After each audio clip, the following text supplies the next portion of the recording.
Chapter 1. The Lord of a New World. Zhao Mo woke with a start, jolted from his slumber. He opened his eyes, his body drenched in sweat as he strained to sit up in bed. The exquisite treehouse around him remained unchanged. Not transformed into sterile white walls, the window of woven vines had not morphed into glass panes.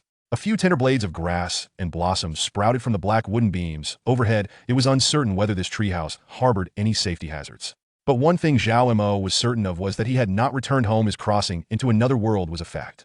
He knew this was not merely a dream, because he had awakened multiple times before.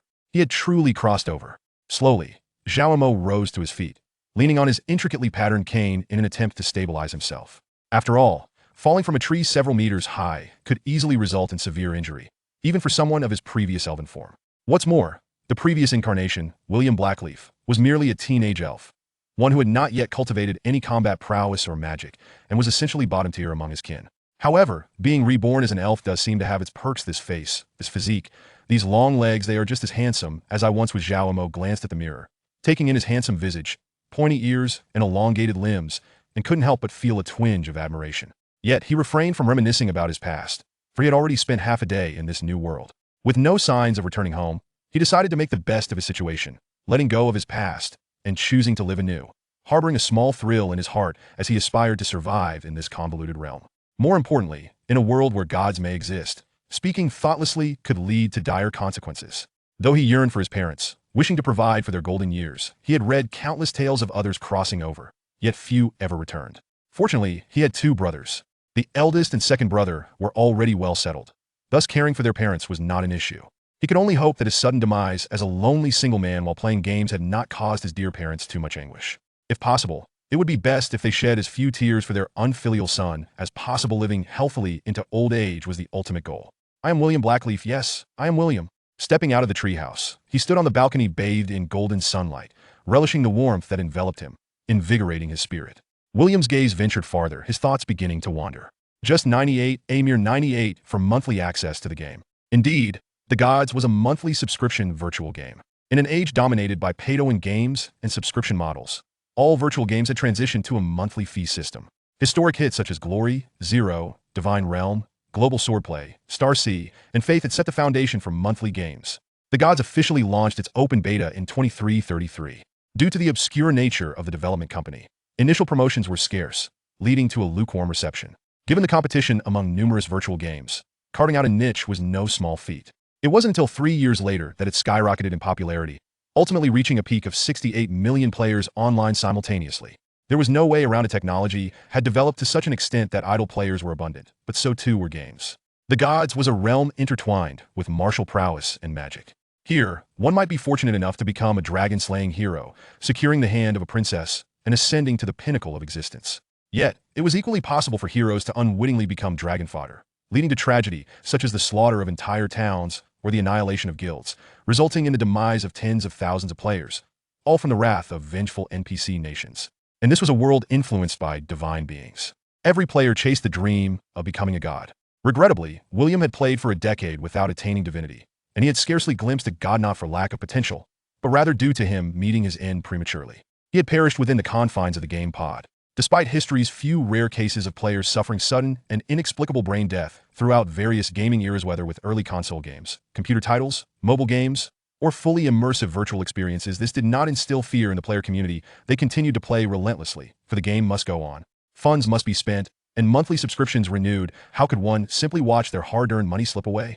Of course, even before William met his end, he had never witnessed other players ascend to godhood, nor had he encountered any pseudo-gods.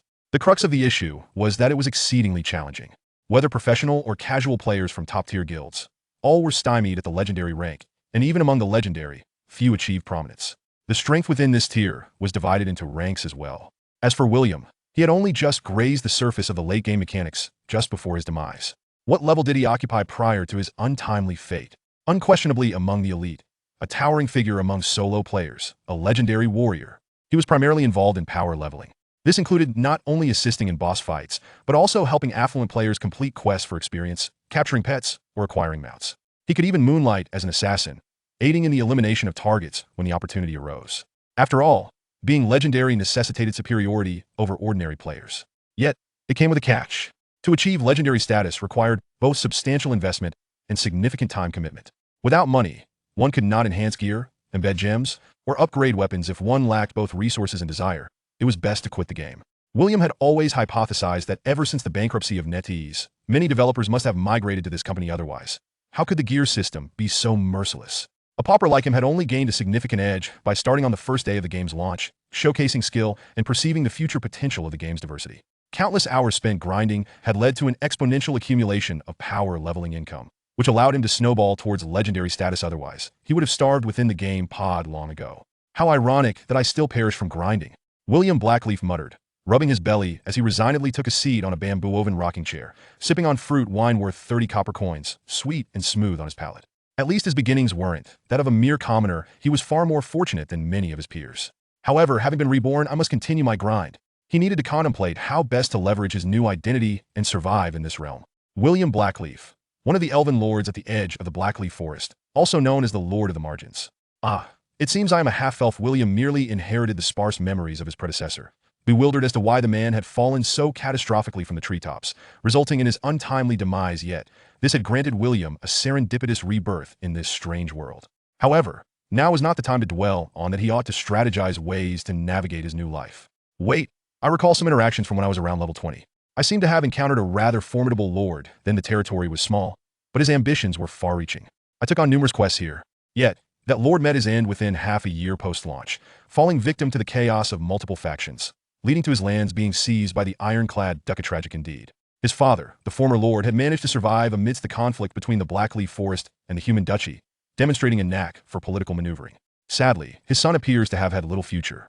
After inheriting the land, many commoners had perished, only later managing to expand the small town. After stirring up quite a bit of trouble, he neither pledged allegiance to the duchy nor comfortably retreated into Blackleaf Forest. Though I cannot recall the nature of the troubles, his actions in the latter stages were truly self-destructive.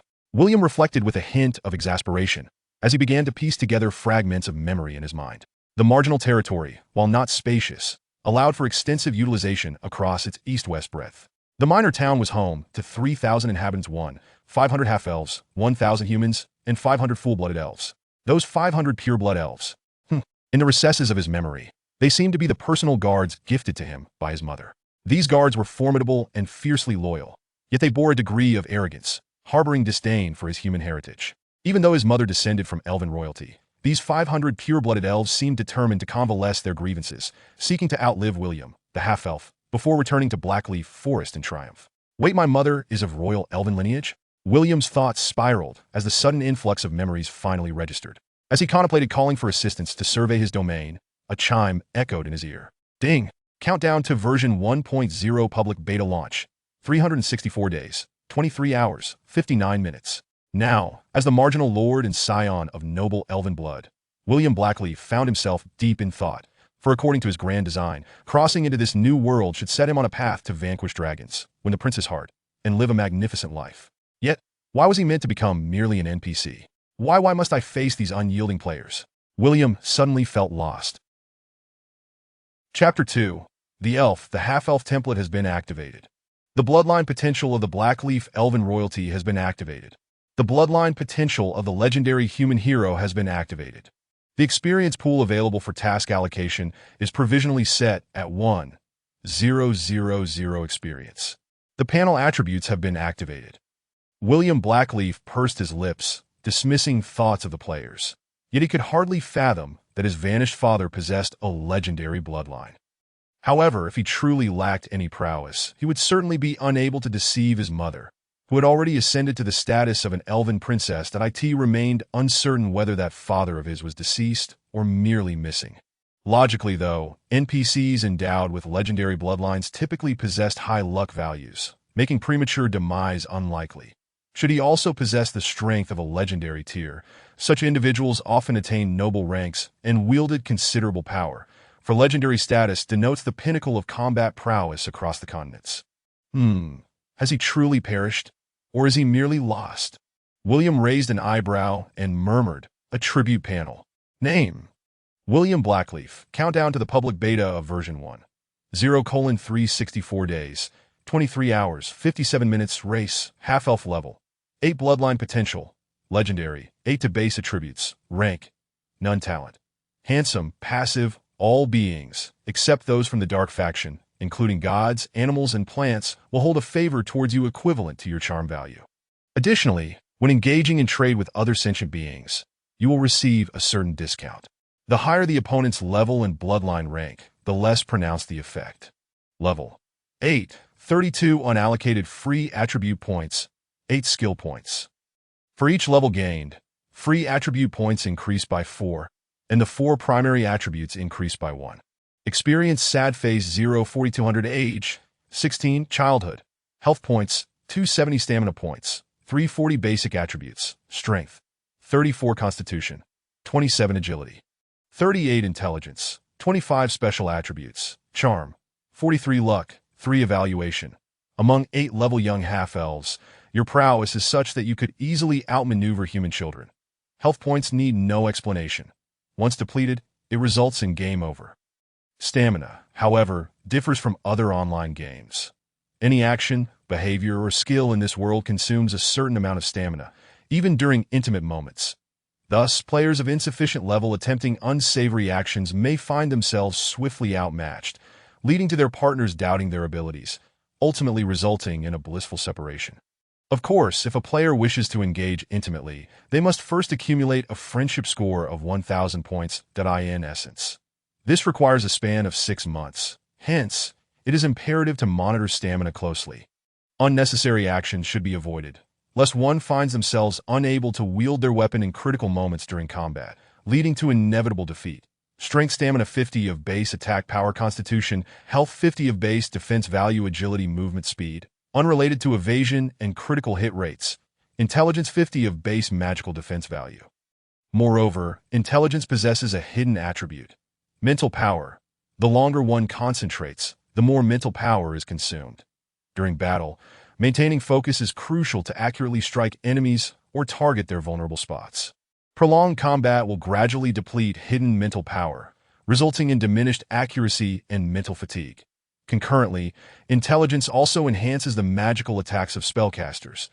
As for the talent of being handsome, it undoubtedly signifies exceptional beauty. Looks are truth, while combat prowess is but temporary. Handsomeness is a lifelong asset. Given that elves are creatures of appearance, how could William possibly respond to such a talent? Why can't they offer something more practical? Yet, there is no need for concern. With a legendary bloodline, talents will emerge as ranks are ascended, and hidden quests can also be undertaken to enhance talents. After all, this is the extent of his current expectations. For his legendary bloodline, however, seems dubious, as his luck is dismally low, which may correlate with his untimely demise in a previous life, or perhaps, with so many legendary bosses, countless unfortunate souls must inevitably meet their fates. When William first beheld this display of player attributes, he was momentarily taken aback. Fortunately, he remained composed and astute, scrutinizing the attributes further, and felt a sense of relief. Truly, a legendary bloodline potential at level 8 without attribute points allocated is quite formidable.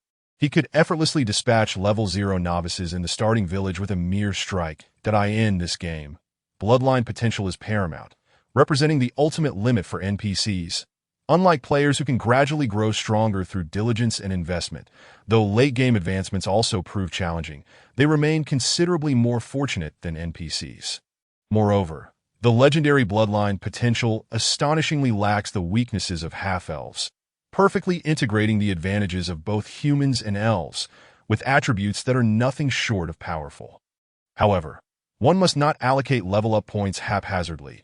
Specialization is essential, or one risks inevitable downfall. In the realm of deities, there exist favored races, such as elves, dragons, and demons. Today, the focus is primarily on the elven race. Their innate attributes far exceed those of other races. Long-range shooting is their hallmark skill, akin to having a lock on their targets, where every arrow finds its mark, often leaving even the shooter perplexed. In close combat, they are equally formidable. Whether as elven warriors, knights, rangers, or even mages, they are exceptionally resilient and capable. As for their defense and vitality, these beings, blessed with lifespans spanning millennia, naturally possess formidable defenses, rivaling even orcs. Those unfamiliar with the game who claim elves possess inferior defenses compared to orcs are merely mistaken. However, this is relative and largely dependent on class and attribute allocation. Agility. That William chuckled silently. Elven rangers do not jest when it comes to kiting. Yet when observing the human, orc, goblin, and undead races of the divine continent, one cannot help but notice they seem to be mere byproducts crafted from the remnants of elves. Indeed, while elves enjoy numerous advantages, they are not without their weaknesses. Their reproductive capabilities are notoriously low. This is a lament shared by every elf. Pure-blooded elves find it exceedingly difficult to conceive. With each war and the loss of every elf, the elven race suffers a significant blow that a pair of elves engaged in intimate actions might exhaust the male entirely. And if a female elf conceives within a decade, it is deemed a blessing from the goddess of fortune. 10 years of relentless intimacy, that a hit rate of 1 in 3650. What are the odds? Were this the case for orcs, a thriving tribe could be established in a decade. Countless players in the past chose the aesthetically pleasing and long-limbed elven race, only to find themselves kneeling in despair and deleting their accounts after a few months, having been severely affected by the experience curve, as elves earn double the experience of humans. Hence, the adage arose: elves and magic, only the wealthy and fortunate may wield. Others can only observe from afar. At this juncture, one might inquire about the prospect of choosing a half-elf. William was eager to express that half-elves possess a 1.5 times experience bar, yet they lack attributes as formidable as his own, that he mused that it might be more prudent to choose a feathered race, perhaps to later don the guise of an angel.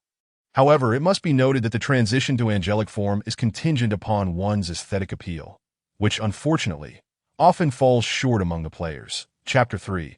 A tapestry of diverse races and professions. William Blackleaf was lost in reverie, dreaming of reaching the pinnacle of life, when suddenly footsteps broke the silence.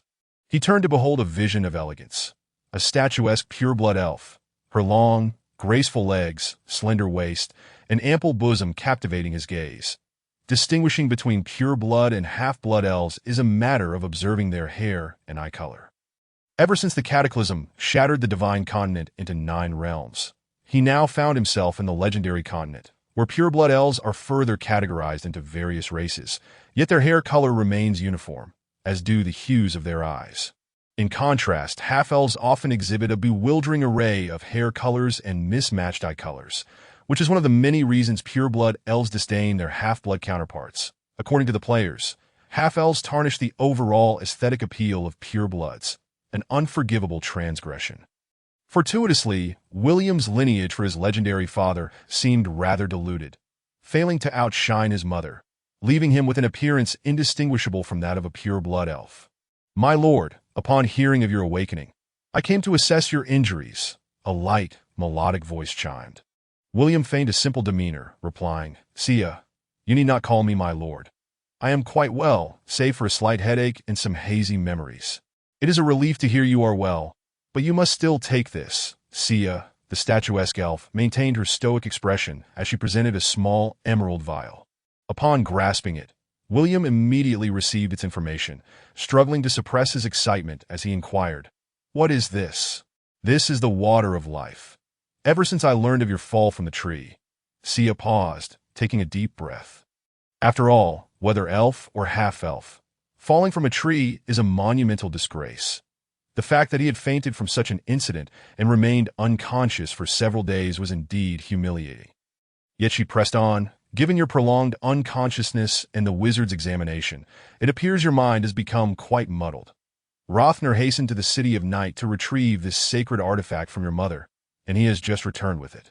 Though you have awakened, since the artifact is now in our possession, you should drink it." William hesitated momentarily before nodding gravely. "Please convey my gratitude to Rothner. I shall pay him a visit personally." "Very well, I shall take my leave. There are few matters in the territory at present, so you may rest for a few days." "Thank you," William said, glancing at the vial of water of life. Regrettably, the proud Sia had already turned away, dismissing him, the half-elf lord, entirely. Logically, such a rare artifact should not remain in his possession post-awakening, yet Sia had entrusted it to him, indicating that her loyalty still resided with him. Even if their outward respect was lacking, the inner devotion of these beautiful guardians was undeniable. William was aware that these pure-blood elven sentinels had once accompanied that treacherous lord to the underworld in his previous life. The question of leadership shall be addressed later. It cannot be resolved merely through talent and forced goodwill. William Blackleaf sighed, raising the vial to inspect it. Water of life rarity, legendary quantity, 10 drops effect. 1 drop instantly dispels all negative buffs. 2 drops fully restores health. 3 drops can regenerate severed limbs. The greater the number of drops, the more potent the effects with a chance of resurrection, capped at 10 drops. Special effect.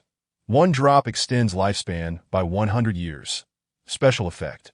1 drop increases all attributes by 5 points, with a maximum of 10 drops. Special effect. 1 drop grants 100 additional health points, capped at 10 drops. Restriction. After using 10 drops, no special effects will occur. What a remarkable treasure! Undoubtedly, this belongs to the elves' pantheon of precious artifacts, its value rivaling that of legendary equipment. Surely, the William of your must have awakened using this. William Blackleaf suddenly furrowed his brow. Yet, upon my rebirth, I have only assimilated fragments of memories. It is entirely possible that someone had obliterated his soul prior. After all, merely falling from a tree seems somewhat inconsistent with a half-elf's identity. As the saying goes, a newborn monkey can climb trees, and a 3-year-old elf can catch birds. Half-elves might be slightly less adept, but they ought not fall from trees. Could it be that someone intended to kill me? In an instant he rose, his expression darkening as he murmured, since the previous William narrowly escaped death, and though he ultimately could not evade his fate, it seems the assassination attempts have ceased for now. Therefore, in the short term, I should face little danger. The paramount concern is to swiftly enhance my strength and facilitate my growth. As for who had sought his life and how, William could not ascertain. The concept of erasing a soul without leaving a trace was deceptively simple in theory, yet extraordinarily challenging in practice, that IT would require the intervention of mid-tier or even high-tier NPCs.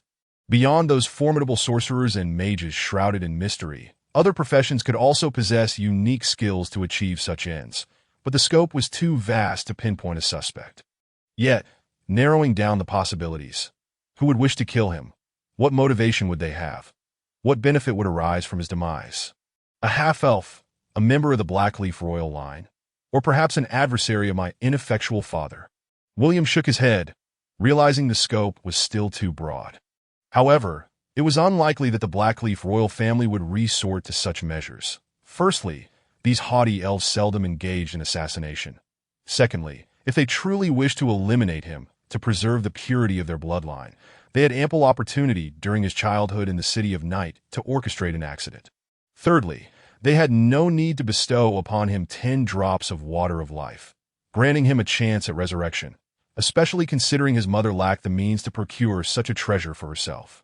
Following the destruction of the World Tree, any elven royalty possessed only a scant supply of this precious substance, and they would be hard-pressed to part with it. I wonder what price my mother, whose name I've forgotten, paid for this water of life. William mused, a headache beginning to form. Perhaps this was why, even amidst the chaos of power struggles, the Blackleaf elves had not come to his aid. It was possible that these 10 invaluable drops, capable of granting resurrection, were the final gift severing his ties with his mother. Alas, I am overthinking this. The priority is to level up swiftly. Lord, it seems I can also gain experience through quests related to my territory, in addition to slaying monsters and undertaking tasks, William thought, unable to suppress a grin. The game, Gods, diverged from typical games in that players could vie for dominance over the continent. However, the intricate web of national powers within the legendary continent made it exceedingly challenging for players to influence the overarching narrative. In the early stages of the game, players primarily served as mere bystanders, seldom capable of altering the tide of events. They could only glean experience from the sidelines, and any attempt to delve deeper would likely result in being crushed between conflicting factions. While a select few players might stumble upon fortune and align themselves with prominent protagonists of certain versions, these instances were rare and ultimately ineffectual in altering the grand design. Without years of development, Even granting a player dominion over a principality would lead to their swift obliteration by the myriad unruly NPCs, who would seize all wealth in their path. Thus, those ambitious guilds, clubs, and professional players that had once aspired to greatness were swiftly disillusioned, reduced to subsistence alongside NPC factions, where lack of affiliation with an NPC faction could result in a gruesome end during casual outings. To truly forge an independent path was a grim endeavor. At the very least, one would need to join a mercenary group led by NPCs. After all, no matter how powerful individual players might be, they could not serve as a reliable backing for others. It was evident, NPCs were the true power players. Although players could ascend infinitely and acquire various peculiar talents, they could never attain the bloodline bonuses that NPCs enjoyed, and their talents often paled in comparison to those of NPCs, explaining why players could not afford to be overly arrogant in the later stages of the game. Furthermore, NPCs did not level up alongside players. They possessed their own inherent levels, which grew with each version of the game, as for how to ensure players did not encounter NPCs of excessively high levels. They were simply placed within the domains of principalities or minor lords. The hierarchy of powers and levels was structured as empires, kingdoms, grand principalities, and principalities, while figures like William, a marginal lord of a small town, fell into the neutral faction, varying in scale. Mighty lords could command forces rivaling those of kingdoms, while weaker ones resembled mere peripheral towns. All human nations aligned with the light faction. As for the option of choosing orcs, regrettably, the game disallowed selections of overly unique non-human races, claiming such choices would adversely affect players' psyche, potentially disturbing societal order, as orcs were known to consume anything, even sentient beings, with relish. Once, a player attempted to disguise themselves among the orc tribe, only to have their identity exposed when they witnessed the orcs devour a human alive, leading to a gruesome demise before they could even take their own life. A dismal gaming experience that nearly drove them to quit. In any case, during the early stages of the game, players were merely focused on survival. But as for the races available for selection, they included humans, elves, half-elves, aviants, dwarves, and gnomes. Among these, humans, elves, half-elves, and aviants were the most favored choices for players in contrast. Those rare talents who opted for dwarves or gnomes were often individuals who prioritized intellect over appearance, possessing formidable inner strength and a commendable spirit for research and mining, truly the backbone of their nations and paragons among players, with their numbers rivaling that of legendary equipment. Indeed, the game offered an experience akin to another reality, with sensory immersion indistinguishable from the real world, and few ventured into the realm of the bizarre in the early stages of gods. The options for races were limited, yet the variety of professions was remarkably diverse. Martial classes, warriors, knights, rangers, hunters, assassins, gunslingers, and so forth, not to mention the myriad hidden classes, magical classes, sorcerers, mages, priests, oracle, summoners, druids, and more. Each profession boasted subbranches. For instance, warriors could specialize as shield fighters, sword fighters, dual-wielding fighters, or magic swordsmen. Each race also had its exclusive professions, such as the Temple Knight, a title exclusive to humans, requiring membership in the Holy Temple, or the Divine Angel, which was clearly reserved for aviants. However, while aviants are also semi-immortal, their diminutive wings in the early game make it impossible for them to achieve any significant elevation. And by the time avian players could fly, players of other races would have developed various means of flight, albeit lacking the agility and speed of their avian counterparts. In the later stages of the game, after players had experienced numerous events, should they encounter various fortuitous opportunities, it was not mandatory for them to remain as humanoid beings. The fabled tentacle race. William couldn't help but shudder at the thought, shaking his head. Chapter 4. The epic Latna outside the treehouse. The sun shone brightly, casting its warm embrace upon the lush green grass, while vibrant flowers bloomed eternally, never succumbing to decay. The quaint town lay on the fringes of the blackleaf forest, nestled within a subtropical climate where the warmth was tempered by the ceaseless ocean breezes, resulting in an idyllic spring-like ambience year-round. A picturesque vista that captivated the senses. Perched atop a cliff soaring over 80 meters high, a narrow yet profound river flowed down from the mountain lakes, meandering through the heart of the town. When the river cascaded over the cliff's edge, it often erupted into a misty spray, giving rise to a rainbow that lingered in the air, hence the town's moniker. Rainbow River. This towering cliff not only served as a natural bastion for the town, enabling it to maintain neutrality, but also constituted its greatest advantage. Otherwise, the neighboring Iron Principality and Darkrock Principality would surely harass the town incessantly. The forces of light do not inherently signify justice, nor do the forces of darkness unequivocally embody malevolence. That such notions are utterly simplistic. Ultimately, it is all a matter of races and interests, which explains the numerous civil wars among human nations and the frequent conflicts among beast tribes. Surrounding the town atop the cliff are not solely steep mountains or dense forests.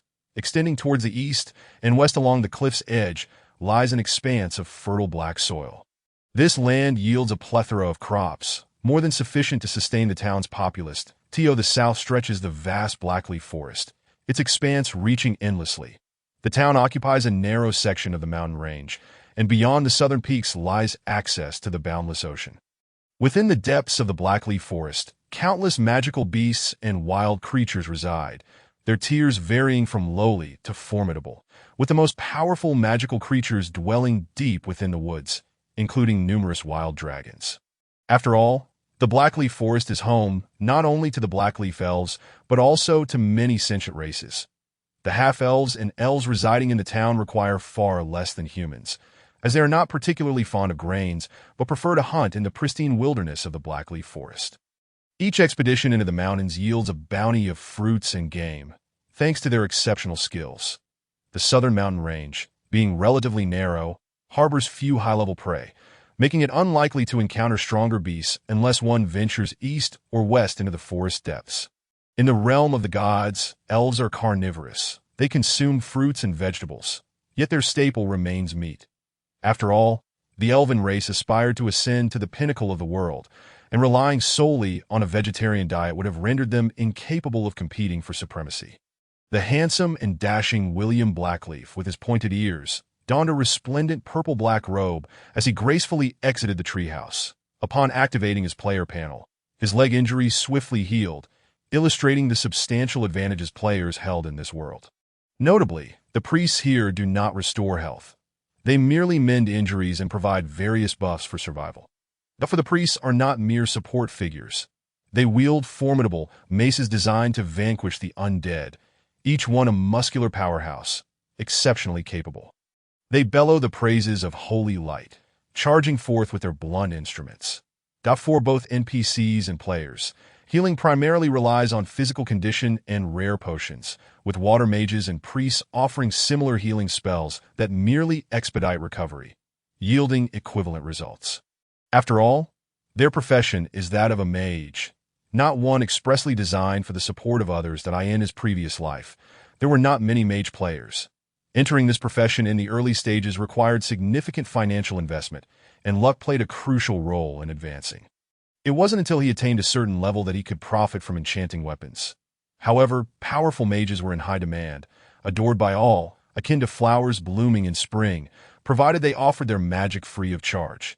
"Lord, it appears your injuries have nearly healed," remarked the two elves stationed by the treehouse, bowing respectfully. Regardless of their personal sentiments towards William, they would never display disrespect in public. "Indeed, I believe I am no longer in peril. How fares the development of our territory?"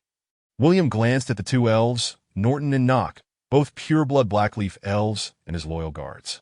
As mid-tier practitioners at level 40, they surpassed ordinary guards by a significant margin, particularly due to their masterful lineage that granted them commendable attribute bonuses. As for why he, at level 8, could discern their attributes, it was simply because they were his subordinates. As long as their hearts remained loyal, he could perceive their strengths as for others. Well, a mere insight would suffice. The fusion of NPCs and players granted William a tremendous survival advantage. Norton and Nock exchanged astonished glances, shaking their heads. "Ever since you resolved to rebuild the town, many of our citizens have fled, and the current situation is rather grim. Should I summon Lord Lotna? He was originally responsible for managing the territory. Ahem, it seems I've only just realized the town is in good condition. It is not yet time for reconstruction. Instead, we should focus on development, organize a few hunting expeditions, and procure some magical beast pelts to sell in the human principality, which could earn us a substantial sum of gold. Take me to see Uncle Lotna. I wonder what has transpired. Since my fall, my memory has grown hazy, and I've forgotten Uncle Lotna's whereabouts. William feigned a thoughtful touch to his head. Norton nodded, thinking to himself that such a fall might have knocked some sense into him. The town was not particularly large, with a population of merely 3,000, and its buildings were primarily tree houses constructed from the towering trees or wooden houses built from felled timber, characterized by simple structures and minimal defenses. After all, situated in a subtropical region, there was never a concern for the cold. Apart from his enchanted treehouse, the rest of the town's buildings were rather ordinary and rudimentary, especially after his adoptive father's disappearance, which led many commoners and soldiers to abscond with various belongings during their moves. There is much to be rebuilt. Once I reach level 10, I must promptly transition into a primary profession, for that is the undeniable truth.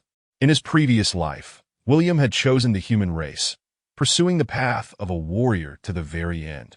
While he had not discovered a hidden profession during the game's early stages, even the unluckiest of souls could find a glimmer of hope. After years of dedication, he finally grasped the opportunity to transition into a hidden profession. Otherwise, the path to legend required relentless grinding until the very end, relying solely on equipment and attributes to complete daunting quest as for why he considered himself unfortunate. Both his past and present luck scores began at 3. Surely that was evidence enough. This was the legacy of misfortune, an inheritance so indelible that it brought tears to William's eyes. That after a 3 to 4 minute walk, William finally encountered Uncle Lotna, a former guardian of his mother, now the town's executor and his life mentor. Any physical profession necessitated the training of combat energy, just as any magical profession required the meditation of spells. Once he reached level 10, he could learn either combat energy or magic, subsequently selecting a profession that appealed to him. Lotna's attribute panel filled William with delight. He had not anticipated the presence of such a valuable expert within his territory. Name: Lotna race, Blackleaf elf profession, Demon Hunter Ranger tier. Mid-tier practitioner bloodline potential. Epic 52 level base attributes 39, 2 level. 52 talent. Intermediate vitality, 1 point of stamina equals 40 points of health. Talent. Intermediate agility, 100 points of agility, increases critical damage by 10, and boosts attack speed and movement speed by 20. Talent. Eye of Reconnaissance, effortlessly discerning the weaknesses of foes, inflicts an additional 20 critical damage when targeting these vulnerabilities. Talent. Health, 15, 300 stamina, 3, 500 fighting spirit. What does it mean to have talent? This is what true talent looks like. William couldn't help but express his frustration, yet the remarks were disregarded. With tears welling in his eyes, he said, "Uncle Lotner, thank you." He spoke as if he were about to embrace Lotner fervently. Observing this scene, Lotner felt a slight sense of reassurance. He had learned from Shia that the current William Blackleaf seemed to have suffered a mental lapse, yet he was notably more polite than before. Thus, he regarded William with a compassionate gaze, akin to that one would offer to a child with a learning disability, and gently remarked, "It's all right. It is what I ought to do, and you should refer to me as executive officer, not Uncle Lotner." William wiped away the tears that had never actually fallen and, pursing his lips defiantly, insisted, "No, Uncle Lotner will always be my uncle for life. You are not only my executive officer but also my mentor. Although I have forgotten many memories, I know that you are the best to me in this world. Ahem, let us first examine the development of the territory. If this continues, the land your father entrusted to you may very well vanish from this continent," Lotner said, feeling slightly awkward, yet utterly satisfied by the praise. This young lad he had watched grow up had finally learned to respect him. It seemed that a mental lapse could indeed be a blessing in disguise. However, what does it mean when you keep touching my biceps? Lotner was at a loss for words.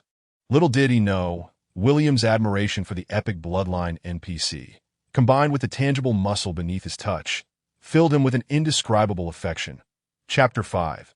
The growth of the inner armor. As the two individuals traversed the quaint little town, several passing townsfolk would respectfully address them as "my lord."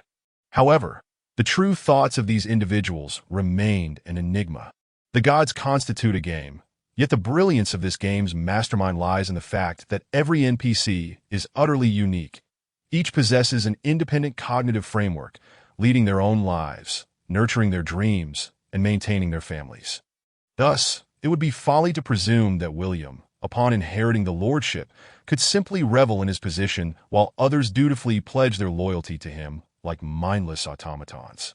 After all, they are all rather astute, exhibiting a cleverness akin to that of a cunning fox, and are far from mere trifles. Even the children of ordinary NPCs engage in fierce competition for food and toys. In the early stages of the game, the vast majority of players found themselves within the duchy, where a single misstep in the prince's power struggles could inadvertently unveil a pivotal main quest. He still reminisces about the main quest of the legendary Continents version 1.0, which revolve around the fierce struggle for supremacy between the Iron Empire and the Blackrock Empire. This conflict was ignited by the death of the king of the Blackrock Empire, leading to a fierce competition among the princes for the throne, which in turn provoked an invasion by the Iron Empire, culminating in a war that lasted an entire year. The entanglement of various factions within this turmoil was so intricate that even the slightest misstep could cost players their lives. However, players possess the ability to revive and exhibit unwavering courage. With countless paths ahead, there exists but one route to demise. Thus, players chose this singular path, often resulting in the loss of life over great distances, a common occurrence characterized by sheer recklessness. Engaging in combat is undoubtedly a fundamental aspect of gaming. Yet the monsters yield only materials, never a formidable tiger boss that drops weapons or armor. When players vanquish monsters and beasts, they can only acquire teeth, pelts, and entrails, which they must decide to sell or use to forge equipment. Upon the game's initial public release, the player base was relatively modest, with only a few 100,000 players from Huaxia during the first version. The game's intelligence system indiscriminately cast them into the territories of the Iron Empire and the Blackrock Empire, even flinging many players into the adjacent fringe towns. Although the first version spanned a year, this duration pertained to in-game time, while merely 3 months elapsed in the real world. The William of a past life seemed to perceive the brewing conflict between the two empires and sought to capitalize on it. The outcome was inevitable. He scarcely lasted 6 months before the Iron Empire crushed him under its might, leaving his head to languish beneath a waterfall. That some players who had traversed the realm could still admire the valiant skull of this lord.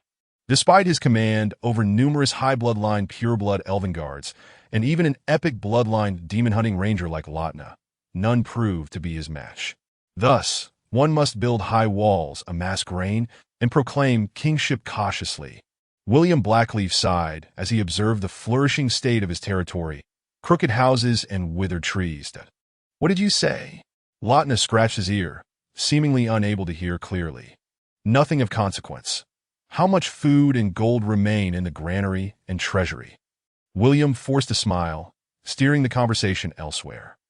"The granary still holds over 30,000 pounds of grain, primarily rice and wheat, and quite a substantial amount of salted cured meat, over 12,000 pounds. As for the treasury, do we even have one?" Lotna responded somewhat delicately. William Blackleaf was taken aback. "This is a town, and we lack even a treasury?" Lotna nodded awkwardly. "Indeed, we do not have one, as the town's revenues have consistently been lackluster. During your father's reign, there was at least an iron mine for the original residents to exploit. However, that iron mine has been depleted and no other mineral resources have been discovered to date. Relying solely on the hunter's game and the taxes from the farmers, the town's finances are barely avoiding deficit." William winced, desperately wanting to suggest that they had not searched diligently enough. He vaguely recalled that the Iron Empire and the Blackrock Empire targeted the fringe towns not merely to eradicate them, but also due to the discovery of numerous rare mineral veins in the Blackleaf Forest to the south of the town.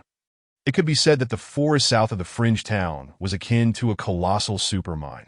Among these veins, the most significant was the early discovered mithril deposit. He suspected that this very discovery was what ultimately led to the town's downfall. Let us not dwell on such thoughts. Uncle Lotna, do you have time? How about we venture up the mountain to hunt and relieve our minds? William knew the location of a mineral vein, which was not too far away, but he could not reveal it directly. They could only use hunting as an excuse to draw him out. As for the mithril vein, now was not the opportune moment. But it must be said, ever since the introduction of the attribute panel, with the ability to check loyalty, one need not worry about the mining candidates. Very well, considering you have been cooped up in the house for so many days, it is time for you to get some exercise. Return and prepare your weapons and bow, and it would be wise to don the inner armor your mother left for you. Better safe than sorry. Lawton amused, not overthinking the matter, especially since the former William had always enjoyed hunting, particularly for the more ordinary prey.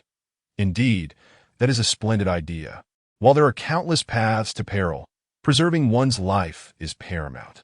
William returned to his treehouse, rummaging through boxes until he finally unearthed his weaponry, a white quality sword, a white quality curved bow.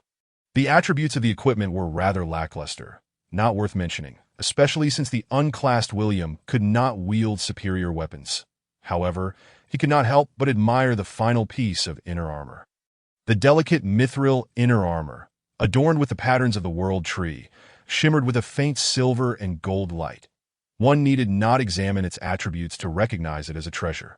Blessing of love quality, epic tier, none type, growth defensive equipment material, mithril branches and leaves of the world tree, and gold essence, etc. Creator. Alice Blackleaf health 300 stamina, 100 strength 6 vitality, 10 agility 8 intellect 5 durability. 450 weight. 0. 3 kilograms defense. Within the protective range of the inner armor, attacks below 110 points inflict no damage upon the inner armor or its wielder. Exceeding this threshold will result in effective damage and a reduction in durability. Elemental Guardian.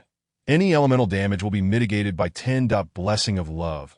Passive: when the wielder's health drops below 10, they will receive the Blessing of Love, instantly restoring 50 of their health, with a cooldown of 3 hours. Usage requirements: William Blackleaf Strength requirement. 20 points growth condition. Placing 1 pound of secret silver upon the inner armor will automatically absorb it for evolution. Description: this inner armor was crafted by a mother for her son, embodying not only the profound love of motherhood, but also the mother's heartfelt wishes. Cherish this armor in your possession, dear child. William Blackleaf sat in bewilderment on the ground, cradling the inner armor in his hands.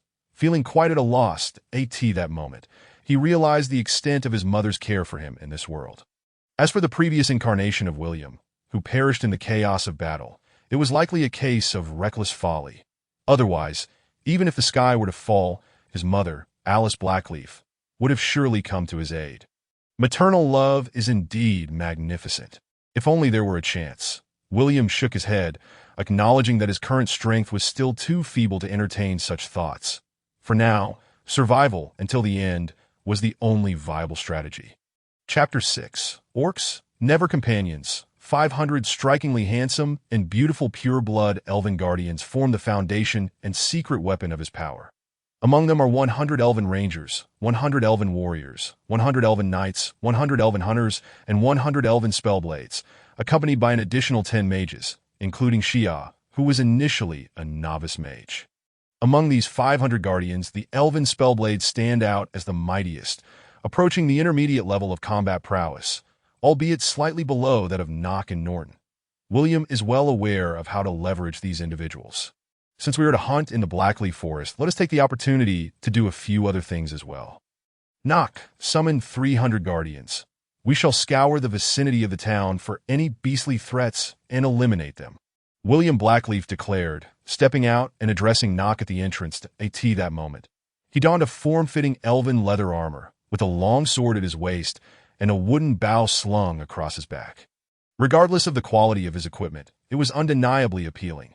Elven gear has an inherent charm, often enhancing certain attributes, such as charisma. It seems that only the elven and avian races on the entire continent of the gods have the ability to augment their equipment with various charms, especially the elves, whose charisma knows no bounds.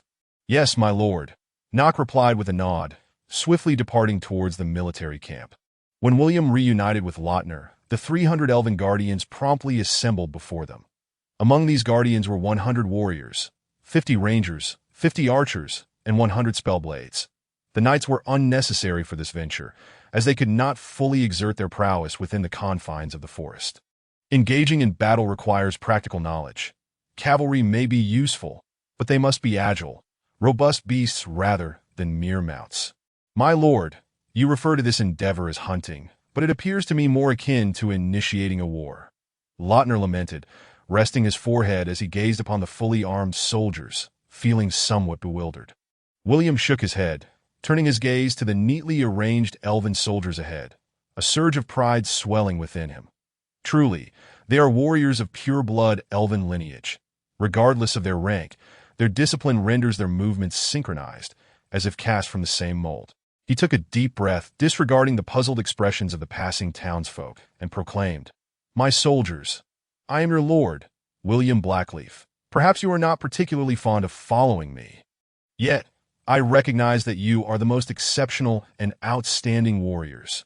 When I first arrived in this territory, I may have left a poor impression on you, but during my moments of reflection these past few days, I have deeply examined myself.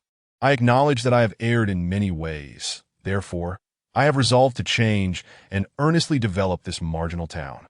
His words lacked emotional resonance, leaving many townsfolk agape, as if they could swallow an entire hot dog.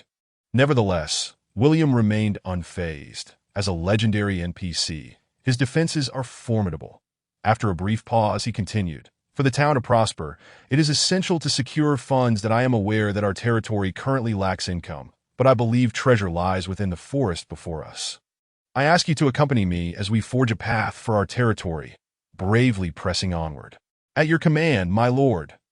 The 300 elven guardians bellowed in unison, their voices resonating with grandeur. Regardless of their sincerity, the sight was indeed intimidating, for it is a fundamental expectation for subordinates to support their lord's declarations. William nodded impassively, unsheathing his sword and pointing its blade southward. "March with me." "Yes." Lautner observed William Blackleaf, sensing a transformation in him. The once naive boy now appeared astute and cunning. However, William did not dwell on this. His aim was merely to inspire loyalty and valor in these individuals. To ensure their complete allegiance, he would require various strategies, which would come in due time. As for the soldiers within his territory, they were predominantly half-elves and humans. Yet, following the disappearance of his adoptive father, those individuals had fled swiftly, stripping away his resources. Thus, he now possessed only these 500 pure-blood elven guardians, and regarding military expansion, it was not yet the appropriate time. Without funds or provisions, he was even willing to sell himself to earn a living. Traveling southward, after departing the town for 7 or 8 kilometers, they gradually entered the lush Blackleaf Forest mountain range. 300 elven warriors certainly constituted a formidable military force, at least in this remote corner. After all, in the eyes of the minor nobility of human kingdoms, having even a few dozen soldiers for protection was already commendable. Upon entering the Blackleaf Forest, the daylight seemed to dim. William led the way, with Lautner closely following to guide them towards the nearest yet most threatening orc tribe. Meanwhile, among the 300 elven guardians, 50 rangers had already dispersed, serving as the finest scouts, capable of swinging through the trees like monkeys, observing the movements of the larger group and preventing any unforeseen incidents. They were also exceptional marksmen. The elven hunters were to spread out as well, though in groups of 10, each equipped with bows, short swords, and some carrying large packs containing robust nets for capturing prey. They could also set traps, utilizing locally sourced materials, as NPCs seldom possess spatial treasures that as for the attributes of the elven warriors and spellblades. The former embodies a balance of strength and resilience, while the latter combines strength and agility. Elven warriors wield moderately curved blades and shields, classifying them as shield warriors to in contrast. Elven spellblades wield longswords, with the option of using 1 or 2 hands, and may also choose to wield polearms, representing a particularly stylish class.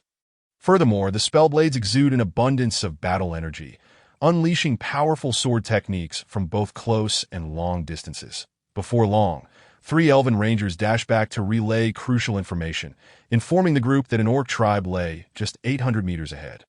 Orcs, undead, and demon races are aligned with the dark faction, while humans, elves, and avians belong to the light faction. However, these 3 rarely communicate or collaborate. As for half-elves, gnomes, and dwarves, they inhabit a neutral faction. Yet, the notion of neutrality is somewhat misleading. They typically refrain from engaging in conflicts, preferring to capitalize on circumstances for their own gain, often leaning towards the light faction. Moreover, neutral lords, like the one governing the small town, tend to rush towards any potential benefit, having little connection to the chaotic faction. Thus, they are often labeled as neutral. Interestingly, William has triggered a quest. Quest: Crisis near the territory. As a neutral lord of a small town, if you wish to develop your territory, you must first ensure the safety of your citizens, providing them with security to earn their loyalty. To sustain development, you must eliminate or reclaim all dangerous races within a 30-kilometer radius. Level: A dash. Phase 1. The unexpectedly discovered orc tribe. The cruel and bloodthirsty orcs can never be your companions, so eliminate their men and seize their women. Reward: 5,000 experience. Reward: Information about an unexpected mine. William Blackleaf, upon reading the mission description, could not help but smirk. It was indeed the whimsical nature of the game's mastermind. Nonetheless, his heart raced with excitement, for he had not anticipated receiving a quest, especially one of A level, that if he could complete it in its entirety, the experience would be more than sufficient to satiate his needs. He had once hoped for this, and now it had become a reality, stirring a sense of exhilaration within him. This meant he no longer needed to toil day and night. With proper rest, he could also improve his health. Thus, he intently declared, "This orc tribe has previously launched a surprise attack on our town during my lordship's succession, resulting in a significant loss of innocent lives. The filthy and cruel orcs are our eternal enemies, and they must be eradicated at once." How many orcs currently inhabit this tribe? There are approximately 700 orcs, with around 180 warriors among them. From our observations, it appears that no other orcs have ventured out to hunt, so the current orc presence should be confined to the tribe, with minimal guards that if we seize the opportunity, we can swiftly deal with those guards without raising any alarms. An elven ranger responded with indignation, clearly brimming with confidence in their capabilities. The source of this confidence was evident. They were indeed formidable. The power dynamics among the races of the Divine Continent can be summarized as follows. 1 elf of equivalent rank and level is equal to 1 demon, 1.5 half-elves, 1.5 aviants, 2 humans, 2 dwarves, and 4 orcs.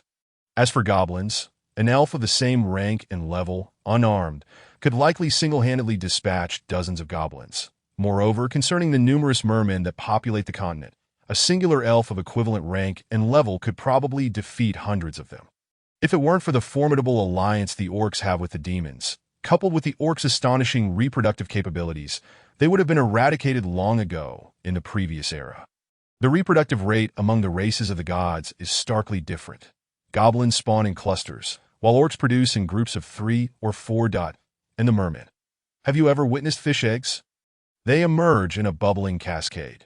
That upon learning of the orc population, William promptly devised a series of strategies, subsequently directing his focus towards the orc tribes and commencing his advance. Just as I was about to doze off, you present me with a pillow.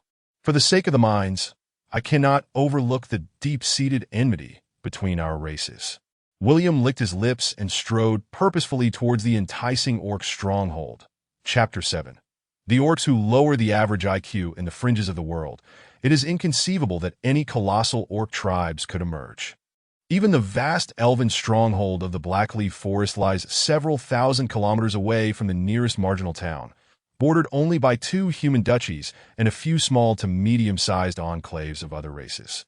The elven soldiers advance with a graceful lightness, their movements almost imperceptible, regardless of their class. Each elf is remarkably cautious yet appears effortlessly agile, for the elves are the true masters of the forest. Any foes of comparable size are no match for them in this domain. Climbing trees comes as naturally to them as breathing. Otherwise, the pure-blooded elves would not have taken such pride in casting William from the branches, marking it as a disgrace forever etched in their memories. William, too, felt a swell of indignation that he refused to believe that no elf had ever tumbled from a tree. Why did they always regard him with such patronizing pity? Moreover, it was not he who had fallen. The unfortunate soul who had plummeted had long since returned to the world tree. Ahem, the elven rangers excel in archery, scaling the treetops with alacrity. To them, Combat is merely a matter of channeling their energy into every arrow from their quivers, firing them all in rapid succession. If any enemies remained standing, perhaps they would resort to using their swords. Meanwhile, the hunters, under the vigilant watch of the rangers, began to cautiously dig pits near the orc encampment, filling them with sharp wooden spikes. Nearly invisible tripwires were strung between two trees. Should an enemy inadvertently kick one, who knows what calamity might befall them? Among the traps, the oversized iron contraptions posed the greatest peril. Designed for capturing wild beasts and monsters, even the toughest orc, with its rugged hide and sinewy flesh, would be grievously maimed if ensnared. William possesses the ability to perceive NPC attributes, albeit without exaggeration, including their health points. However, the other NPCs lack this insight, as it is a unique skill reserved for players. Every race, creature, and animal harbors its own vulnerabilities. In the absence of overwhelming defenses, these weaknesses become their Achilles heel. In this alternate realm, it is not merely about striking a blow to the neck, for if one's attack power is insufficient, the result may only be a meager loss of health points, as if the strike barely grazed the surface. Similarly, William's arrow might merely inflict an inconsequential wound upon an orc's hide, a consequence of his lack of strength in drawing the bow. Yet, should he shoot through an eye, mouth, or skull, the result would be fatal. William, in this battle, you need only stand back. I shall protect you, Lothner insisted, wary of allowing him to engage, for William's level is far too low to be by the standards of elven youth. He is still but a child. It's all right. How can one grow without experiencing battle? My archery is quite commendable, William replied with a smile, retrieving his white-quality bow and arrows, nimbly climbing onto a tree trunk. Clearly, he has matured into a little elf who would not fall from the branches. Lothner shook his head in resignation, witnessing the warriors readying themselves, that he bellowed, "Loose the arrows!" Whoosh, whoosh, whoosh, a cacophony of sharp sounds erupted. The elven rangers and hunters, perched upon their branches, executed their first volley. Almost in the very next second after the orcs heard the command, a barrage of gleaming arrows pierced the air, accompanied by a piercing rush of wind. Nearly 80 orcs collapsed to the ground, their brains splattering in a ghastly display, mingled with cries of shock and rage, as many orcs narrowly escaped the lethal onslaught. After all, the arrows striking their crude breastplates yielded minimal effect. Without sufficient force, they might not even inflict damage. However, the sudden appearance of a group of high-tech locks startled the ordinary players battling the orcs. Beyond the initial volley, the elves, not waiting for a counterattack, unleashed a relentless barrage of arrows. The orc warriors scattered chaotically, unable to mount an effective counteroffensive that if one were to inquire which race boasts the finest archers on the continent of the gods, one could hardly argue against the pure-blooded elves, for even half-elves pale in comparison. They are born sharpshooters. Yet, what astonished many of the elves perched on the branches was William. Countless eyes turned towards this lordling in disbelief as he consistently felled an orc with each arrow he loosed. Not merely grazing them, but every shot resulted in a significant wound. This bow, suitable for a young elf, possesses limited lethality, adequate for hunting soft-furred creatures. Yet these are orcs, with their thick hides and martial prowess. How could his arrows penetrate their energy shields? Yet the subsequent feats he accomplished left them utterly astounded. This lordling demonstrated prowess that rivaled their own, each arrow faster and more precise than the last, striking true into the orc's eyes, each shot delivering a critical blow. Aside from a few formidable orcs with deep-set eyes who managed to survive, he lost not a single arrow. William wished to express that his attributes were indeed commendable, and after years of gaming experience, coupled with his keen insight, he could easily discern the weaker orcs among them. He targeted those bereft of energy, relishing in the easy prey of orc women and children, all while he noted the fierce glimmer in the eyes of the orcs. As he observed his experience points steadily increase, he felt a surge of joy.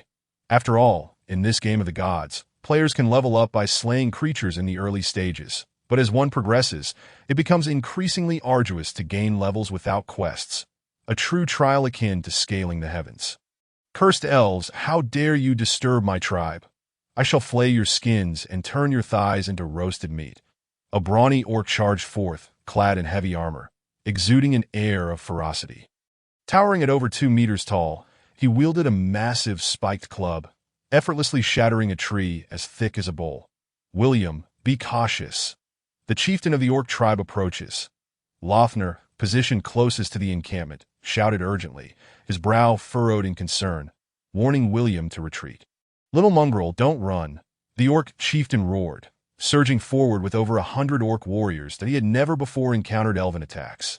Yet the elders of his tribe had imparted a crucial lesson. When facing elves, one must never hide but charge forth, even at the risk of encountering traps. Yet why ponder such matters now? He is an orc. Brute force is all that is required. "Cursed elven monkeys, why do you leap about?" he bellowed, eyes blazing with fury as he observed the elves darting swiftly through the jungle. He pressed on, unrelenting. However, before they could cover 100 meters, those orcs unfortunate enough to stumble into traps began to scream in agony, impaled by sharp bamboo stakes, ensnared by the vicious caltrops, or caught in massive bear traps. 3 meters deep and filled with jagged wood, plunging them into despair. There was no other recourse. The elves' strategy against small orc tribes predominantly involves setting traps, shooting arrows, and provoking the orcs into a frenzy. The orcs, upon triggering traps, would shake their fists in anger, feeling cheated, yet the enemy lay before them, and they were on the verge of pursuit, their rage fueling their advance. What followed was the encounter with a cadre of exquisitely equipped elven magic swordsmen, flanked by elven warriors that 100 exaggerated sword energies erupted, toppling entire swathes of trees, crashing down heavily, with many unfortunate souls crushed beyond recognition. The orcs, who had yet to form ranks, found that even those who attempted to employ energy shields were swiftly cleaved to pieces, dozens of figures sent flying, blood spilling profusely. In a mere exchange, the remaining orc warriors were decimated, and the elven soldiers surged forward, launching a full-scale assault on the tribe. There was no alternative. The intellect of the orcs is generally concerning, falling below the average IQ of the diverse races on the continent of the gods, even dragging down the averages of other races. Once, an individual had taken it upon themselves to crack open an orc's skull, conducting extensive research, concluding definitively that orcs not only lack a few screws, but also possess an abundance of water in their brains. Unless there were orc shamans or sorcerers present, their intelligence generally lingered on par with that of humans, and they would not easily be led into traps. These shamans and sorcerers serve as the strategists for the orc chieftains. Typically, the shamans command the battle from the rear, dealing damage, while the chieftains lead the charge, as for whether the chieftain survive. As long as the shaman remains unscathed, they will select another chieftain. However, in a tribe of merely a few hundred orcs, it is rare for a shaman to emerge. Yet at times, a comical phenomenon occurs. The chieftain's IQ may slightly exceed the norm, prompting them to recall the possibility of encountering traps. Through a series of absurd maneuvers, they might inadvertently lower the enemy's IQ. Given their long-standing experience in this capacity, defeating the enemy is not entirely out of reach. Chapter 8. Discovery of Iron Veins? As the elven magic swordsmen surged forth like a torrent of steel into the Orcish stronghold, this modest conflict had essentially reached its conclusion. The enmity between races, the animosity among factions. These seldom leave any enemies alive. Whether young or old, male or female, every orc bearing even a single hair, every orc cub with fangs, would meet with a grim fate, unless one could exploit these orcs and transform them into slaves. Of course, there once existed a formidable Orcish hero who proclaimed that orcs would never be enslaved, nearly igniting a renewed war between humans and orcs. Yet, in truth, such declarations bore little weight. The resolve of these orcs was not as unyielding as one might think. With their limited intellect and brutish demeanor, a few days of hunger and a few lashes from a whip would suffice to render them compliant slaves. Their cries of "orcs shall never be slaves" would soon be forgotten in exchange for food and shelter. While some might stubbornly refuse subjugation, a swift execution followed by displaying their heads as trophies would quiet the world around them. Though, even after becoming slaves, occasional rebellions might still arise, the vast majority of Orcish captives would find themselves laboring in mines, or entertaining the nobility in bloody spectacles of the gladiatorial arena. Large-scale uprisings leading to the downfall of human realms were exceedingly rare, for history had taught humanity, that that fellow who once proclaimed that orcs would never be slaves. However, William had yet to locate any iron veins and was disinclined to have orcs mine for him. It would be far more gratifying to allow his soldiers to satiate their desires by cleansing the tribe of orcs entirely, thereby garnering a modicum of goodwill. William Blackleaf leapt down from the treetop, and upon seeing him, Lautner ceased his search for any potentially feigning corpses on the battlefield. He approached with a smile and remarked, "The results are commendable. There were no casualties among us, only a few rangers who suffered minor wounds from stray arrows." "Excellent. Did we acquire anything of value?" William inquired. Lautner pointed towards the Orcish corpses, saying, "You will find it quite surprising that these orcs donned rudimentary iron armor. Especially that orc chieftain. I managed to strip off 40 pounds of iron armor from him without feeling fatigued. They must have discovered some iron, or our warriors are equipped with quality gear, all of which was brought from the Elven King's city. The iron mines near the town have already been depleted and sold to the human principalities, and during the escape of other deserters, they ravaged the warehouses. That is indeed splendid news. Is there anything else?" William glanced around, and at that moment, Nock emerged from the towering tent with a beaming expression that he held aloft a gleaming piece of dark ore and exclaimed, "My lord, this is iron essence, the very material for crafting exquisite blue armor. There must be an iron mine nearby, and I have also discovered a treasure chest containing a staggering 130 gold coins, over 500 silver coins, and more than 3,000 copper coins." "Marvelous." William nodded with a smile. For with the discovery of iron and ready gold, the financial crisis was momentarily alleviated. Quest. Crisis near the territory. Eliminate the orc tribe. First phase task completed. Reward: 5,000 experience points. Reward: a medium-sized iron vein located near the orcs' territory.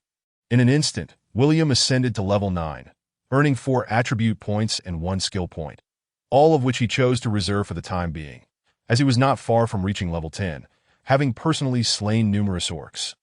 This game lacked a proficiency system for archery.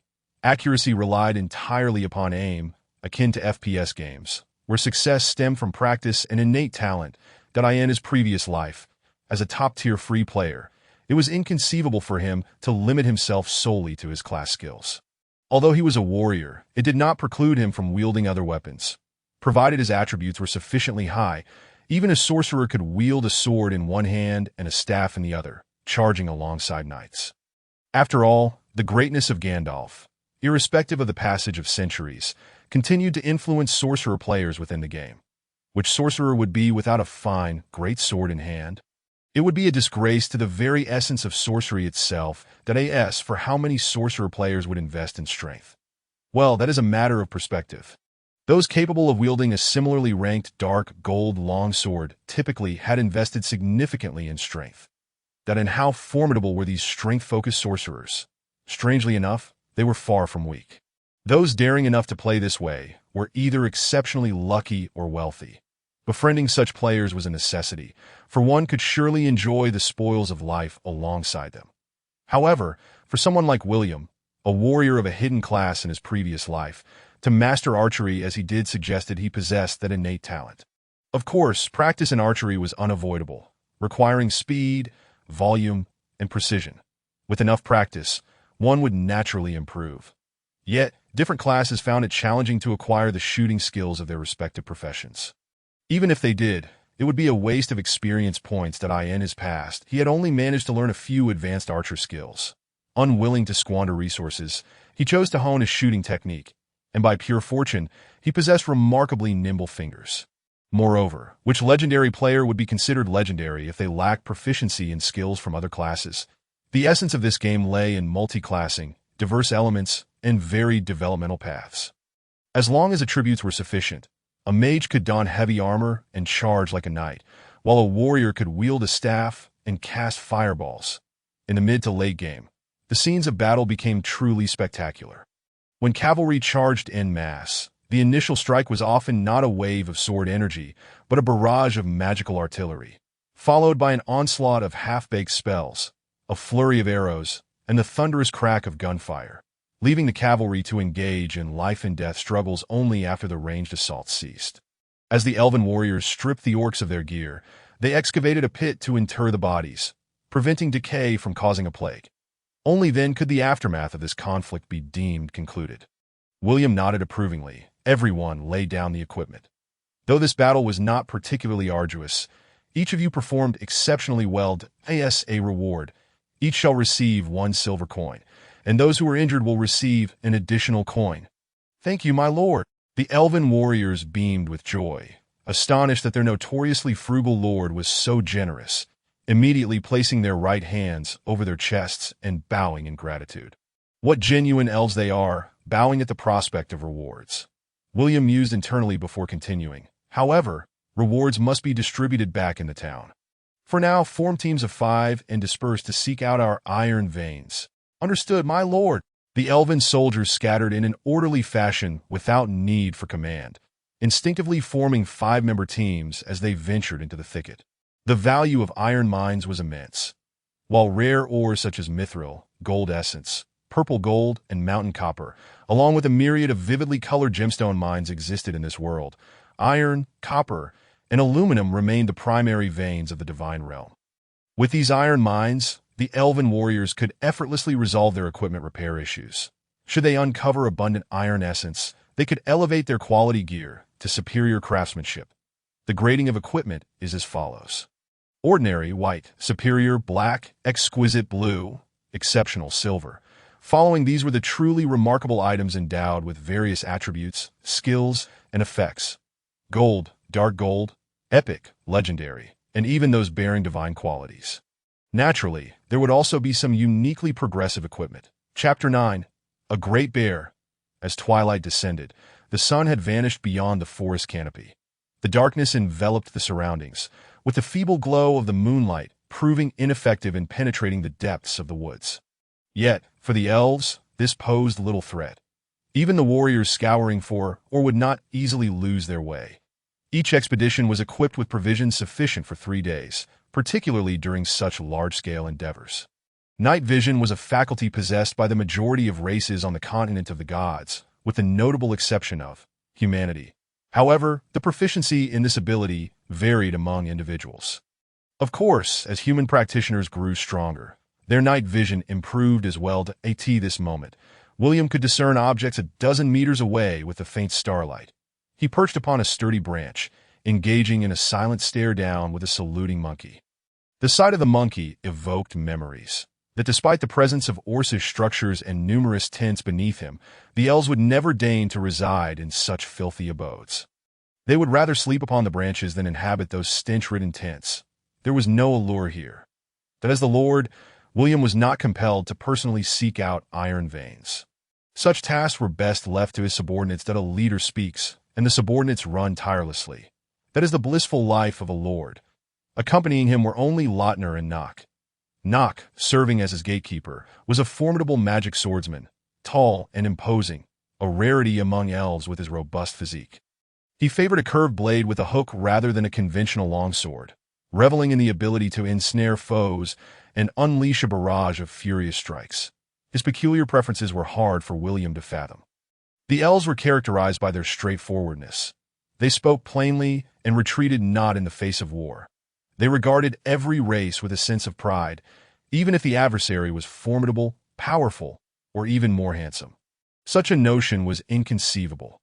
The elves would always hold their heads high, their nostrils flaring towards their foes, conveying through their gaze, "I may not defeat you, but I can outlast you, your progeny, and your descendants, until your lineage is extinguished." Their arrogance stemmed from their appearance, longevity, and prowess. Their demeanor and actions mirrored those of human nobility, yet without the plethora of mundane formalities, exuding a sense of authenticity. Indeed, to assert they resembled nobility is to claim that when humans were subjugated by elves, those so-called nobles were merely imitating the elves' mannerisms. William could not ascertain how much time had passed before he succumbed to slumber against the generously broad trunk of a tree. With a sudden call, Lautner roused him. 2 elven rangers approached, proudly tapping their chests with their left hands, declaring, "My lord, our team has discovered an iron vein. The other 3 are stationed there to guard it, and we have returned to report." "Excellent. Splendid news." Each of you shall receive a reward of 10 silver coins. Thank you, my lord. The elven squad leader bowed in gratitude. Money, indeed, is a fine thing, though they maintained their aloof expressions, as it was only fitting to do so. For ordinary citizens, 5 copper coins could afford a day of contentment, sufficient for 4 hard black loaves that could be softened with water. With a touch of extravagance, an additional copper coin could procure a glass of atrocious whiskey, ensuring a night of deep slumber until dawn that if one were to economize, 3 copper coins would suffice for 3 loaves, leaving 2 coins to spare. Yet as William Blackleaf's personal guards, this cadre of pure-blood elves would never endure such a meager existence. Though elven life was undeniably frugal, even the most dreadful food could be consumed with grace. These guards, having emerged from the elven city, were accustomed to a life of comfort and carried with them considerable wealth. William understood that the better he treated them, the greater their loyalty would be. After all, in times of crisis, they are akin to arrows in my quiver.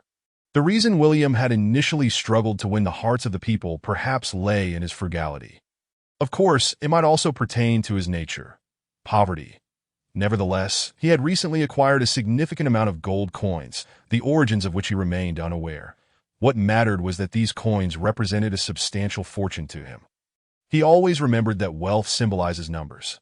Only by sharing wealth could one reap both tangible and intangible rewards. While loyalty may seem intangible, it proves invaluable in critical moments that a miserly lord cannot achieve great things. You all should rest as well. By the way, were there any orcs guarding that mine? William inquired suddenly. None. However, we discovered the tracks of a rampaging giant bear at the entrance of the iron mine. So we refrained from acting recklessly and stationed the other 3 to stand guard against any unforeseen events. A rampaging giant bear? William raised an eyebrow, realizing that hunting was indeed in order. It was no wonder the orcs had chosen not to guard the mine. The freshly excavated entrance had become the lair of the rampaging bear. This creature, a naturally occurring intermediate magical beast, possessed formidable strength. Its hide was tough, its flesh remarkably dense, and its power was such that a single strike could spell doom for its target, making it a more reckless presence than the orcs themselves. Furthermore, this rampaging giant bear wielded earth-based magic, executing various troublesome maneuvers that could drive one to distraction. Early and even mid-game players often found themselves sacrificing lives in the face of such a daunting foe, especially since there was a certain probability that it could evolve into a higher-tier magical beast.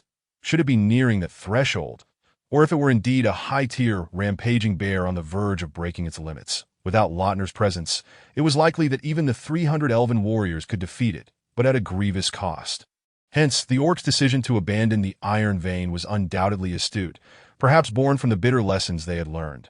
Lautner gripped the hilt of his longsword, pondering. Did you ascertain the rank of the rampaging giant bear?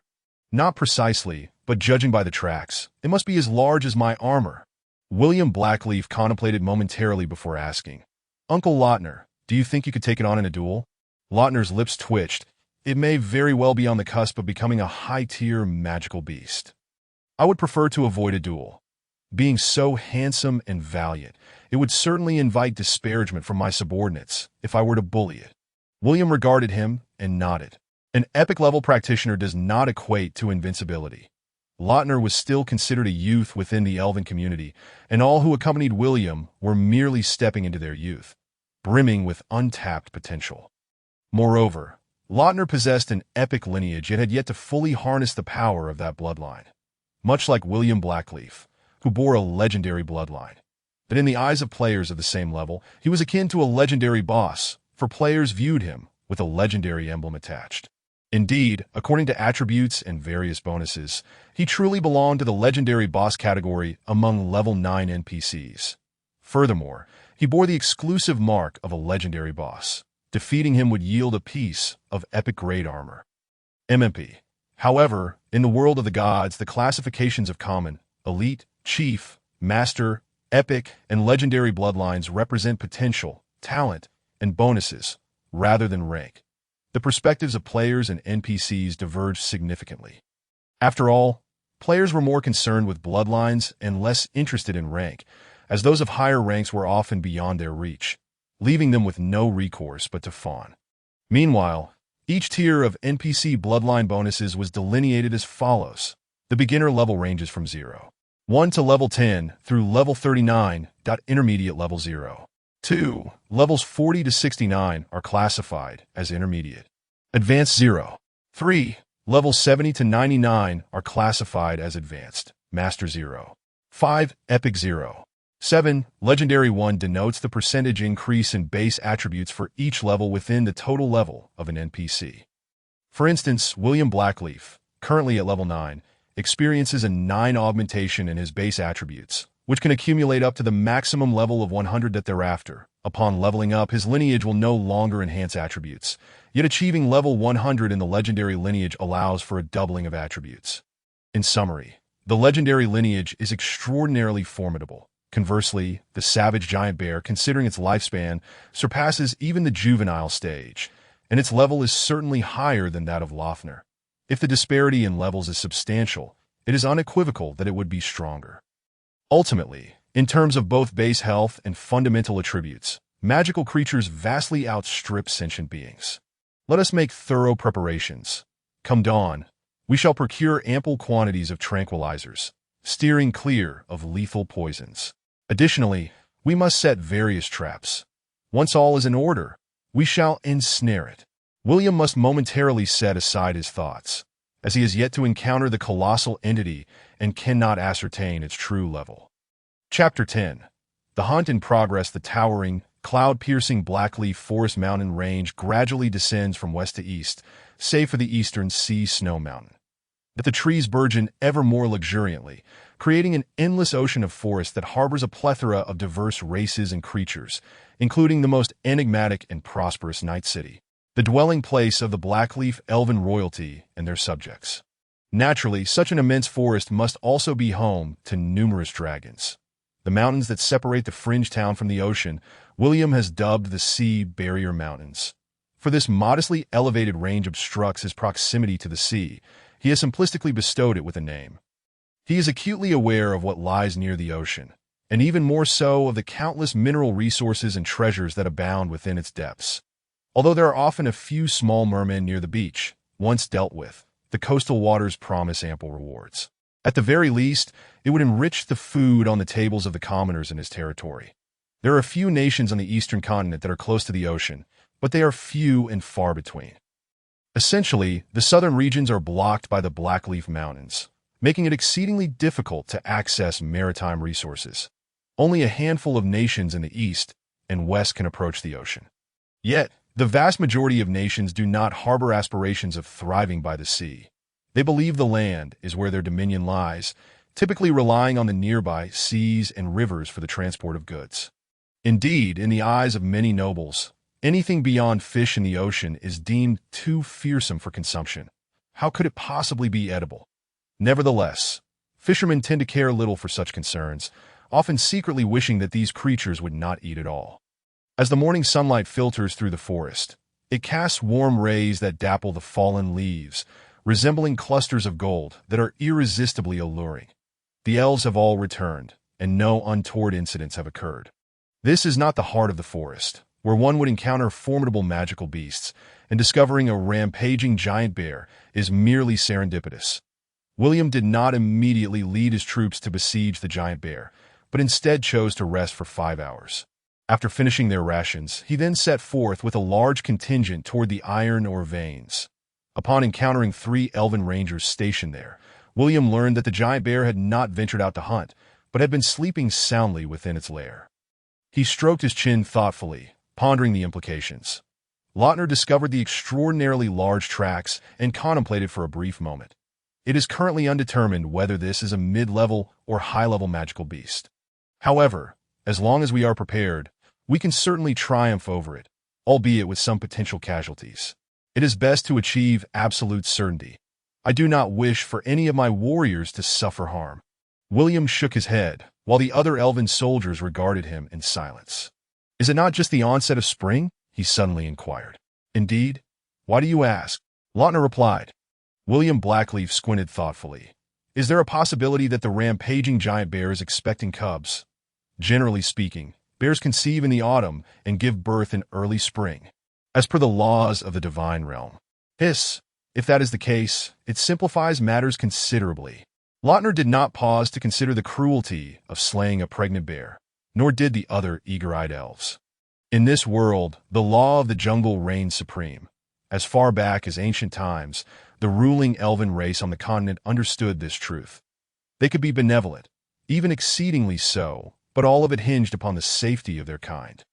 It was precisely due to their excessive tolerance that other races grew in strength, ultimately leading to the elves' retreat from the continent, a memory that remains vivid.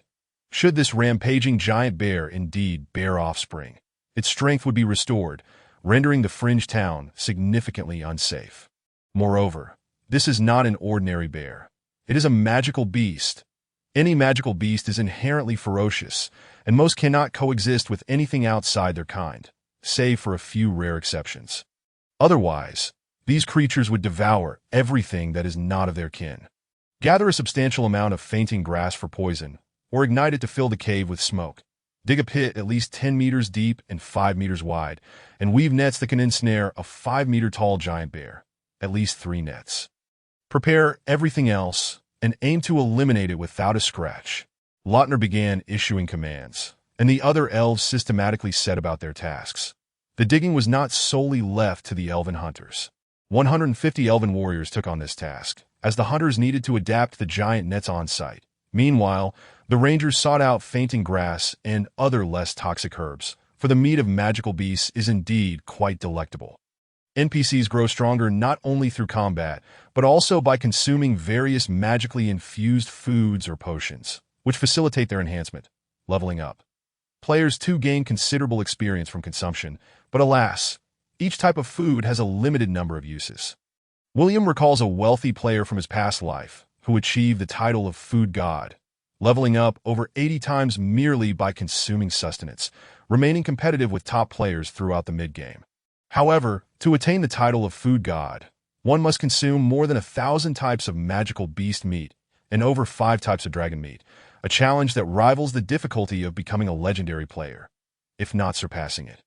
After all, dragon meat is indeed priceless. Should an NPC slay a dragon, without a considerable stroke of luck, players would find it exceedingly difficult to procure dragon meat or blood from them.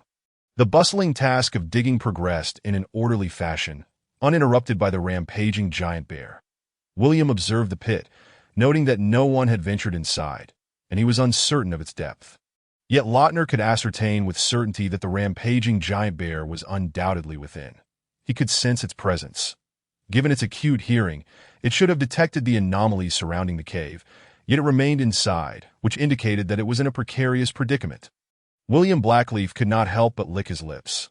If it truly was expecting cubs, he could afford to wait, even considering the possibility of taming a rampaging giant bear, a formidable ally once it matured. Not to mention, riding a mid-level magical beast like a rampaging giant bear in a battle would be utterly awe-inspiring. That though knights typically rode a variety of steeds, most still favored horses, with only a few possessing mounts of notable lineage. The formation of a magical beast knight regiment is a cost that only a few duchies could support, leaving only a handful of nobles capable of acquiring magical beast mounts. As for players, in the early stages, such aspirations are futile. Apart from hunters and summoning mages, other players could only possess very ordinary horses, and even a slightly superior mount would be akin to driving a Porsche, laughable in the grand scheme of things. As time passed, the cave entrance became piled high with fainting grass, and the arrows of the others were also coated with venom. 3 enormous, deep pits were situated near the cave mouth. The archers among the elves climbed the trees, awaiting orders, while the magic swordsmen braced themselves, ready to unleash their most potent strike at a moment's notice, the Aura Slash. This was the most formidable long-range attack acquired by the level 10 magic swordsman, extending approximately 4 meters. Just as William hesitated, a roar erupted from within the cave, infused with an indefinable emotion. He decisively shouted, "Ignite the fainting grass, funnel the smoke into the cave. If you hear any movement within, retreat immediately." However, just as several elves ignited the flames, Allowing the fainting grass to release its intoxicating smoke, the ground trembled ominously. "Retreat quickly!" Lautner exclaimed, and as his words fell, 5 elves who had been fanning the flames had already fled, having heard the ominous sounds. It would be foolish not to depart. Loyalty does not equate to senseless sacrifice. That shortly thereafter, an enormous creature burst forth, thunderously emerging from the cave, towering high on its legs, its sleek black-brown fur glistening, and its eyes ablaze with fury, evoking a sense of awe. At that moment, even the fearless elven warriors felt a tremor of fear. Its inky black eyes scanned the surroundings, and with a mighty swipe of its paw, it extinguished the blazing fire. William squinted.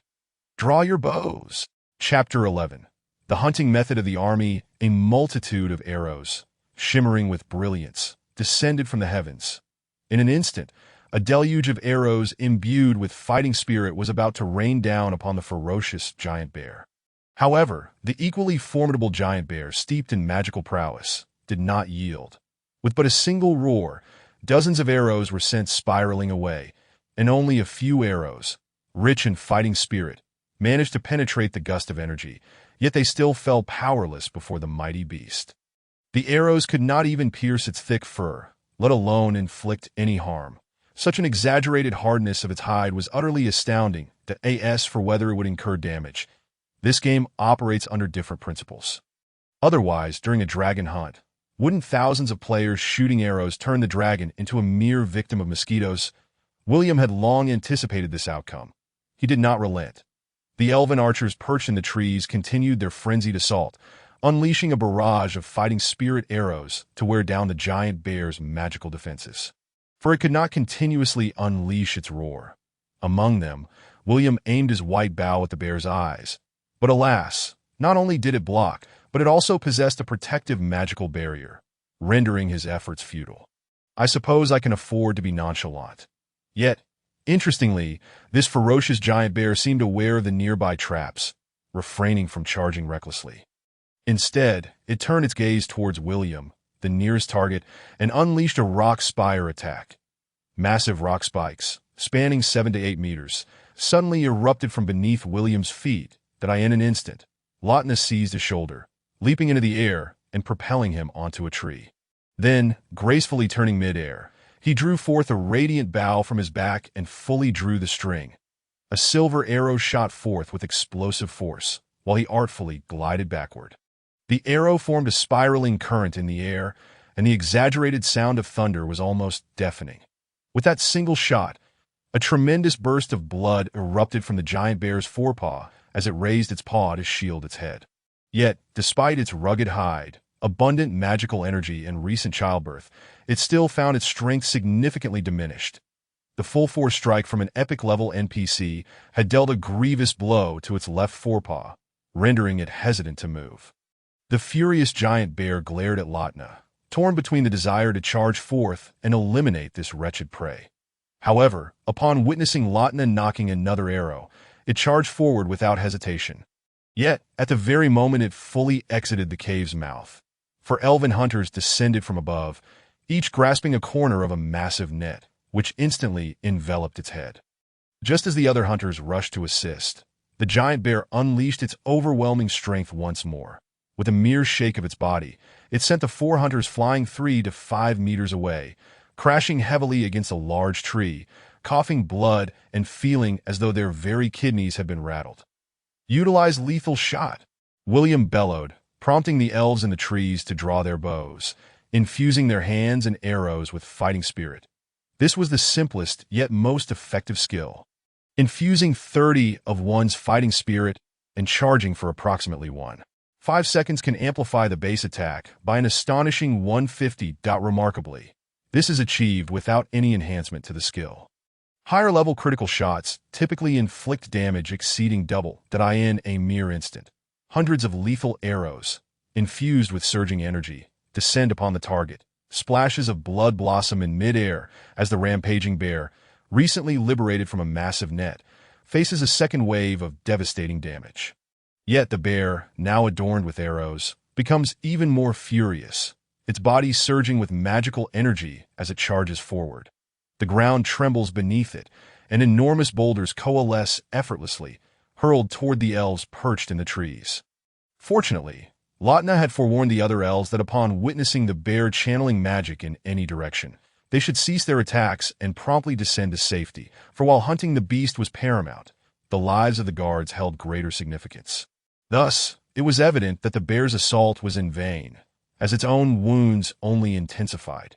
Just as it prepared to unleash another barrage of rock projectiles, its forepaw suddenly found itself ensnared in the air. With a thud, the charging bear stumbled into a trap bristling with barbs, its body pierced in multiple places, blood flowing profusely.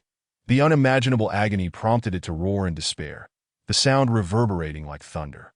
The second wave of hunters approached with nets, only to be repelled by the bear's ferocious roar, several of them thrown back once more. One must admit, being a hunter is indeed a perilous profession. However, as long as the task is accomplished, the rewards for hunters are often substantial, particularly for those of higher rank who possess the ability to tame magical beasts. The rampaging bear struggled to rise, disregarding the gaping wounds that marred its body, striving to gather stones to prop itself up. Yet this highlighted the disparity between large teams and smaller hunting parties. Whether composed of player adventurers or NPCs, there is never an adequate number of hands. Yet William had come to incite conflict. The moment the bear lifted its head, the trap brimmed with magic swordsmen, who simultaneously drew their long swords. The blades of fighting spirit illuminated the entire trap with a blinding radiance. A rumble resonated from beneath their feet. William had never witnessed such a sight. Swords infused with fighting spirit raining down upon a trapped creature. It felt almost like bullying the bear. Nevertheless, after enduring yet another onslaught of fighting spirit, the once resplendent brown fur of the bear lay tattered, its body a canvas of blood and wounds.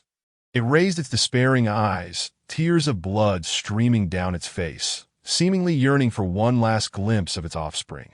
The elven magic swordsmen exchanged glances, a pang of compassion stirring within them. Regardless of the beast's ferocity, its maternal love remained undiminished. They refrained from launching a second attack, instead turning their gazes toward their lord. But William approached, shielded by Lautna, and met the gaze of the bear, now on the brink of death. It was merely a mid-tier magical beast, not a high-tier one. Otherwise, this battle would have been far more daunting, even in its weakened state. That William noticed that one of its eyes was blinded, while the other was clouded with grime, rendering it nearly sightless. He sighed and extended his hand, cradling a small bear cub, still yet to open its eyes, from the arms of a ranger. The cub, devoid of fur, slept soundly, evidently unaware of the tumultuous battle surrounding it. He exchanged a knowing glance with Lautna, and together they leaped into the trap. William placed the cub next to its mother's snout, allowing her to catch its scent, and spoke softly. "Fear not, I shall ensure your progeny survives and is well cared for." Even though the bear could not see, it nodded quietly, sensing the presence of its young. Shortly thereafter, Lautna thrust her sword through the bear's skull, granting it a swift release from its suffering. The conclusion was immaculate. Their lord emerged victorious. The mid-tier rampaging bear lay slain. The iron ore vein was secured. They even gained 3 cubs yet to open their eyes. But yet, for reasons unknown, William felt as though he had truly integrated into this world for the first time, experiencing the emotions shared between man and beast through the depths of his soul. But after the sorrow, why do I feel like smiling? William pondered, cradling the 3 cubs, unable to suppress dreams of the future. As for why he chose not to slay the bear himself to gain experience, it was because such an act would not alleviate its suffering. Rather, it would deepen it. Given his limited strength, whether his long sword could even pierce its hide remained uncertain. He too had his limits. Chapter 12, The Bear Cub, my lord. This is a medium-sized iron ore vein, and the orcs have only extracted a minimal portion of it. The iron content is remarkably high, particularly in the majority of the iron ores I observed, which seem to possess nearly 30% iron content. This is quite exceptional for a medium-sized iron vein. An elf ranger, breathless from haste, enthusiastically recounted while clutching some iron ore. Upon hearing this news, the other warriors could not suppress the smiles that crept onto their faces. Indeed, a medium-sized iron vein contains no less than several million tons of iron ore, along with a substantial amount of iron essence. Given the size of the vein, it is possible to excavate multiple entry points. With sufficient manpower, at least 300,000 tons of iron or could be extracted annually. Although refining it into iron would reduce the quantity, the selling price would be somewhat higher. However, with such a high iron content, the selling price could also increase significantly. At this normal rate of extraction, barring unforeseen circumstances, it could sustain production for several decades. While to others this may seem merely a game, iron is a highly valuable resource for an NPC lord like himself. With just the iron vein, he could earn approximately 10,000 to 20,000 gold coins per year. 1 gold coin equals 100 silver coins, which in turn equals 10,000 copper coins. Although the gold coins may not seem abundant, the sustainability of such output is crucial, especially since his territory requires a considerable amount of iron. Furthermore, he was impoverished. He could have easily squandered tens of thousands of gold coins in his previous life, though he would still feel a pang of regret. Now, however, he had too many mouths to feed, and if he wished to expand his territory and establish a larger neutral faction city, even hundreds of thousands of gold coins would not suffice. Lords and solitary players are hardly comparable. At last, our territory has a profitable mine. Return and select suitable candidates. Commence operations immediately. Each of you will receive a reward of 5 silver coins.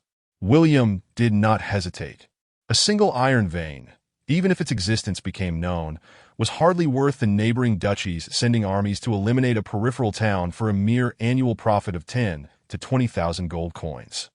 The peripheral town had maintained its neutrality for so long, thanks to his father, and now him, along with the numerous pure-blooded elves of the Blackleaf Forest, as long as he refrained from involving himself in the conflicts between the two duchies or revealing the existence of great treasures, the enemies would not take action lightly.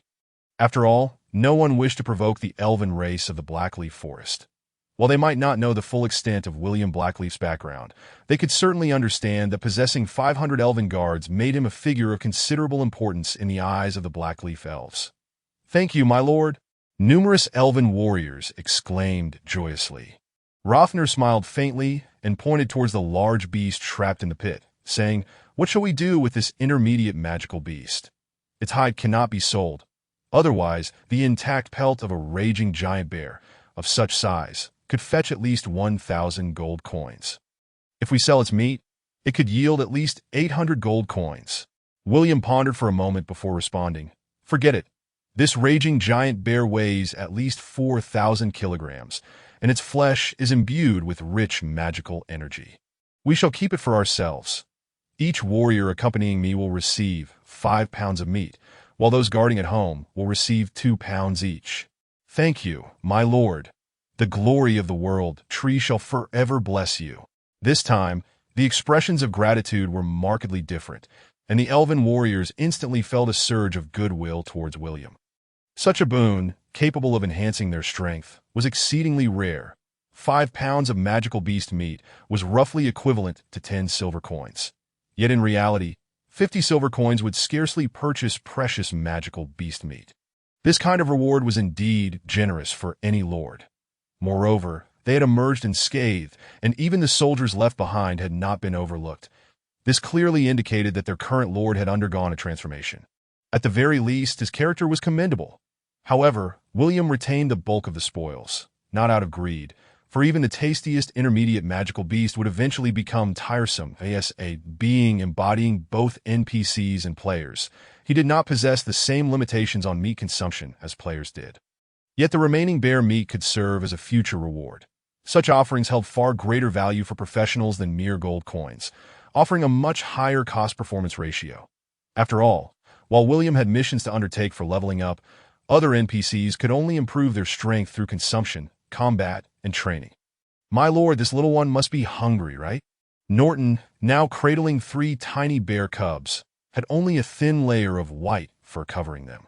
He was compelled to remove his undergarment to wrap them up, fearing that even the slightest chill might lead to illness, a consequence he could hardly bear to imagine.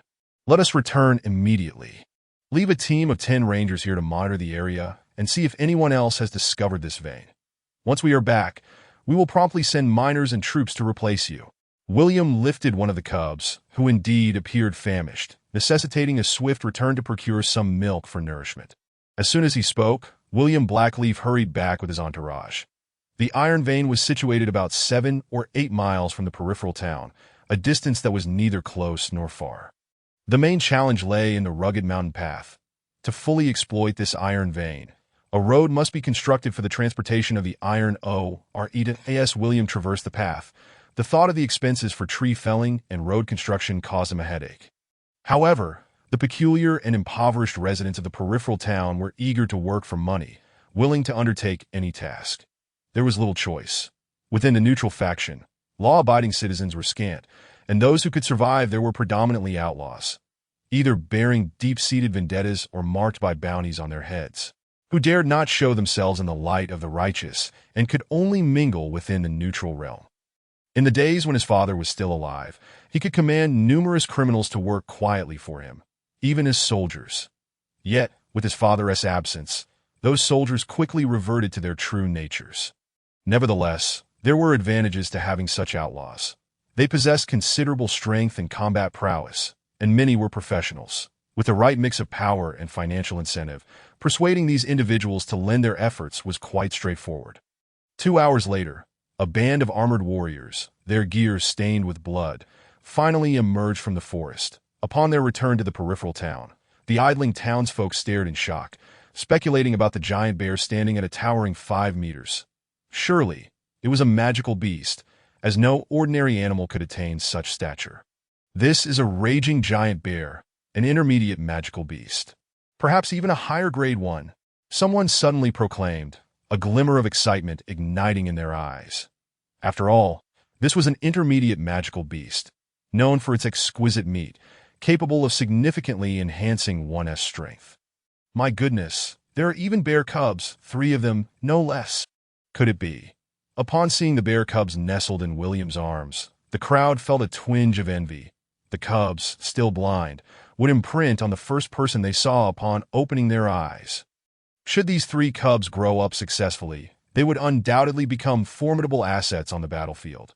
William strolled along the road with an air of pride, disregarding the restless townsfolk. His intention in prolonging the return from the mountains for 2 hours was to allow them a glimpse of this magnificent creature, while also showcasing the might of his guards, ensuring they would not dare to meddle with anything untoward. Milk! Quickly, bring me milk. I must feed the bears. I apologize, my lord, but we currently have only sheep's milk. The sheep's milk will have to suffice. However, there is very little of it. For future feedings, we will need to procure more. From the Iron Dominion, to buy it. Chapter 13. The 3 little bears, Bear Big, Bear 2, and Bear 3, lay nestled together in their cradle, eyes gently closed, seemingly in search of the warmest spot to drift into slumber. However, it was Bear Big, with a more robust physique, who stubbornly squeezed into the most comfortable and warmest position, closest to the center. Bear 2 and Bear 3, unable to outmaneuver him, resigned themselves to the situation and gradually succumbed to sleep, snoring softly. William had just fed them goat's milk, his palm gliding over the soft fur of the 3 little bears. These adorable creatures were far from ordinary. Following his earlier assessment, it was revealed that Bear Big possessed a lineage of high-level magical beasts, while Bear 2 and Bear 3 were of intermediate lineage. In the early stages of the game, what player wouldn't desire a high-level magical beast? Even possessing a single intermediate beast as an ally could prove invaluable, especially if it grew steadily, becoming a prized asset in any guild, and even holding its own in conversations with the minor nobility of the duchy. In short, the sense of superiority was palpable, though it is said that stronger bloodlines grow at a slower pace. As long as food is sufficient, magical beasts develop far more swiftly than their intelligent counterparts. William picked up a fluffy blanket and draped it over the 3 little bears, leaving only their small heads exposed for breathing, before quietly exiting the room. Take good care of them. I do not wish to hear of any mishaps, William instructed the servant standing at the door. Yes, my lord. I swear to watch over these adorable little ones at all times. The maid cast a furtive glance at the 3 bears within the room, never imagining they would grow into fearsome, rampaging giants, yet finding them undeniably cute in their infancy. Well, from now on, I shall reward you with an additional silver coin each month, William declared. As the Lord, he understood the necessity of servants, especially given the multitude of hungry commoners eager to serve him. Sia, tall and graceful, stood thoughtfully to the side, seemingly puzzled by the drastic transformation of this fellow. The spoils from a single outing were considerable. After annihilating an orc tribe, he had seized the opportunity to secure an iron mine along with the 3 little magical bears. Once they opened their eyes in 3 or 4 days and beheld their first human, the bond of recognition would be easily established. Of course, the little bears were also quite sensitive to scents. The servants needed to ensure that the bears encountered no accidents, while also tending to their waste. However, for feeding and grooming, it was primarily William who would need to attend to them personally. "Sia, do you fancy those little bears?" William inquired as he approached her. "Indeed, they are such delightful little creatures," Sia replied, somewhat unexpectedly. "How about I gift you one?" "Really?" No, perhaps not, that I could never afford to keep a rampaging giant bear." Sia hastily shook her head, knowing that her modest income was already invested in magical materials, making it impossible to care for a magical beast. William chuckled. "Even if you cannot keep one, you can certainly visit frequently. Bears of magical lineage will not easily attack familiar scents, and besides, I can command them. Can I come by every day? What if they accidentally open their eyes and see me?" Sia asked, her eyes widening in concern. "Not to worry. If it comes to that, I shall assist you in their care," William replied generously. "Then, thank you, my lord." Sia, unsure of what else to say, hurriedly departed. William watched Sia as she hurried away, rubbing his hands together, an epic bloodline mage with a sorceress surely in the making. "My goodness, you have indeed provided me with a wealth of talent, all equipped with various gear." Name: Sia. Race: Blackleaf Elf. Occupation: Intermediate Water Mage. Level: 41. Bloodline potential: Epic. Base attributes 28. Talent: Intermediate life. 1 point of stamina equals 40 points of health. Talent: Light of the Water. Casting any water-based magic will enhance its effect by 30 and reduces the cooldown time of water skills by 20 with 100 points of intelligence. Talent: Intermediate magic, with 1 point of intelligence equating to 2 points of magic attack power. Health points: 8800. Stamina. Mana. It is worth mentioning that both chi and mana are attributes that can only be acquired post-class change. At that juncture, both players and NPCs will have the opportunity to learn martial arts manuals or meditation techniques. Ranks are categorized as low, medium, high, master, epic, legendary, and so forth. In essence, the higher the rank of the manual, the more mana or chi it bestows, often accompanied by certain special effects, such as an increase in skill power or the ability to activate a specific chi shield. When players seek out class change NPCs, they typically can only acquire low-tier or mid-tier manuals. Advanced manuals necessitate undertaking relatively challenging quests, yet with patience, players can attain them. However, manuals of the master rank and above require fortuitous encounters, auctions, special NPCs, black markets, mysterious merchants, or even the secret collections of certain profession mentors. Moreover, the prices of these manuals are astonishingly exorbitant that low-tier manuals merely cost 10 silver coins, making it feasible for players who can manage their expenditures to learn sufficient manuals and skills upon class change. Yet mid-tier manuals demand 1 gold coin. Though while 1 gold coin may seem trivial, it is a devastating blow for newly initiated casual players. Without a stroke of luck or the desire to spend money, they must diligently save. However, even with monetary expenditure, coins cannot be exchanged in-game. That the items sold in the marketplace consist solely of fashion items, or more fashion items. Otherwise, under the guise of monthly subscriptions, selling attributes is a bold move in this era. Which game company would dare to engage in such practices? How did NetEase face bankruptcy? It was precisely due to their subscription model that sold attributes, provoking a backlash from players in the 23rd century that led to their downfall, rejecting all games under their banner. As for fashion items, they evidently do not augment any attributes. Their sole characteristic is aesthetics, capable of being layered over equipment. Yet, even the cheapest of these items requires 100 yuan. Of course, fashion can also be sold to certain NPC nobles, but that necessitates building rapport with the NPC and gauging their interest.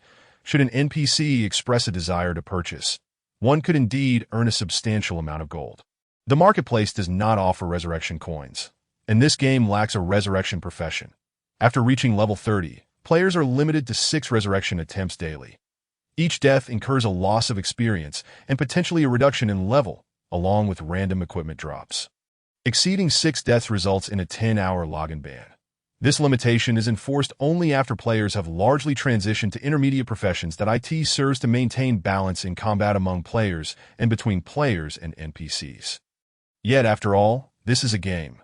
The company aims to profit, fostering sustainable growth. They cannot afford to incur losses in business, hence the establishment of a trading system. Players can purchase equipment and gold with real currency. The only remaining aspect of operation is the clubs, as each club encompasses a guild. Players often congregate under the guilds of their idols, willingly offering a small portion of their equipment or gold to aid professional players in rapidly gaining strength. The prerequisite, however, is that professional players must achieve glory. A defeat is not merely an empty phrase. It carries weight. Chapter 14. Job Change, Hidden Class. Another day has passed. After feeding the little bear, William Blackleaf, having consumed an oversized bear paw, finally managed to dawdle his way to level 10. His attributes each increased by 1, and he gained 4 free attribute points. Having never utilized his free attribute points before, he now possessed a total of 40 that if he allocated all of them to agility, he could instantly elevate it to 80 points, not accounting for equipment and legendary bloodline bonuses. Yet he found himself pondering how to specialize, as finding a hidden class would not pose much difficulty for him. Hidden classes were abundant. Any martial or magical secret manual exceeding master quality could be considered a hidden class. However, powerful hidden classes were exceedingly rare, that he was aware of 2 formidable hidden classes related to elves. Initially, he could specialize as a warrior, and upon reaching level 30, during the awakening of attributes, he could venture to the capital of the Lion Kingdom to seek out a legendary elf who had concealed himself. This encounter required first feigning a chance meeting over drinks, and he must be thoroughly intoxicated. That additionally, he had to exhibit a penchant for gambling, a propensity for cursing, and a readiness to engage in brawls, among other rather absurd hobbies, all of which had to be witnessed by this eccentric elf to garner his favor. Subsequently, the elf would present a series of arduous tasks, and upon successful completion, he could essentially secure his specialization. The martial and magical sword saint, this hidden class, was exceedingly powerful, albeit with experience points required for leveling doubled. The second option was to initially specialize as a ranger, and he would need to journey to the Blackleaf Forest in search of a modest elven gathering. And after navigating a series of tedious requirements, he could transform into a night ranger. This hidden class was not singular. The prerequisite was that his level could not exceed 50, and the operational skill requirements were exceedingly rigorous. Even some experts found it challenging to successfully complete the tasks at lower levels. As for whether there were individuals who deliberately deleted their accounts solely to pursue hidden classes, it's vexing. Should I seek out Lothner and specialize as a Demon Hunter Ranger? This class is not weak, yet it is overly specialized and lacks the strength of the martial and magical sword saint. Nonetheless, the dual mastery of swords and arrows truly aligns well with my capabilities. William mused, stroking his chin, recognizing that selecting a hidden class must be a choice that suited him well. The sword saint of magic and martial arts appeared formidable, yet with his inherent experience, gained multiplier of 1. 5. Upon adopting this profession, it would escalate to 3-fold. Such an accelerated advancement in levels would undoubtedly render him a nightmarish entity. Forget it, I shall transition to the Demon Hunter Ranger. As long as I possess ample talent, hidden professions are of little consequence. William ceased to ponder the matter of hidden professions. As a legendary boss with memories of a past life, he harbored unparalleled confidence.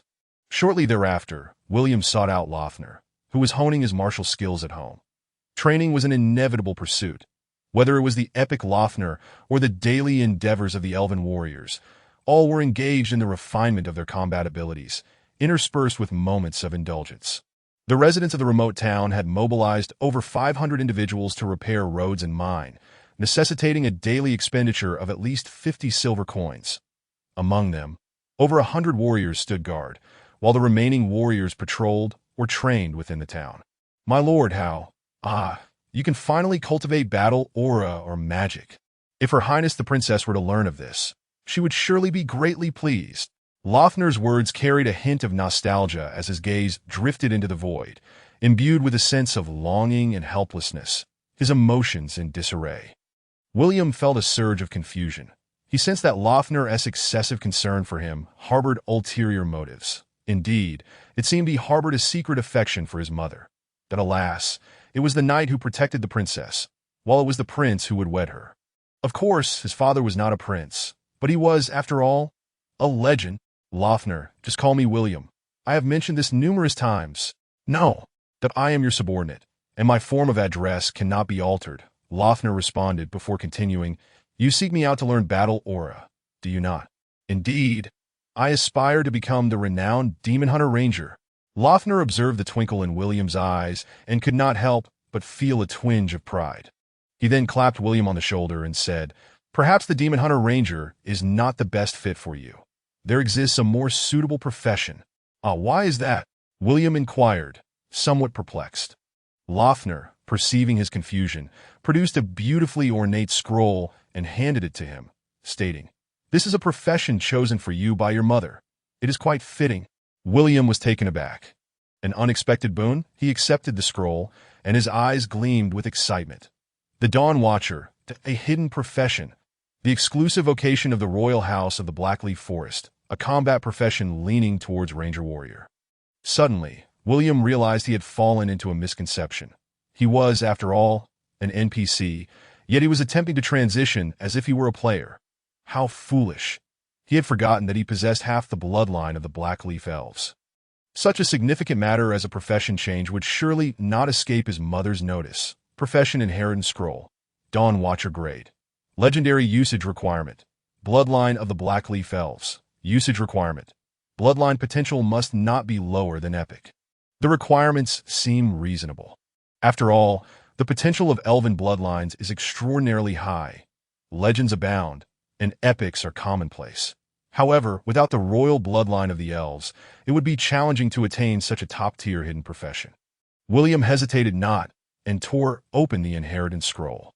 The scroll transformed into countless sparkling motes, gradually enveloping his entire being, ultimately merging within him, that a piercing pain surged through him, and William could not help but twitch his lips. As an NPC, all sensations of pain were intensified to 100, utterly unmanageable and unmodifiable. Yet, fortunately, moments later, the inheritance was complete. However, his attribute panel had undergone a monumental transformation. The first advantage, all attributes 10, charm 10, the second advantage. After reaching level 10, each level gained would increase all attributes by 1 and charm by 1. The original free attribute points increased from 4 to 6. Truly befitting of the exclusive profession of the Blackleaf Elves, even charm could rise with levels. The third advantage, Dawn Watcher Skill Tree. The fourth advantage, Dawn Sacred Battle Aura. The fifth advantage, quite common. Basic life. Name, William Blackleaf Race. Half-elf profession, Dawn Watcher Talent. Strikingly handsome. Talent. Basic life, 1 point of stamina, 20 points of life. Bloodline potential, legendary, base attributes 10, level, 10 experience. 82, 34, 8500 age, 16 life points, 740, 300, 200 stamina points.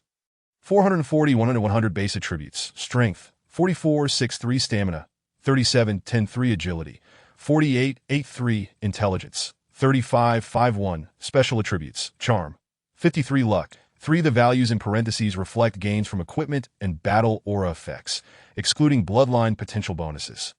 Dawn Sacred Battle Aura Grade. Legendary Level.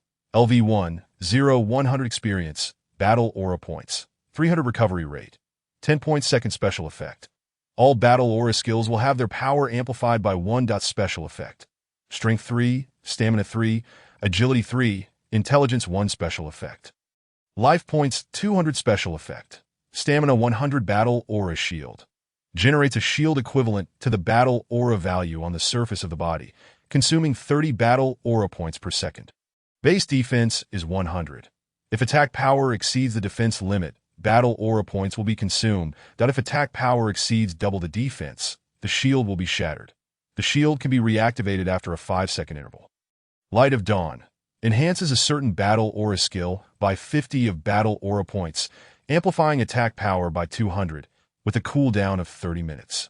Every 5 levels, attributes, special effects, battle aura points, skills, etc. will be enhanced. Attributes added by battle aura possess bloodline enhancement effects. Dawn Watcher skill tree 3 skills activated. Blessing of the Elven God passive, level, LV1, 0-100 experience, skill attribute. Increases ranged physical attack power by 10. Cooldown. None consumption. None. Deadly, barrage level. LV1 skill attribute. Can shoot 3 arrows in succession. If all strike the enemy, the first arrow will inflict damage equal to strength x 120, the second arrow will inflict damage equal to strength x 140, and the third arrow will inflict damage equal to strength x 160. There is a chance to inflict a bleeding status. Cooldown, 10 seconds. Consumption, 100 battle aura points. Aura/level, LV1, 0-100 experience, skill attribute. Unleashes a sword chi forward, inflicting damage equal to strength x 140 upon hitting the enemy, with a chance to inflict a bleeding status. Cooldown, 3 seconds. Consumption, 30 battle aura points. Chapter 15. The crisis reemerges. The Dawn Watchers, adept in both sword and arrow, not only possess skills that are dazzling and flamboyant, but also wield formidable destructive power. The enhancement of their combat techniques necessitates the accumulation of experience points, much like the advancement of their skills. Particularly for legendary grade combat manuals, the experience required is truly excruciating, nearly equivalent to that needed for leveling up. William, having just transitioned to a new class, finds his remaining experience points dwindling.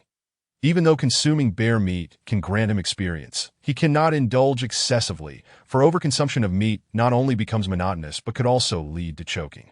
Moreover, as a lord, he must learn to savor the pleasures of life. How could he be compared with mere players? Completing quests is paramount. Relying solely on consumption for leveling up is far too harsh for him. However, dragon meat is something one could relish for a lifetime without fatigue. Fortunately, the experience gained from skill upgrades is still sufficient, allowing him to elevate 3 skills by 2 levels each. As a lord, he must practice equitable distribution. Ahem. The primary concern remains the limited combat energy. Should he endeavor to max out a single skill, he would likely find himself unable to unleash any abilities in the heat of battle, rendering the situation exceedingly awkward when facing adversaries. Blessing of the Elven God passive, level, LV2 skill attribute. Increases range physical attack power by 12. Consumption. None cooldown. None. Deadly barrage level, LV2 skill attribute. Consumes 130 combat energy to unleash 3 arrows in succession. If all arrows strike the enemy, the first arrow inflicts 130 damage, the second 150, and the third 170, that there is a chance to inflict a bleeding status. Cooldown, 9 seconds. Combat/level, LV2 skill attribute. Consumes 40 combat energy to unleash a wave of sword energy forward, dealing 150 damage upon hitting the enemy, with a chance to inflict a bleeding status. Cooldown, 3 seconds. End summary.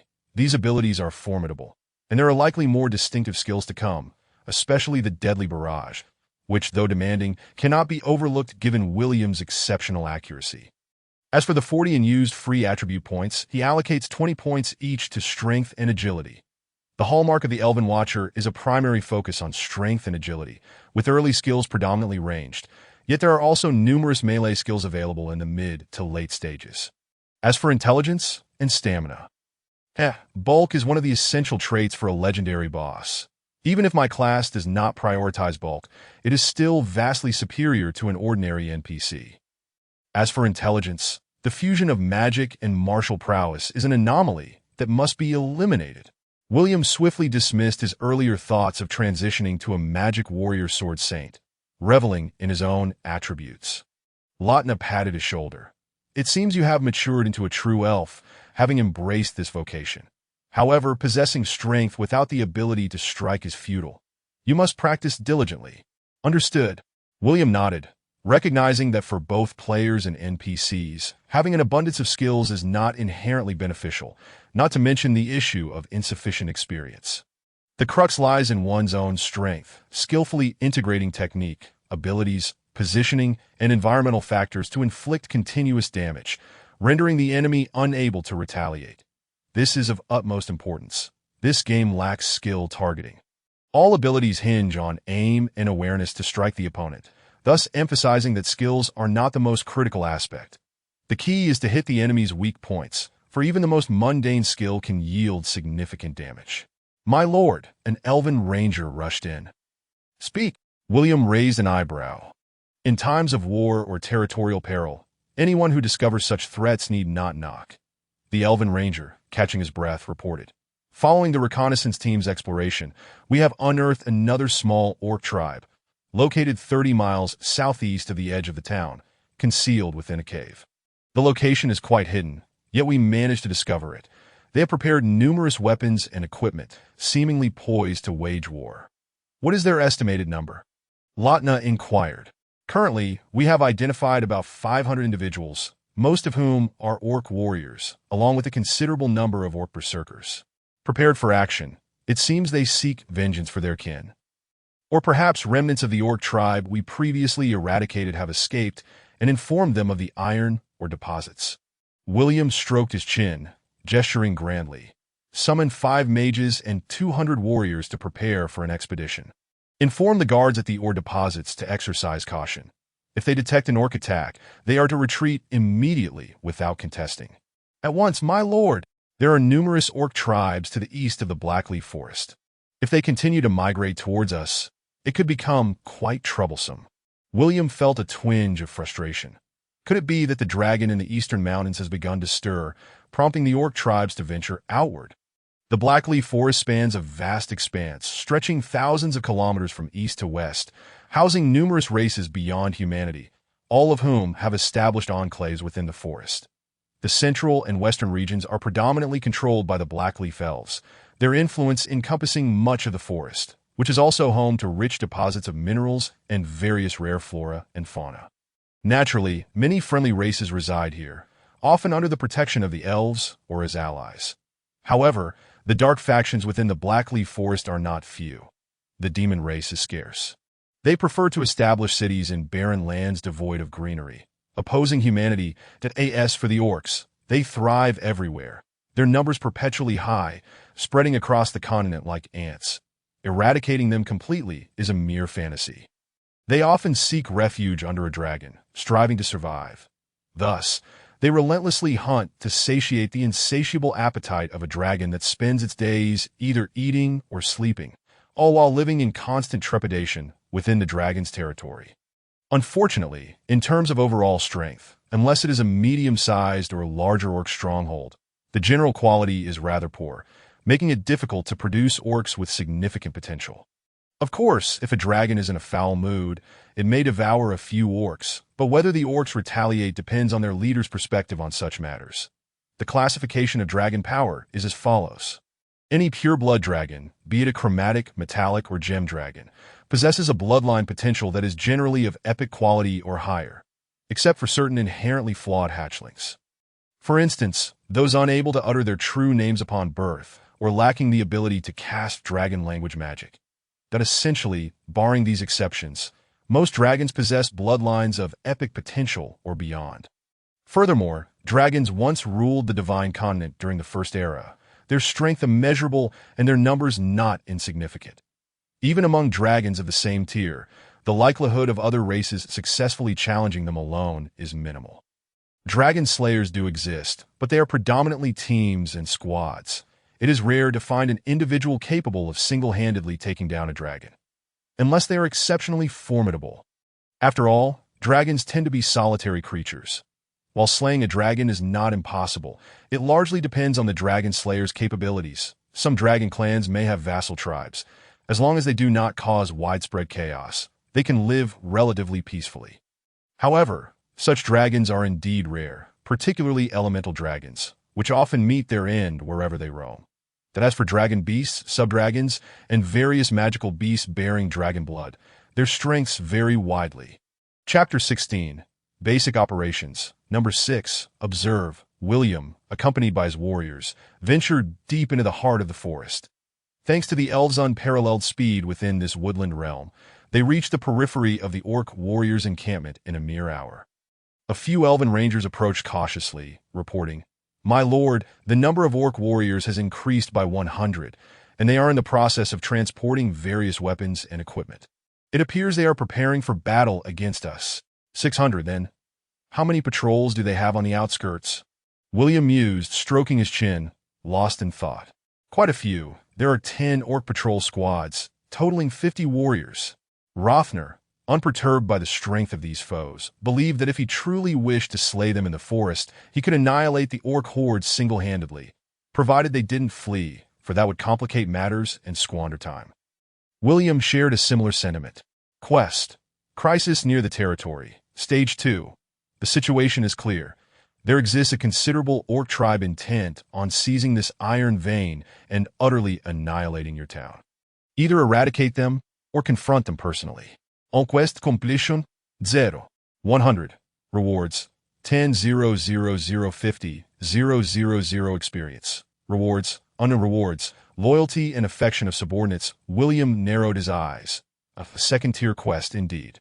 The rewards for lordly tasks now began to pertain to the loyalty of his warriors. According to the quest description, he could either dispatch troops to exterminate them or rely on his own prowess to eliminate the threat, an endeavor fraught with difficulty for many lords, particularly at level 10.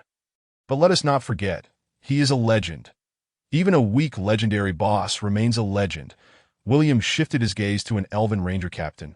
Lend me your bow and weapons. Of course, my lord. The elven ranger captain, though puzzled, was not fearful that the lord would covet his equipment. This captain, with bloodline potential, stood at level 33, wielding respectable gear. A blue-quality longbow with an attack power of 130 to 180, and a blue-quality one-handed sword with an attack power of 120 to 160. The additional attributes were minimal and hardly worth mentioning, that as long as the gear was of basic grade and the attributes met the standard, he could don it. After all, legendary bosses possess high attributes and substantial health, allowing for such indulgence. In this game, the weapons and equipment do not impose level restrictions.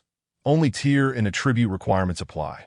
Other professions can wield such equipment if they can lift it. With enough determination, even a mage could don heavy armor, although some special effects might be rendered unusable.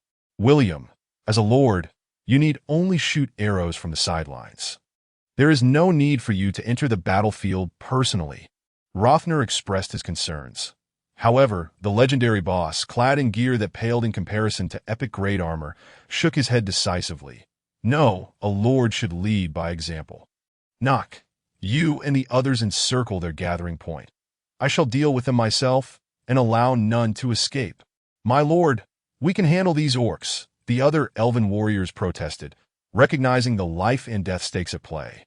Although they could discern that their lord had successfully cultivated his fighting spirit, they felt it was unwise for someone so young to engage in such perilous actions.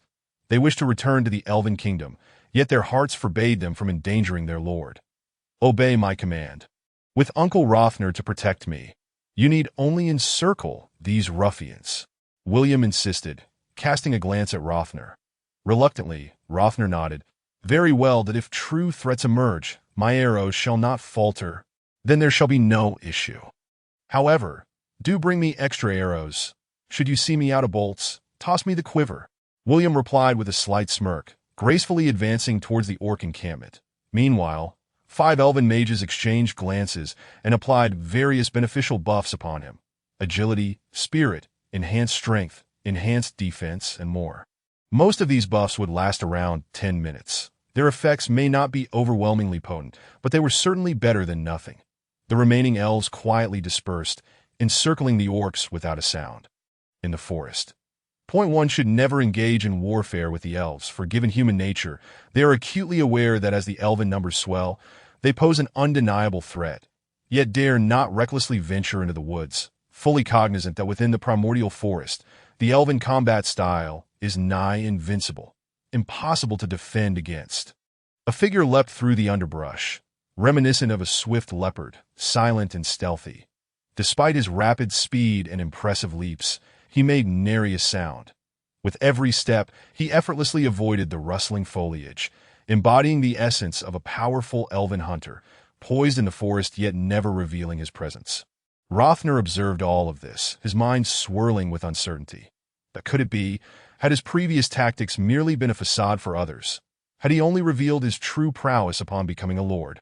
William gradually approached a patrol of 5 orc warriors. After observing from the trees, he noted their levels. 3 at level 20 and 2 at level 15. None of them elite. Merely ordinary orc warriors.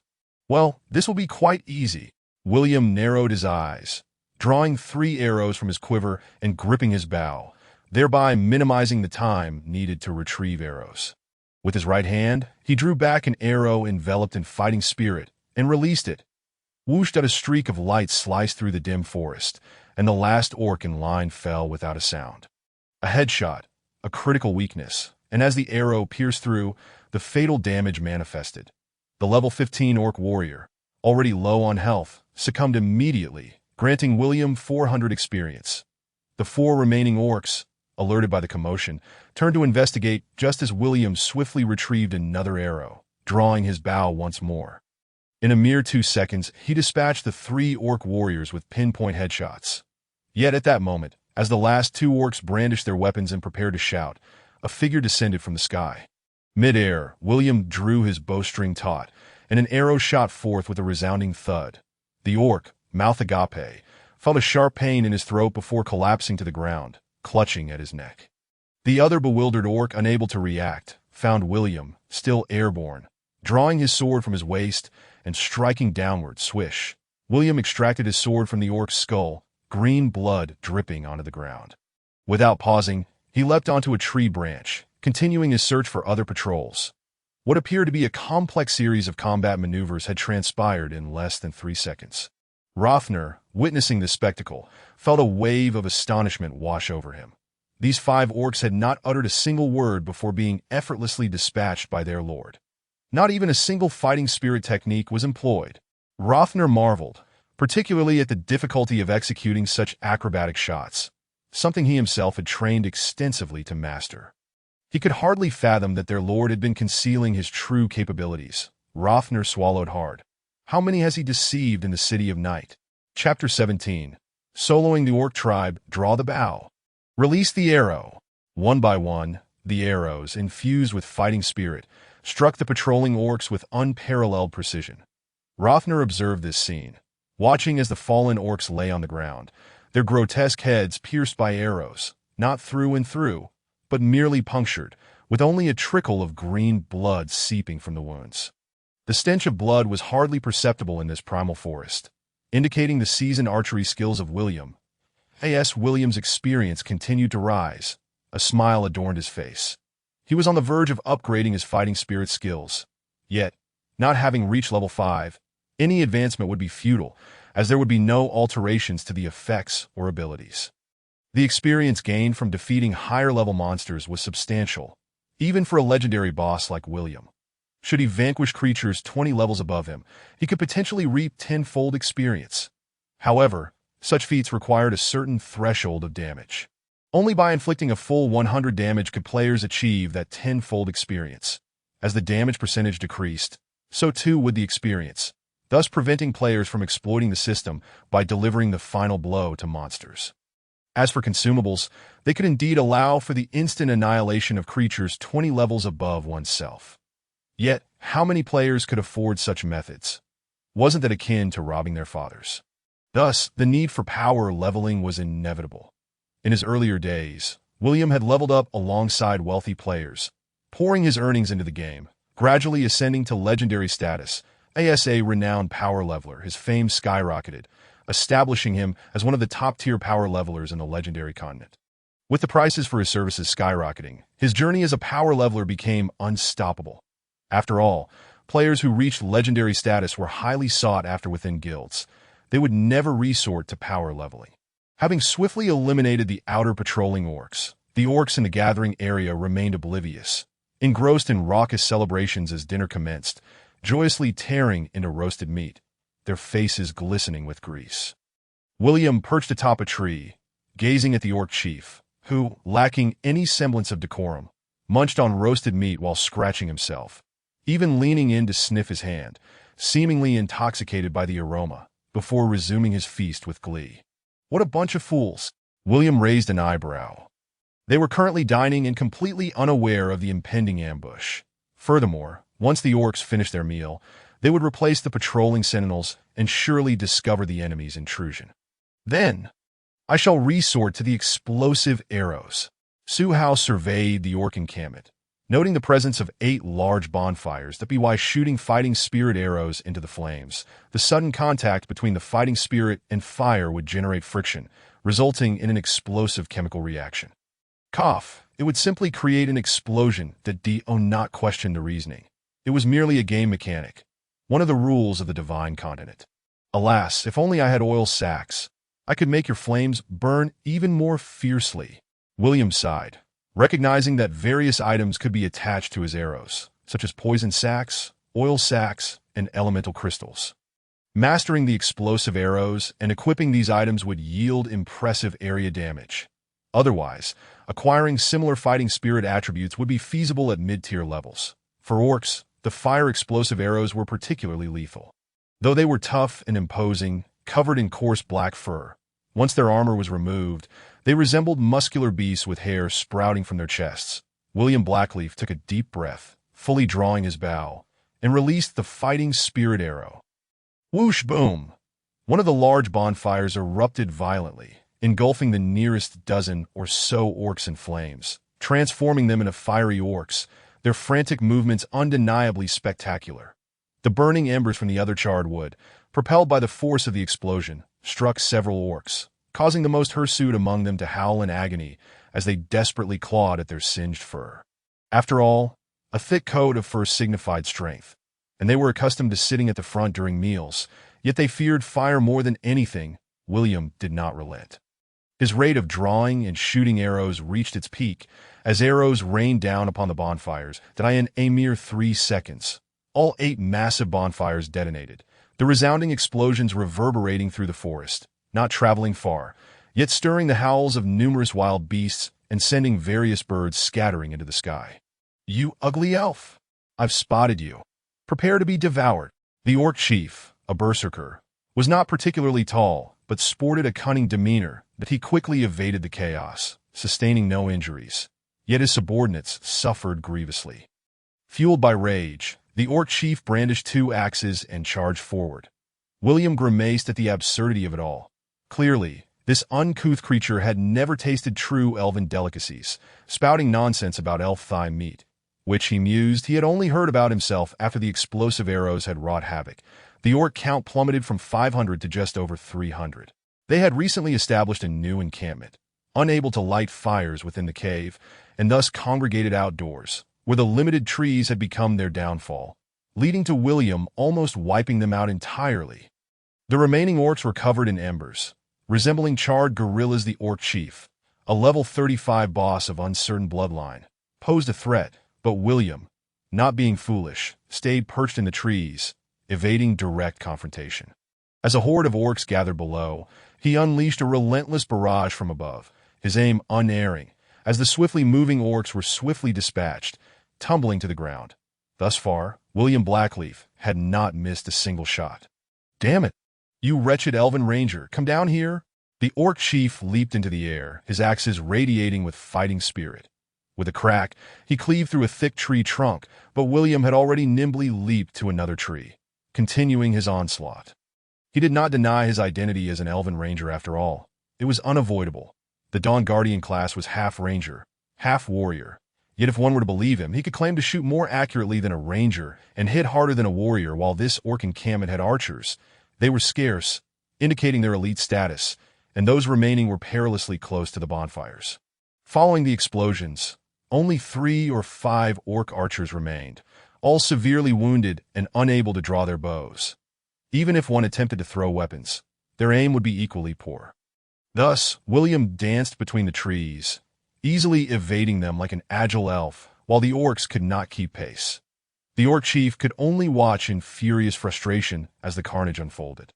As William continued to shoot fervently, arrows would sometimes be tossed his way when his quiver ran low, ensuring he was never in want of ammunition. However, kite flying could not last indefinitely. When the surrounding trees were felled, William, encircled by orcs, would have no choice but to cease this merciless slaughter. Chapter 18. boldly seizing the king among thieves that on the battlefield.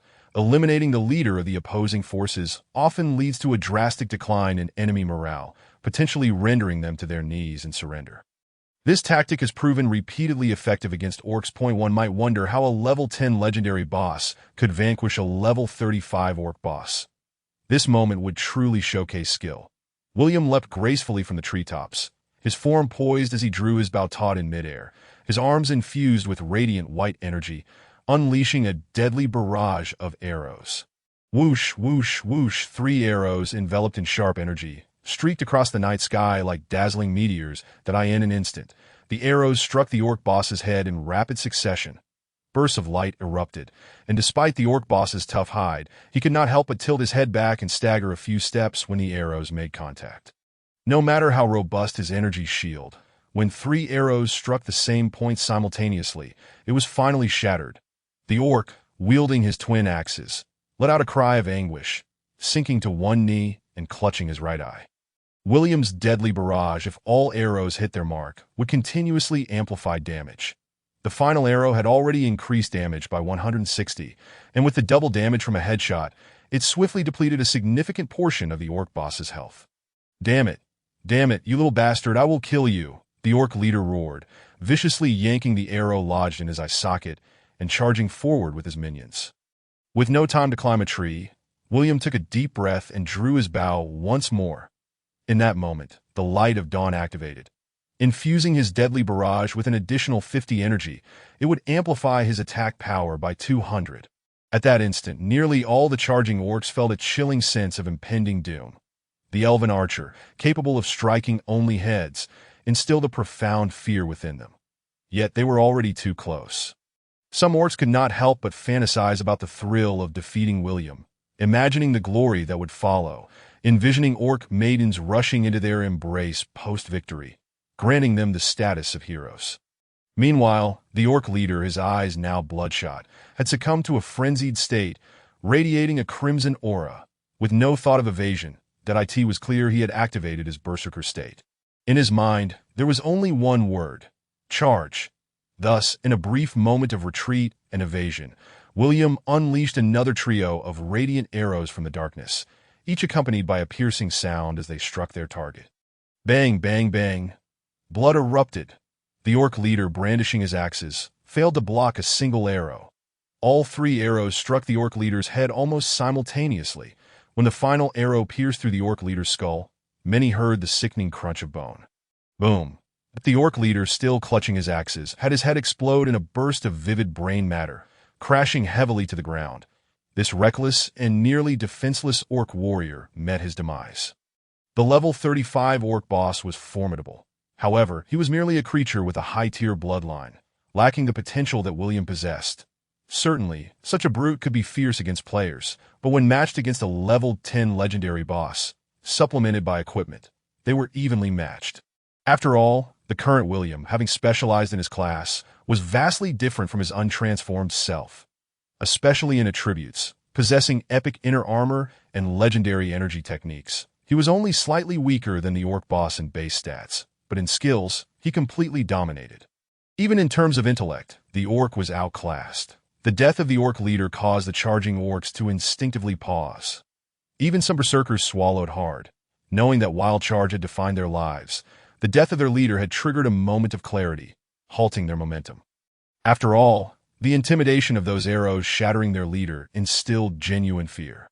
William stood alone before over 200 orc warriors, exuding an aura of defiance against 1,000 foes. His strategy to eliminate the orc leader was deliberate, aimed at instilling a fear buff in the ordinary orc warriors. Otherwise, how could he possibly defeat them all alone? However, the effect is not as pronounced. William raised an eyebrow. The group of orc warriors did not flee but seemed hesitant. With a sweeping gesture, 200 elven soldiers clad in exquisite armor materialized around him. As the elven archers aimed their bows at the orcs, the latter could no longer hold their weapons, throwing them down and crying out in surrender. Their trembling forms resembled a group of helpless maidens encircled by brutes, gazing at William with a mix of hope and despair, worried for their future. Territory Task Crisis. Phase 2 completed. You have single-handedly defeated the invaders, showcasing your true strength, although you will require assistance to maintain order. Reward: 45,000 experience. Reward: a large quantity of armor. Upon seeing the second reward, William could not suppress a twitch of his lips, initially anticipating something grander, only to find it was merely armor, essentially a gift. Once he defeated these orcs, he could easily claim their armor. Alas, the orc armor was unsightly and ill-fitting, necessitating a complete overhaul. With the orcs surrendering their weapons, William had yet to order their execution, and the other elves quickly realized what to do, prompting them to strip the orcs of their remaining armor, arranging them in a line, modestly covering themselves. There was no other choice. Orcs, apart from dwarves, were adept miners. Not only could they endure hard labor, but with a little prodding, they would find joy in their toil. Whether among elves or humans, as long as orc captives could be controlled, they were typically assigned to mining tasks. "My lord," Nock, who had been scavenging for loot in the caves, approached with a joyful expression. William, who had been contemplating his next level up, turned to see Nock's eyes gleam. "Armor?" "Indeed. We discovered human soldiers' armor and weapons in the cave, all of excellent quality. Over 300 sets," Nock exclaimed, holding up blood-stained armor and weapons. William silently praised the task for not deceiving him, casually lifting an armor piece to weigh it in his hand, raising an eyebrow. "Bring everything back, that we will remove the insignia from the armor and weapons, ensuring we have ample equipment when we recruit soldiers." "Understood," Nock nodded, directing the other soldiers to begin clearing out the treasures from the orc cave. How did the steel iron dukedom's soldiers' equipment and weapons end up in the hands of orcs? Rothner remarked with a hint of confusion. "I know not, but they are mine now," William replied nonchalantly. The war between orcs and humans had never ceased. Orcs typically sold the spoils of human soldiers to merchants.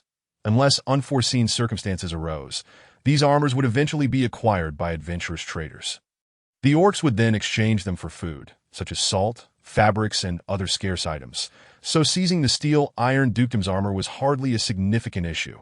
However, when someone presented a pitch-black scale, both men widened their eyes in unison, puzzled. Dragon scale? Chapter 19. The Dragon Crisis. Based on the pattern and size, this must be a dragon scale. However, it is not from a colossal dragon, but rather from a humanoid dragon, that I wonder if this scale belongs to a dragon speaker or a dragon bloodline wielder. Lautner's eyes were filled with doubt and caution. Whether it be a dragon speaker or a dragon bloodline wielder, both possess the bloodline of the dragon race, rendering them formidable beings not to be trifled with. William reached out and took the modestly sized scale. The material information immediately materialized. Dragon scale. A scale dropped by a dragon speaker. Grade: silver. Upon seeing this, William furrowed his brow slightly. Both dragon speakers and dragon bloodline wielders possess dragon blood, their potential not inferior to that of the elven race, and perhaps even superior. They generally possess bloodline potential at the master level or above. Furthermore, they all possess transformation abilities, and upon transforming, their bodies are covered in scales, significantly enhancing their defense, recovery, attack power, and movement speed, among other attributes, resulting in an overall enhancement of capabilities. The distinction between dragon speakers and dragon bloodline wielders lies in the fact that dragon speakers are bestowed with the dragon's language magic by colossal dragons, granting them a portion of the dragon's bloodline abilities, thus becoming servants of the dragon race. In contrast, dragon bloodline wielders immerse themselves in dragon blood, albeit with a high risk of fatality. Regardless of the type, those with the dragon bloodline should not be underestimated. However, one notable point is that dragon speakers are exceedingly rare. Whether they are elemental dragons, metallic dragons, or gemstone dragons, they are notoriously frugal, rarely offering their blood to transform their servants and kin into dragon speakers. This scarcity makes dragon speakers considerably more powerful in comparison, as they possess not only transformation abilities, but also formidable dragon language magic. As for dragon bloodline wielders, they primarily rely on dragon slaying.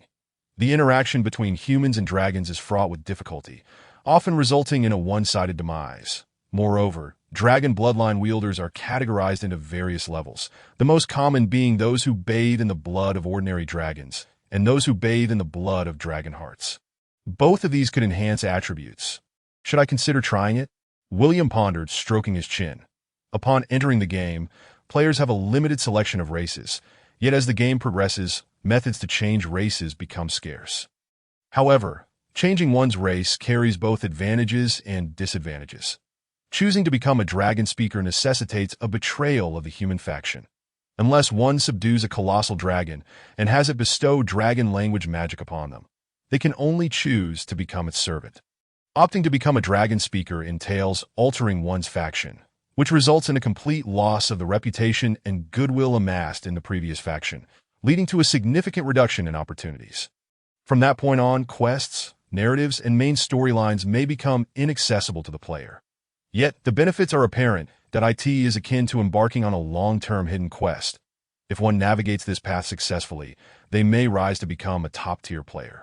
Of course, if one wishes to avoid altering their faction, they must subdue a colossal dragon and become a dragon knight, but such an illustrious title appears to be a top-tier task achievable only in the later stages of the game. The requirements for dragon bloodline wielders, however, are not as daunting.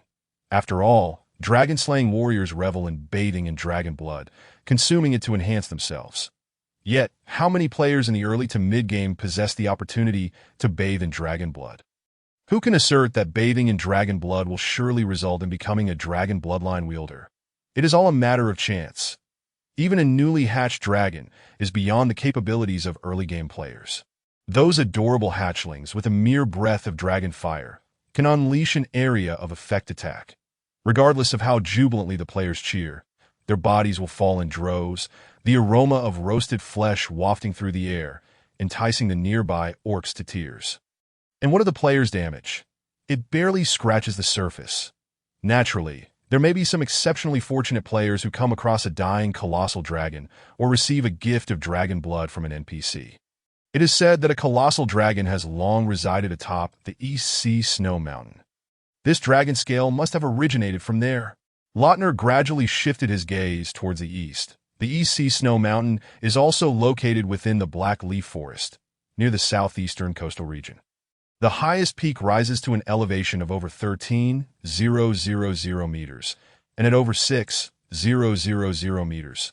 Not a single blade of grass can be found, blanketed in pure white snow, with peculiar rock formations, and it is an active volcano.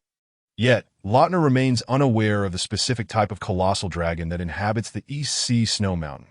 William squinted and shook his head, saying, regardless of that, the East Sea Snow Mountain is over 300 miles from our territory. It matters not where this scale comes from. However, as he turned to leave, a sense of discomfort washed over him. The game version 1.0 revolves around the tale of two rival duchies, which constitutes the primary storyline in which players can engage. Yet this does not imply that the Blackleaf Forest remains devoid of events, nor does it signify that other nations within the legendary continent are free from conflict. But he recalled that the Iron Duchy, after seizing the border territories, frequently found itself at odds with the denizens of the Blackleaf Forest. Each major battle saw a multitude of races participating, including but not limited to orcs, gnolls, and cannibalistic demons. Had the Iron Duchy not ultimately triumphed over the Blackrock Duchy, diverting a substantial number of troops to garrison the border towns, this area would likely have been completely overrun by foreign invaders. The reasons behind these repeated incursions into the territory of the Blackrock Duchy stemmed from the formidable forces backing these marauders. Among them, dragon speakers appeared time and again, inflicting heavy casualties on the Iron Duchy, compelling it to dispatch numerous epic-level warriors to safeguard the border towns. The two factions seemed to harbor an unquenchable animosity towards one another, each refusing to yield an inch, igniting a series of fierce conflicts, with tens of thousands of players embroiled in the prolonged warfare, reaping substantial rewards.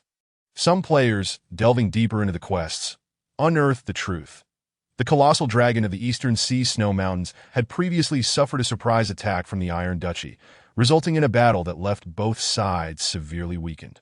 Even after 6 months of recuperation, the dragon had not fully healed, yet it remained lucid enough to command its clans and servants to wage war.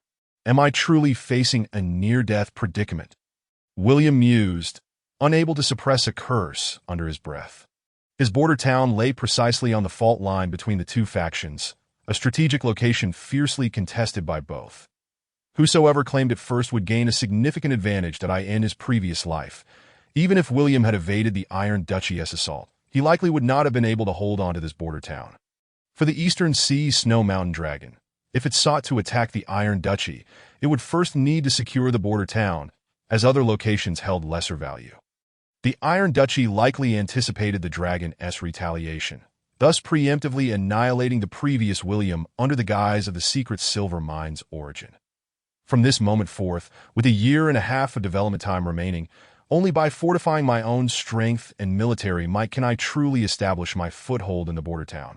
Otherwise, regardless of who attacks, to survive, I must relinquish this territory. William clenched his fists, unwilling to flee with his belongings right from the outset. His legendary father had bequeathed to him a territory of exceptional geographical advantage, which he could not easily forsake. However, should the Iron Duchy attempt to ambush the dragon, I could very well seize the opportunity for myself. Initially, I was ignorant.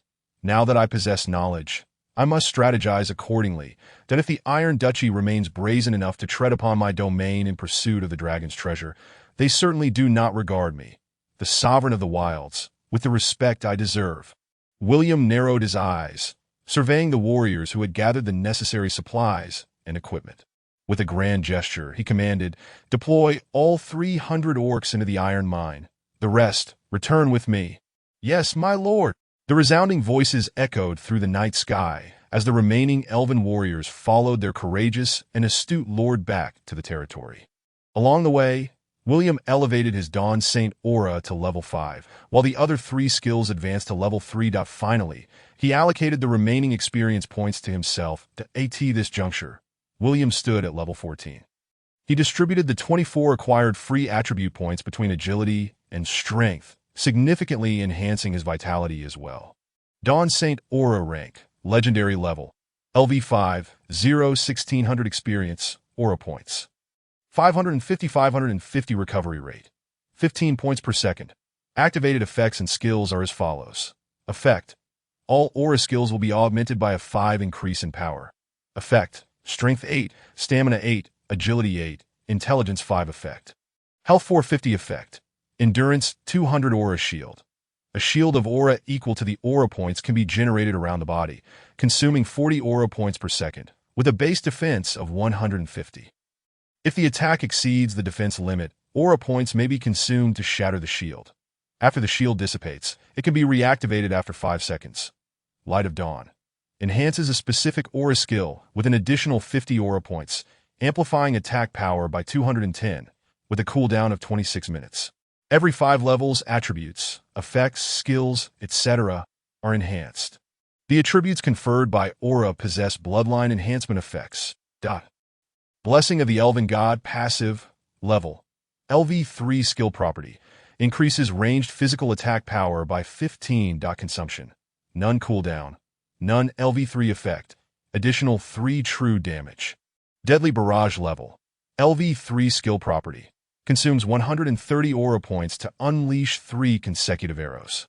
If all strike the enemy, the first arrow inflicts 140 damage, the second 160, and the third 180, that there is a chance to inflict bleeding status. LV3 effect.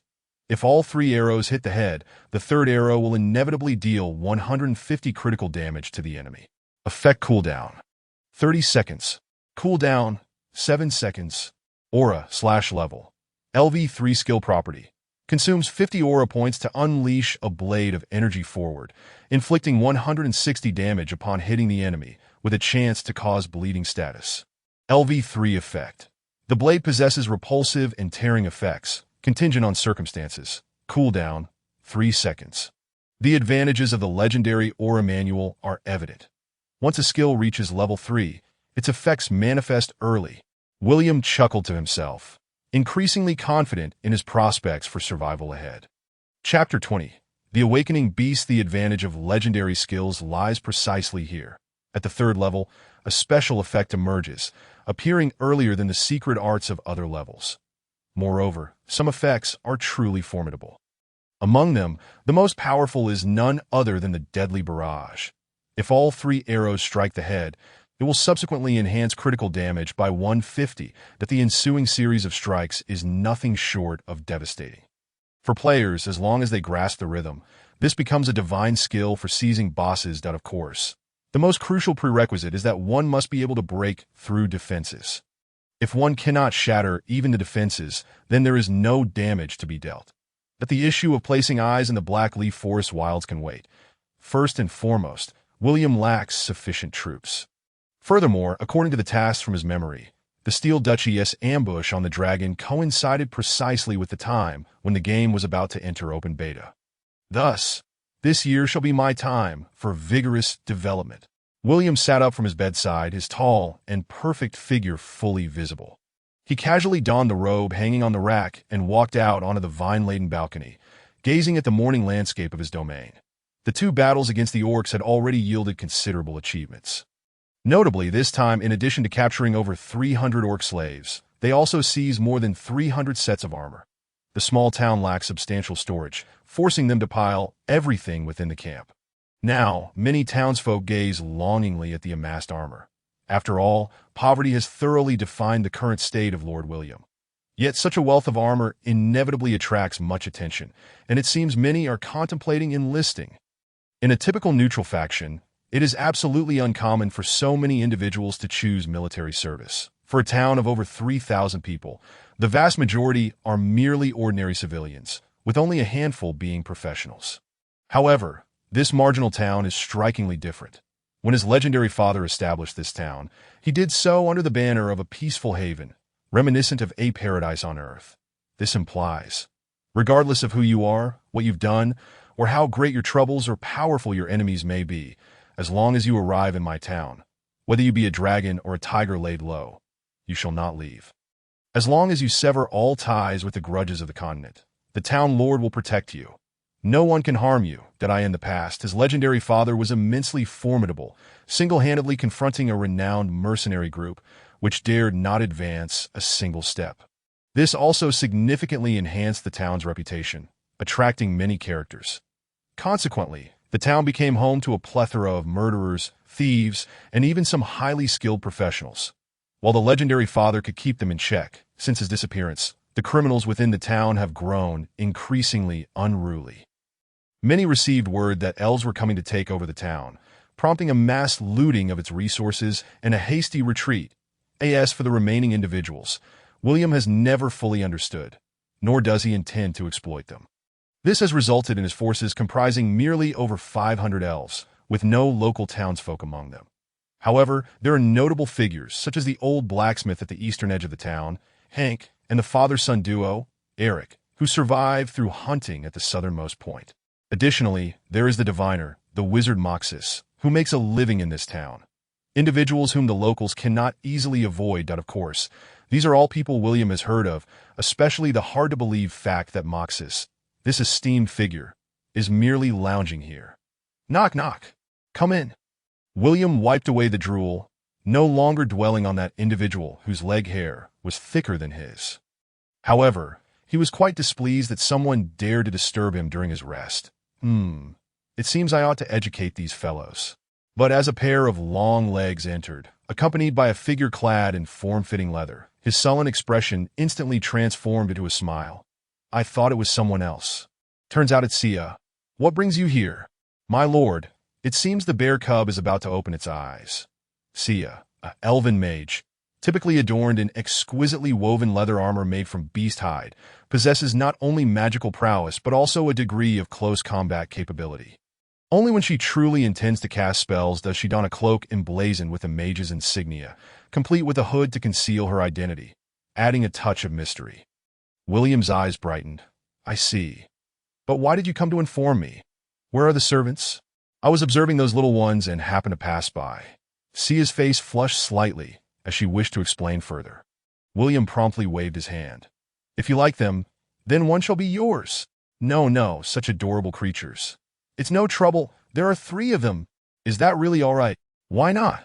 No matter how cute, can they compare to your charm?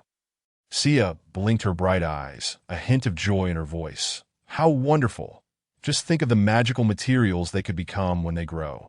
Initially, William found Sia's demeanor not only alluring, but also irresistibly tempting, evoking an urge to nibble on her.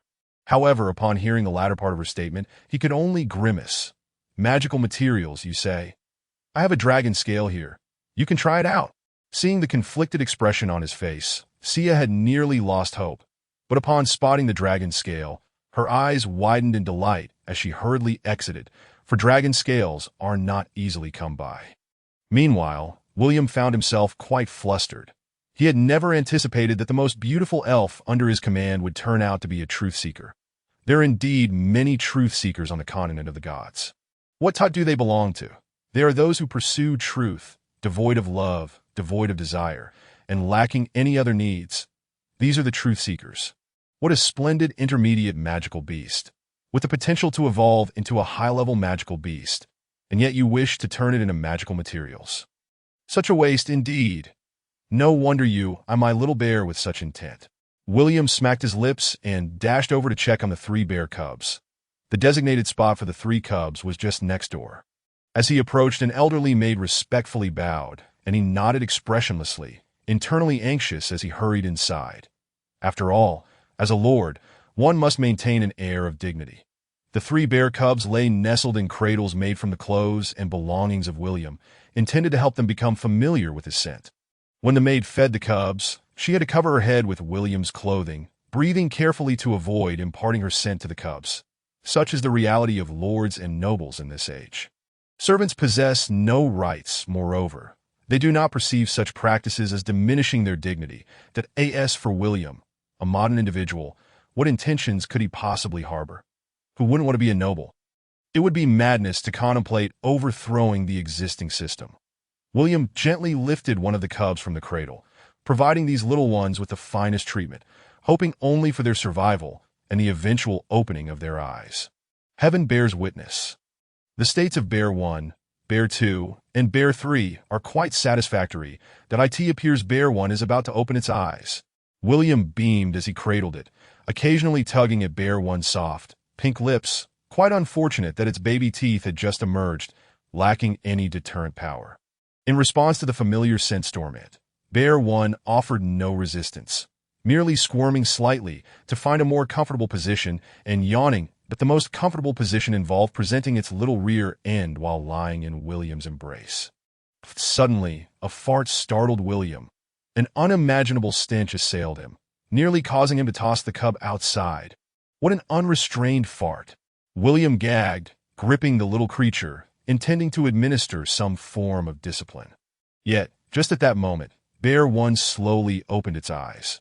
That its gaze was bright, filled with the love one might expect when looking upon a mother. Ding! Notification. The juvenile rampaging bear acknowledges you as its master. Do you accept? Without hesitation, William nodded in affirmation. Ding! You have acquired a juvenile rampaging bear. Its attributes. The Chapter 21. The dwarves of Lonely Mountain. The attributes of the Level 1 Berserk Giant Bear are rather unimpressive. After the bear was tamed as a pet, William spent the next 3 days patiently awaiting the awakening of the other cubs, all of which he subsequently adopted as pets. Particularly due to his peculiar talent of handsomeness, the affection of the little bears for him grew rapidly. That in the game of the gods, there are generally 3 types of affection levels. The first is faction affection, measured in the thousands. The second is friendship affection, calculated in the hundreds, including NPCs. The third is pet affection, measured in the tens. Only when pet affection reaches 300 points does it truly signify unwavering loyalty. However, one must not generalize. If a player were to mistreat their pet incessantly, the affection level would plummet. That a full affection level does not grant one the liberty to engage in despicable acts towards their pet. The 3 adorable little bears grew at an astonishing rate. Within a matter of days, they could frolic about the town with William, rolling joyfully on the ground like playful puppies. This companionship further elevated the affection levels of the 3 cubs.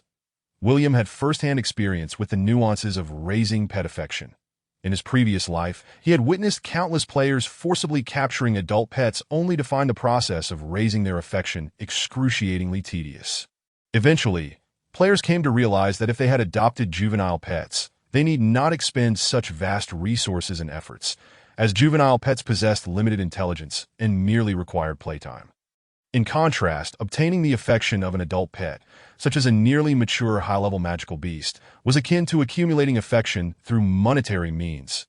Players had to cater to its myriad needs, including food and even suitable mating partners. There was no escaping the fact that to harness a pet's potential, one must first nurture it properly. That he vaguely recalled a naive girl from his previous life who, by sheer luck, had caught the fancy of a dragon beast, a super magical creature with dragon lineage. However, due to her failure to meet the numerous demands of this beast, it simply flapped its wings and left. Thus, those who could genuinely afford to raise pets were often those who had sacrificed everything. The most critical distinction was that the pets in the game of the gods were not akin to those in other games. In other games, a pet's death could be reversed, albeit with diminished attributes. For instance, a once formidable creature captured as a pet would inevitably suffer a reduction in stats and levels, necessitating a fresh start. Although the possibility of a pet fleeing from its owner existed, it was nearly negligible. However, in the game of the gods, whatever level pet one captured maintained that level with attributes intact. Yet should it perish, it was truly gone. This meant that pets in the game of the gods could effectively serve as a second companion for players. Countless players have lamented on forums about the loss of their pets, while those fortunate enough to capture extraordinary pets found themselves capable of single-handedly taking on a 100-player team, explaining why players with high-level pets became highly sought after within guilds. Excellent. Truly commendable. Even mid-game, a high-level magical beast of the same rank can contend against hundreds of players, as long as my pet's level remains consistent. In the future, players will become as vulnerable as chives, easily swept away by a single roar of the giant bear. After freeing himself from the clutches of the 3 playful cubs, William finally exhaled a sigh of relief. As he strolled through the town, observing the idle residents chatting at doorsteps and engaging in card games, he couldn't help but feel a sense of awe at the strength of this marginal town. Over the past few days, while appearing to merely walk the bears, he had thoroughly surveyed the town. His astonishment. In a town of merely 3,000 inhabitants, over 2,000 were practitioners. Only about 600 or 700 were ordinary civilians, diligently farming to sustain themselves. No wonder the matriarch provided me with 500 elven warrior guards, that if I had fewer attendants, these muscle-bound brutes would have stripped me of my very undergarments. William reached the edge of a cliff, gazing at the mist rising from the waterfall below. Following the river's course northward, he could see the expansive plains and even the distant Iron Duchy, and he murmured, "Though there are formidable individuals within the town, I cannot yet reclaim them. It is best to showcase my capabilities, allowing them to see that I am a competent lord capable of developing and strengthening this town. They must recognize my immense potential for growth. Only then will I be able to truly engage with them, perhaps even have them approach me of their own accord. Thus, tomorrow I shall delve deeper into the Black Leaf Forest. The orcs likely merely seek the mineral veins or perceive me as an easy target, and I doubt they have any connection to the dragons of the Eastern Sea, Snow Mountain. After all, the dragons of this world are notoriously lethargic, only stirring during mating season to cause trouble. Otherwise, they are either asleep or dozing off. Yet without civilians, the town cannot thrive. As William contemplated this, he suddenly felt a pang of headache. The development of the town certainly hinged on manpower. Perhaps the orcs could assist with mining, but what about expanding the town, constructing fortifications, or crafting equipment? Would he have to rely on captured orcs? That was absolutely out of the question. Must I resort to purchasing slaves? William frowned slightly, but he certainly did not consider this a viable solution at present. Not only was the town currently low on gold and food, but even if he were to buy slaves, there would be no place to house them. Even if he did manage to acquire them, he could only do so through the Iron Duchy and the Blackrock Duchy, yet both were eyeing him with ill intent, harboring ulterior motives to seize the marginal town. It was entirely possible that he would end up purchasing spies. After all, his previous incarnation had been assassinated, and there was a high likelihood that these 2 duchies were behind it. Even if they were not, they would not passively allow him to develop and strengthen the town. They would undoubtedly seek to cause him trouble. Although the marginal town was situated in a prime location, with a cliff over 80 meters high serving as a natural barrier, should a duchy unleash its full might, it would be exceedingly difficult for the current marginal town to utilize this natural defense. Then I must act discreetly. William sighed. Just as he was grappling with how to advance the town's development, an unexpected piece of news arrived. The orcs have clashed with the dwarves. William was taken aback. He had not anticipated that dwarves were lurking near the town. Indeed, just 30 miles from our iron mining operations, there exists a clan of dwarves. It is said they hail from the Lonely Mountain lineage. It seems the orcs had initially gathered their forces to attack the dwarves, only to be dealt with by us instead. Lautner shrugged, expressing his own curiosity about the dwarves' presence in the area. The dwarves of Lonely Mountain? Lautner nodded. It is said that after the king of the Lonely Mountain dwarves passed away a millennium ago, the once mighty dwarven empire fragmented into 7 kingdoms. Yet many dwarves maintain their independence, retreating into desolate mountains or forests. It is rumored that a faction of Lonely Mountain dwarves has been hiding in the Black Leaf Forest. Perhaps it is they. Indeed, we should make contact. If they can assist us, it would be splendid to have such good neighbors. William replied with a smile. Simultaneously, they both spoke. After all, elves and dwarves are eternal allies. As soon as the words left their mouths, Lautner and William exchanged knowing glances, their smiles rich with complexity. Chapter 22. The Savior. Dwarves and elves belong to the wise races born in a shared epoch. The precise era of their origin remains elusive, yet both races once united to overthrow the dragon's dominion during the First Age.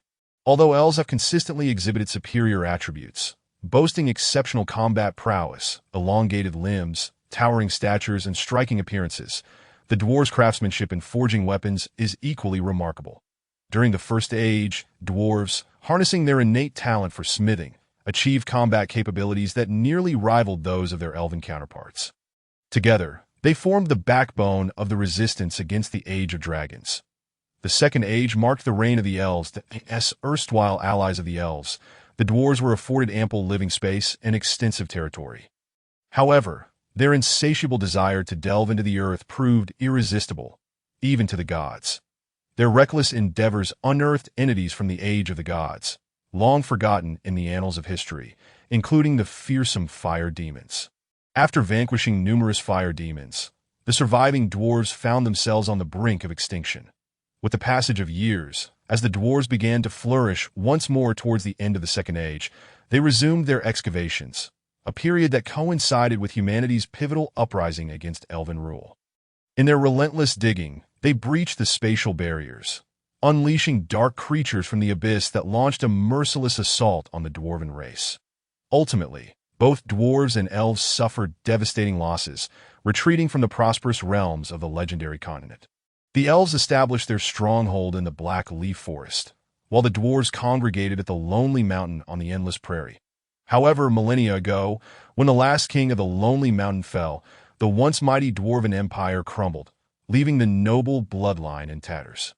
The heirs of the dwarven royalty were either dead or wounded, and 7 dwarven lords divided a trove of treasures and kin, each founding their own kingdom.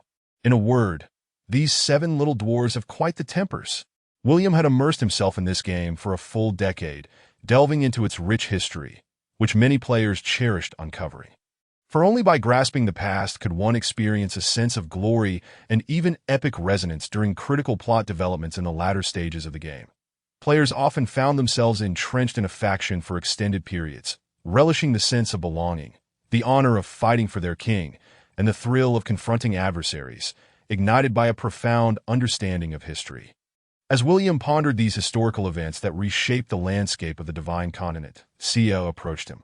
Hearing her footsteps, he turned to find her daintily dabbing her lips, adorned with a sheen of grease from whatever delicacy she had recently savored. "Burp! My lord, do we require mages to accompany us on this expedition?" Sia's cheeks flushed, having just indulged in roasted bear paws. Although not from a raging giant bear, she had developed an insatiable craving for bear meat ever since the Lord had declined to provide the ferocious beasts as magical materials. William shifted his gaze from her rosy, delicate lips and nodded, inquiring, "How were the dragon scales I provided to you a few days ago?" "Well, they serve little purpose," Sia replied, "but they can be enchanted onto weapons to enhance their power. With a few more, I could even forge armor." She waved her dagger, upon which a dragon scale gleamed with a faint red glow. William blinked, uncertain of what to say, and gently patted Sia's shoulder, which she instinctively tried to evade. Go ahead and delve deeper into your magical studies. Enjoy your bear meat, as it will bolster your physique, but do not covet my pets. Sia pouted, pondering whether the Lord truly had a nose for such things. Yet, as she watched him depart, a sense of unease lingered within her. He seemed preoccupied with something beyond their immediate concerns. The border town dispatched another 300 troops towards the Black Leaf Forest, and William received yet another mission. Phase 3. A gathering of dwarves has emerged near the border town. Furthermore, a horde of orcs is besieging them. There must be some underlying conspiracy. Eliminate the orcs, rescue the dwarves, and acquire rare mineral deposits. Reward: 50,000 experience. Reward: unknown rare mineral deposit. Lothner remained steadfastly by William's side, aware that this battle was unlike any other. According to scouts, the orc forces numbered in the thousands, with reinforcements steadily arriving, currently blockading the dwarven cave entrances, launching relentless assaults. William surmised that the dwarves' residence must be situated above the vein of Mithril that in his previous life. He had managed to control this mine, seizing the opportunity amidst the conflict between dwarves and orcs, emerging as the beneficiary of their strife. Time is of the essence. We cannot stand idly by while our dwarven allies are ruthlessly slain by orcs, William declared, leading his troops forward, with the elves swiftly following. Navigating the dense forest would exhaust many races, but certainly not the elves.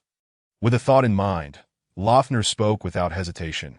Is my lord intending to leverage the goodwill of rescuing the dwarves to recruit them into our ranks? Precisely. What are your thoughts? William raised an eyebrow. Dwarves are known for their tenacity, yet place immense value on friendship and loyalty, in his days as a player. He had always garnered considerable favor from the dwarves whenever he undertook their quests, thus he felt confident in his ability to bring them under his banner. Lothner narrowed his eyes, responding gravely. The objective is commendable, and the approach is sound, yet we must exercise greater patience. Understood. William smirked but nodded in agreement. The notion of exercising greater patience entailed allowing the orcs to drive the dwarves to the brink of despair, inflicting heavy casualties until they felt utterly hopeless, before striking decisively. When that moment arrived, William would present himself as their savior, a figure of miraculous stature, igniting hope within the despondent dwarves, thereby garnering unprecedented favor, potentially leading them to kneel before him. As for Lothner's motivations, they were hardly surprising, for he, along with all the elves, including the mages, owed their allegiance to William Blackleaf. They once served as the personal soldiers of their mother. As members of the elven nobility, each noble possessed their own retinue.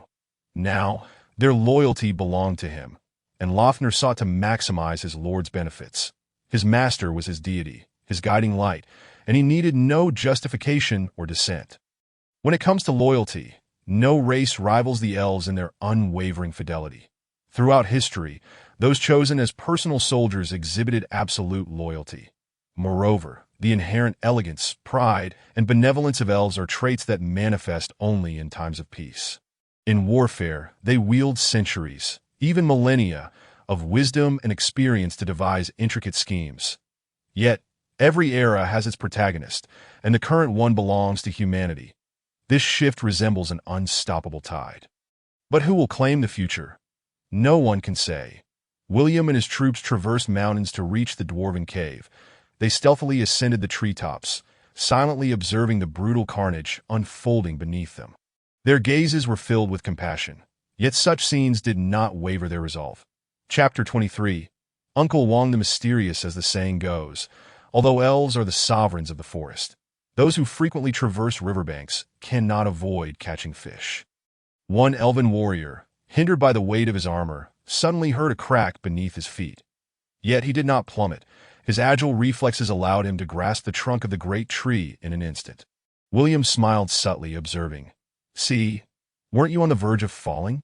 The tree trunk, however, had fortuitously landed near a group of orcs, startling them into frenzied shouts as they brandished their axes, mistakenly believing that divine retribution had descended upon them. Such was the nature of the incident. The elven warrior, clinging to the tree, surveyed his surrounding comrades with an impassive expression. Nonetheless, William contemplated whether perhaps his own low luck might have diminished the average fortune of the entire battalion. There's swish, swish, swish, swish, swish. Before the other orcs could utter a sound, all archers, armed with bows, simultaneously drew their weapons and released their arrows. In this situation, no command was necessary. Their mission was to strike without hesitation the moment they were discovered, delivering a devastating blow to the orcs. It was imperative to act before their lord could speak, allowing the enemy time to brace themselves.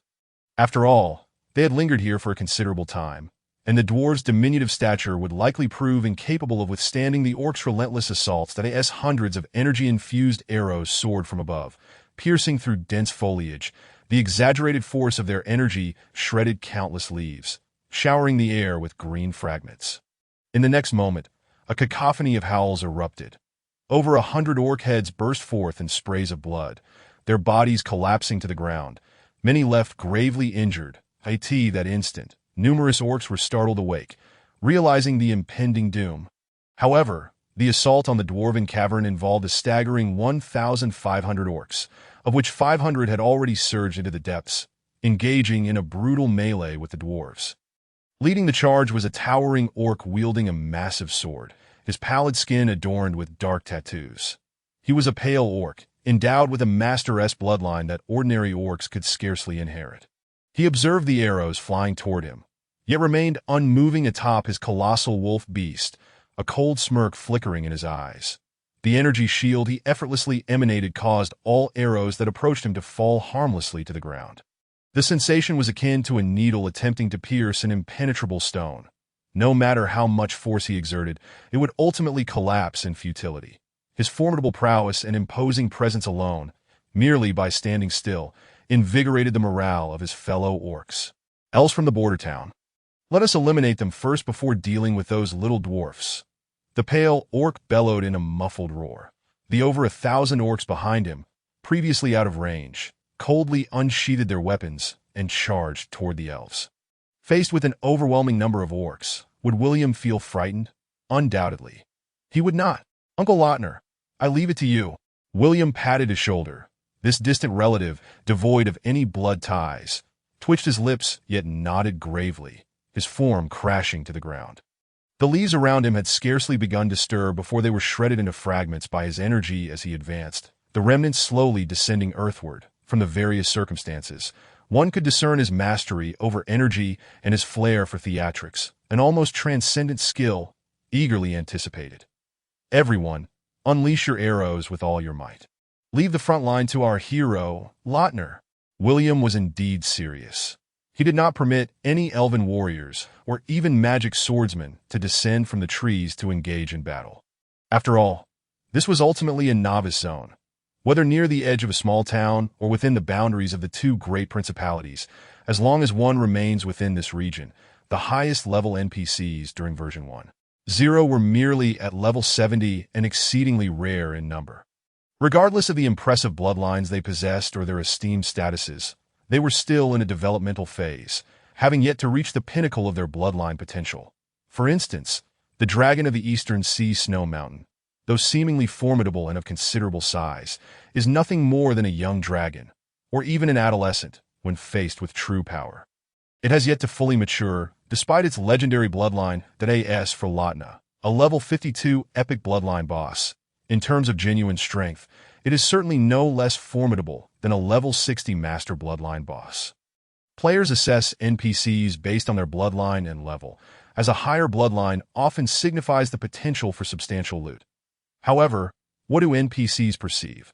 They discern the essence of energy within and the physical attributes, as they cannot fathom the intricacies of bloodlines. At least half of them cannot. AD cultivates fighting spirit, while AP harnesses magic. How do NPCs regard levels? They signify personal attributes and physical prowess. For fighting spirit and magic. They reflect the quantity and quality of energy within. Thus, an NPC's bloodline potential largely determines their ability to further enhance their physical attributes, grasp fighting techniques, and break through to the next realm. NPCs, much like denizens of another world, must cultivate their skills, with personal physical attributes advancing in tandem with fighting spirit or magical energy, to gradually elevate their strength. In contrast, players engage in combat, undertake quests, and consume items to gain experience. This experience can be allocated to both levels and skills, entirely liberated from the various prerequisites typically required to transcend to the next stage. Essentially, each significant breakthrough necessitates merely the completion of certain tasks, although later quests become increasingly daunting. Not enough of idle chatter. Latna, as a demon-hunting ranger, despite being a hidden class, still embodies the essence of a kite flyer. Yet armed with a radiant longsword, he strides towards the orc horde, clearly demonstrating his disdain for the orc before him. While he may not single-handedly confront 1,000 foes, even surrounded, how many can he truly face? The pale orc leader, witnessing this scene, felt a chill in his demeanor. The weight of his breath intensified, and the giant sword in his grasp emanated a surge of fighting spirit. He sensed that powerful aura and immediately recognized Latna as an equal in rank. However, Latna's pride and confidence were akin to a deity looking down upon mere insects. This feeling compelled the pale orc to reminisce about his past, back when he was as small as a puppy. He had crouched in a filthy dung heap, his bright eyes peering out as he witnessed the brutal slaughter of his tribe by the elves, who spared not a soul. His parents lay lifeless in pools of blood, yet he felt no sorrow. But his beloved uncle Mister, who had cherished him dearly, spun in his final moments and collapsed before him, silently covering his tear-streaked eyes with dung. "Ah, get away, you worthless scum!" The pale orc's eyes reddened with fury as he gazed upon Latna, akin to a war god, piercing through half of the orc army. He could no longer contain himself. Chapter 24. Dual Indiscrimination. Latner beheld the enraged pale orc, who, with a sweeping motion, unleashed a blinding arc of sword energy, cleaving a bloody path through the ranks of the Orcish army. His speed was reminiscent of a thunderclap. As the sword energy dissipated, he arrived before the pale orc, flanked by the dismembered bodies of his kind, severed limbs gruesomely displayed, blood flowing like a river. As a mid-tier epic bloodline elf, endowed with the hidden vocation of a demon-hunting ranger, his terrifying prowess allowed him to contend against these orcs 1 against 100. Ah, a pale orc? A rare breed from the Second Era. I believe that my father has slain dozens of your kind. From where do you emerge, a relic of the past? Lautner scrutinized the creature before him, sensing its aura slightly superior to his own, though not enough to surpass a full tier. He regarded it with disdain, his expression betraying little concern. Yet he was keenly aware of the gravity of the encounter, his sword tightly gripped, ever ready for combat. The pale orc, on the other hand, harbored a deep disdain for the elf's large, haughty eyes. Indeed, every race seemed to share this sentiment, despising the elf's beautiful, arrogant demeanor, as if to convey, "You are but a wretch. I am your forebear, having slain your ancestors, your father, and even you. Though I may not best you in battle, I can outlast you. Come, strike me. You cannot prevail. My longevity renders me superior."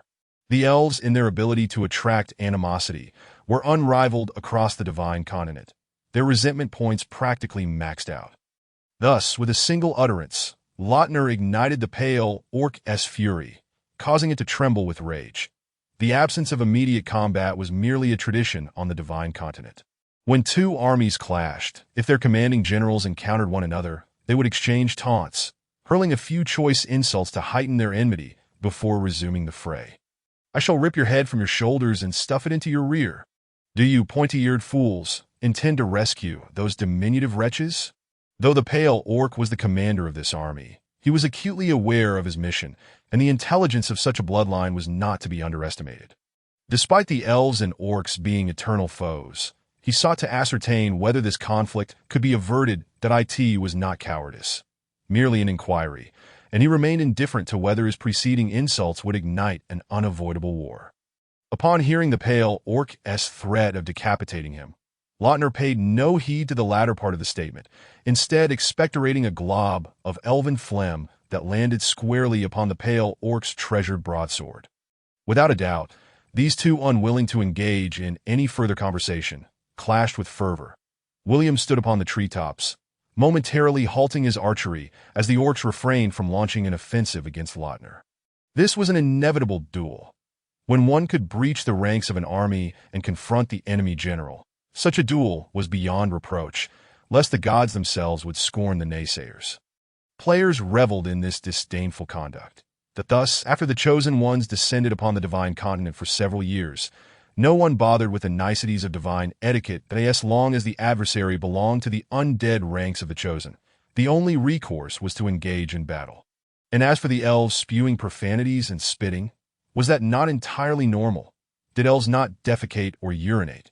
Did their flatulence not reek? Did they not require bathing? Would one dare suggest to a goddess that such acts might diminish her divine radiance? A goddess hearing such would surely deliver a swift reprimand. In short, within this divine game, one would encounter the most authentic representation of the elven race, as well as of all other races. You could witness an elf on the battlefield starkly contrasting with their demeanor in mundane life. In the tranquil forests, one could observe their perfection, elegance, and benevolent nature. Yet, on the battlefield, one would witness them wielding their blades indiscriminately against any living being. Regardless of illness, age, or frailty, their chilling indifference towards life often shocking those unaware of the truth. They were the most extreme of beings, yet also the finest of warriors. Boom! Both wielded swords, one a single-handed blade, the other a massive two-handed sword.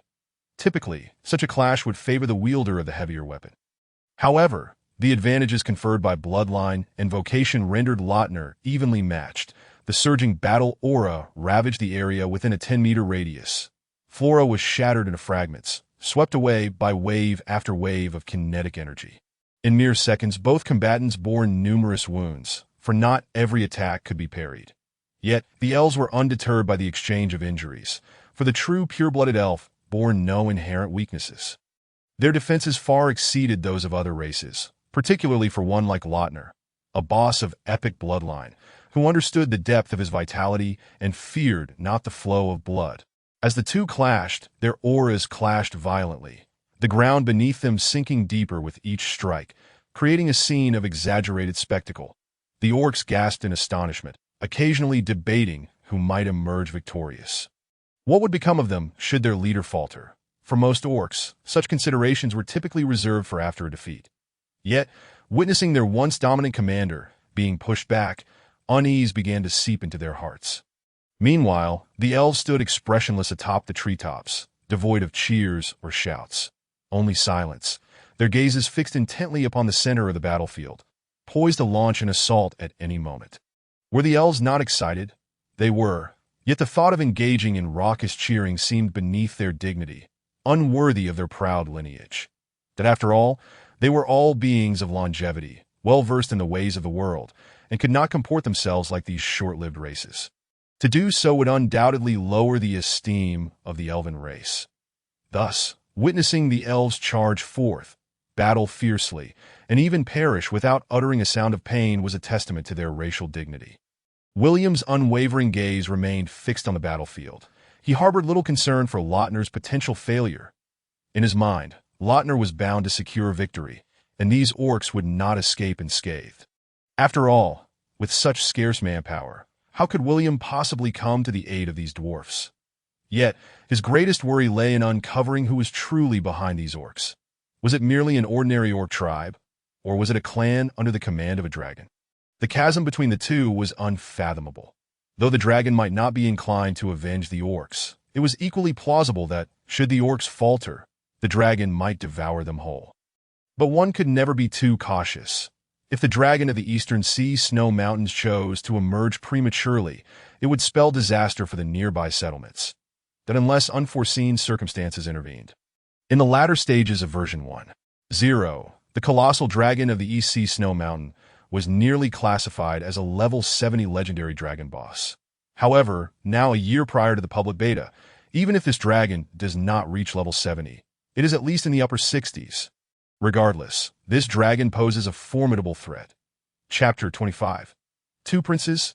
The brutal skirmish at the entrance of the dwarven cave has come to an end that a few blood-soaked dwarf warriors, leaning against the walls to support their weary bodies, finally beheld their saviors. Pure-blooded elves from the Blackleaf Forest? How did they arrive here? Exclaimed one astonished dwarf. The elves from the border town, You haven't ventured out to patrol and are unaware that an elven prince has graced the border town," remarked a diminutive yet extravagantly dressed dwarf warrior, raising an eyebrow. How could a pure-blooded elven prince possibly find himself in such a place? Now that we are at the edge of the Blackleaf Forest, this elven prince is rather careless. Does he not fear being captured by malevolent beings? Someone lamented anxiously. "How should I know?" replied Odorm, his words tinged with envy, though he was not entirely mistaken. For, in terms of bloodline, William was indeed a prince among the Blackleaf elves. The royal blood of the Blackleaf Forest is exceedingly rare, with many perishing in battle. Coupled with the elves' longevity and their troubling reproductive rates, there is little emphasis on generational hierarchy. Essentially, as long as the elven king remains alive, any descendant possessing royal blood is invariably bestowed the title of prince or princess. Yet the crucial factor remains one's personal influence, support, and the will of the elven king. Regrettably, William's father was a human, but by bloodline, he was a prince of the Blackleaf Elves, and even among the 500 private soldiers, he could barely be regarded as a minor prince. Alas, he lacked any legitimate claim. Odorm's determination to classify him as an elven prince stemmed from his prior observations of the 500 elven guards displaying profound respect towards William, which sufficed to indicate William's royal status. Only the nobility of the elven royal family could command such deference from their kin. "Wait, when you say he is too careless for coming here, what do you mean?" Odorm asked, visibly displeased, brandishing his hammer. The dwarf warrior who had spoken earlier fell silent, feigning interest in the cave's wall, seemingly intent on prying some mithril from it. But given that Odorm also possessed royal blood, he was the last heir to the lineage of the Lonely Mountain. The last king of the Lonely Mountain, Odorm Hammerstrike. Perhaps the people of this era have long forgotten the surname Hammerstrike, but in days gone by, this name shone as brightly as that of the elves, far surpassing those of the 7 dwarven kingdoms. However, after the fall of the great Emperor Odero's Hammerstrike, civil war erupted among the dwarves. Those who truly remained loyal to the descendants of the great emperor suffered greatly, only able to flee with the lone young prince. The instigators of the war claimed that, unable to find a true royal heir, they regretfully crowned themselves as kings that for who ignited the civil war. At least half of the current 7 dwarven kingdoms participated. Yet the elegant and proud elves, despite their numerous fierce victories, often evoke a sense of delicacy, as if they should not tread into such perilous locales that for the stout and resilient dwarves, they could venture anywhere. Remember, do not reveal my surname. From this day forth, I shall be known as Iron Hammer, Odorm Iron Hammer, Master Blacksmith. Odorm declared decisively upon witnessing Lautner finally triumph over the Pale Orc. The other dwarf warriors nodded in agreement. The current situation was evident. The arrival of this elven prince from Border Town to provide aid surely entailed more than just the mithril mine. Moreover, Odorm had his own plans. But meanwhile, amidst the ongoing discussions, the duel had reached its conclusion. Lautner, employing a strategy of exchanging injuries, furiously cleaved off the head of the Pale Orc. "The head is severed?" The orcs gasped in disbelief. "Oh, by the gods!" One berserker orc, seeing the approaching elves, promptly discarded his weapon and skillfully picked up an iron pickaxe from the ground, swinging it a few times before pretending to excavate the earth.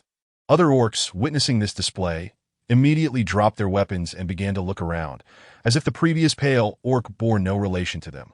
William could not help but chuckle at the scene. Yet the proud elven guards forbade him from doing so. But thus he sealed his lips and slowly approached Lautner, who stood with his sword resting on the ground, hands gently placed upon the hilt, casting a fierce gaze over all the orcs, radiating authority and intimidation. "Resist or submit?" William intoned solemnly, his voice resonating powerfully. "Submit." "We yield." The orcs knelt, expressing their capitulation. Based on their past encounters with the elves, they understood that the elves seldom executed prisoners. They only eliminated those who fled or resisted, and the treatment of other captives was no worse than becoming minors. As for the highest honor, the head of a fellow minor. But yet becoming a minor held no negative connotations. There was a chance for escape, and one could enjoy a decent life. Though that was somewhat unlikely, it was better than facing immediate death. The most pivotal factor was the immense pressure Lautner exerted upon them. The pale orc they once idolized was effortlessly slain by Lautner, his lifeless head resting beneath Lautner's foot. This sight alone instilled a profound sense of dread within the orcs, especially since they favored submission to the powerful, akin to their aspiration of becoming a clan of dragons, despite the ever-looming threat of death. Disarm them all, remove their armor, and escort them to the mithril mine, William commanded, gesturing, and Nock directed the elven guards to lead the orc group away. Subsequently, he turned his gaze towards the dwarves at the cave's entrance, a smile gracing his lips as he said, "Friends of the dwarves, I hope my assistance has arrived in good time." Odorm Hammerstrike's favorability 188 Peter Giantstone's favorability 230 Ronald. As William observed the series of favorability increases, he could not suppress a slight raise of his brow, a triumphant smile breaking upon his face. After all, had he not led the elven forces to their rescue, the dwarves would undoubtedly have faced a brutal fate at the hands of the orcs within the mines.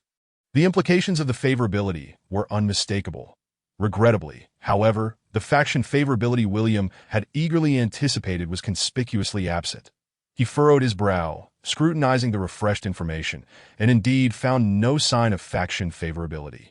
What did this signify? As this nameless elven prince pondered, he suddenly noticed the first increase in favorability. Odorm Hammerstrike, a mere addition of 188 points. For saving their lives, he merited only a paltry 188 points. Did they not realize that the maximum friendship for a standard NPC was 1,000? Hammerstrike?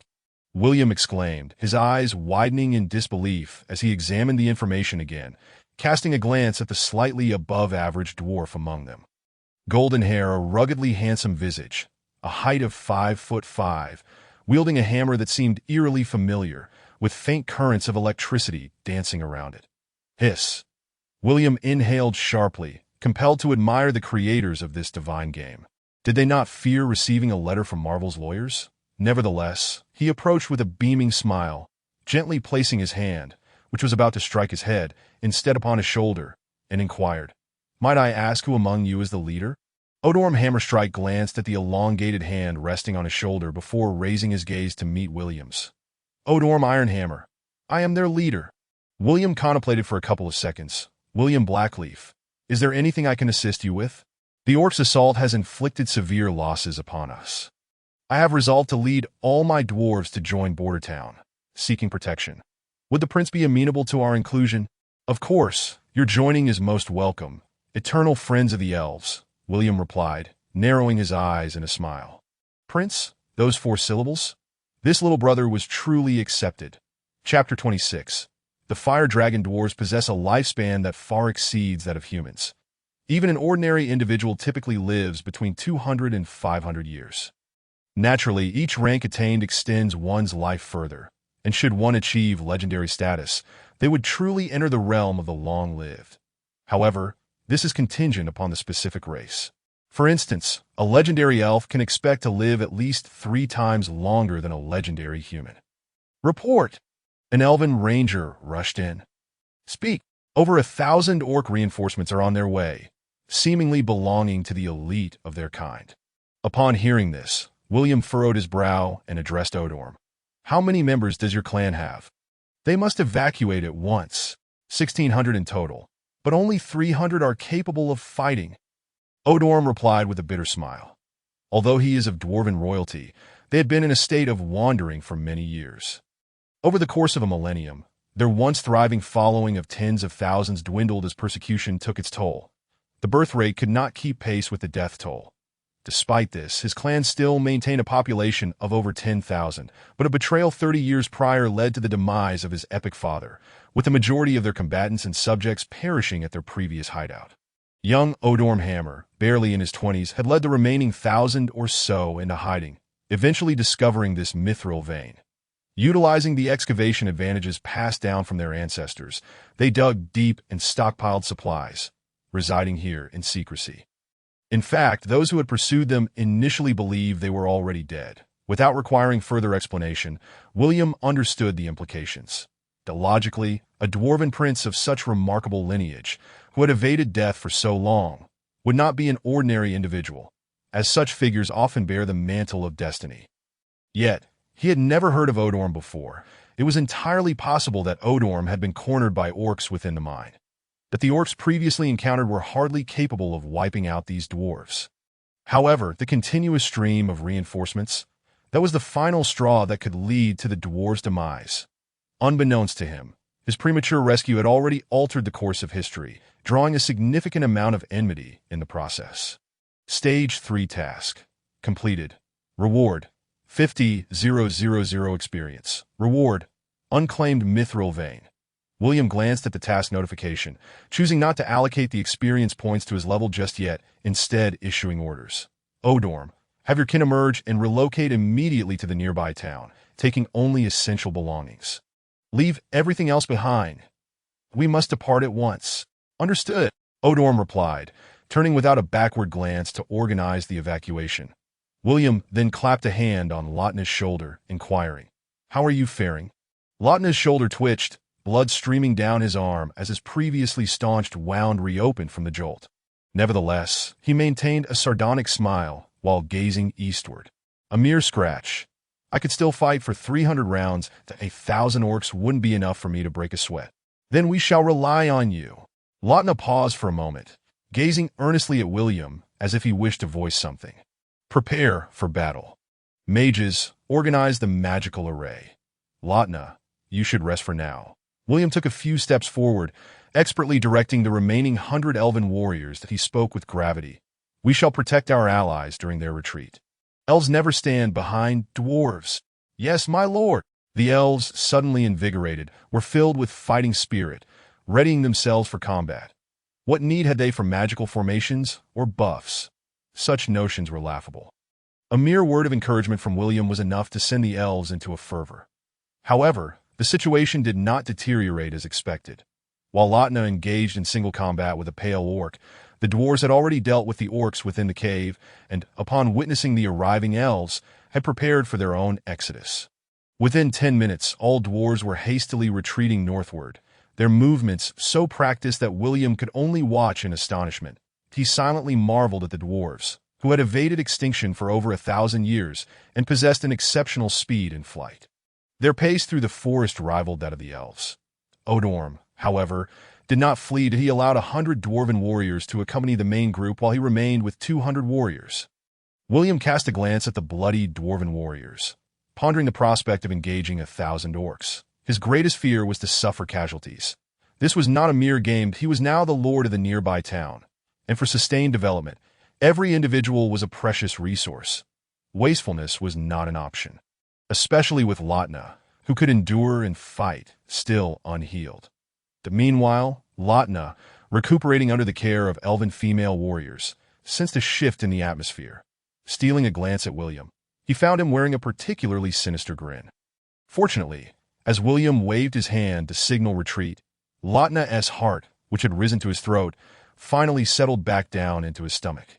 As the elite orc forces arrived at the mithril mine, a towering, wolfish-pale orc stepped forth from the throng. He surveyed the chaotic cave entrance and the tracks leading northward. Simultaneously, an orc shaman, cloaked in black and revealing only his ominous green eyes, emerged, clutching a staff. The elves from the nearby town have rescued them. The pale orc violently swung his warhammer, shattering an innocent tree, before responding in a low voice, "I am aware. Let us pursue. We have already claimed half of the bounty and magical materials." The orc shaman ominously gestured towards the north. "Pursue? With what?" The pale orc scoffed, turning his steed away.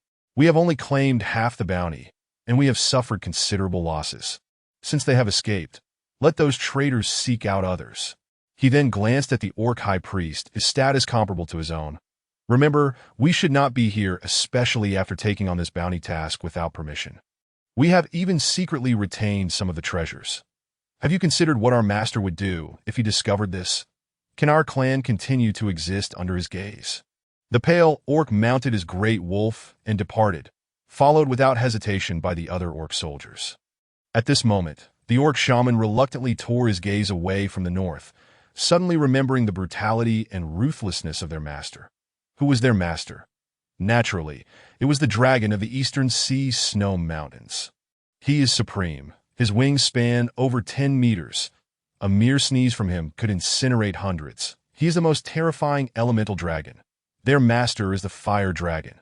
Among all dragons, the fire dragon possesses the most formidable combat prowess. No one wishes to experience the feeling of being targeted by a fire dragon, and incurring its wrath is the greatest misfortune one could face. Their orc tribe was merely one of many clans under his dominion, far inferior to those stronger clans. They had long since learned to be respectful, rather than yield to their insatiable greed. Chapter 27. The deputy town mayor, promotion. Over 1,000 individuals hurriedly traversed the dense forest, leaving only the sounds of their hurried breaths and the rustling of grass beneath their feet. The atmosphere among the dwarven clan was far from pleasant. They had just been ambushed by orcs in a corner, resulting in nearly 100 dwarven warriors perishing. They observed a moment of silence, reflecting on their fallen kin, lamenting the fact that they could not even bury their comrades, as all their grief unfolded in silence. Odom, a dwarven prince of epic lineage, though not particularly young, had reached only level 43, owing to a scarcity of monster meat and magical potions, while facing elite orc warriors predominantly in their 30s, alongside several orc chiefs of level 40. He was incapable of the legendary 1 against 100 prowess, be it NPCs, monsters, or dragons. Strength can be augmented through sustenance and training, not merely through reaching adulthood to attain peak combat capabilities. The potential of an NPC's bloodline restricts the growth of their martial and magical prowess, devoid of any level cap.in essence. NPCs with high-tier bloodline potential can surpass level 100, even reaching level 200, with attributes increasing alongside their levels. However, the martial energy magical they cultivate will hit a ceiling. After surpassing level 100, their energy value, power, and quality will no longer enhance. Barring unforeseen circumstances, they are destined to wield high-tier martial energy. The limitations imposed by their bloodline, essentially their innate talent, render NPCs impotent in breaking through to the next stage. Yet, as long as they remain alive and have not entered the frailty of old age, their personal strength, upgrade attributes, will continue to grow. In brief, the quality of martial energy represents rank. Levels do not genuinely signify rank, as the march progressed swiftly. When William led 600 dwarves back to the territory, most of the townsfolk emerged, gazing at the small stature of the dwarves with expressions of surprise and bewilderment. After all, such forest terrain was not the dwelling place favored by dwarves. They preferred the openness of vast plains or the ruggedness of towering mountains, making it hard to fathom their emergence from the woods. This is my territory, a small town on the outskirts. You may reside here temporarily or choose to join my domain. At this juncture, William chose to be forthright. Odom, standing atop a height, surveyed the sparsely populated town, glancing at his hopeful kin below, and could only sigh, "I shall bring my people to join this town, and I hope our arrival will not trouble the Lord." William, with warmth, clasped his hand, saying, "Troubles will inevitably arise, but we can confront them head-on, cannot we?"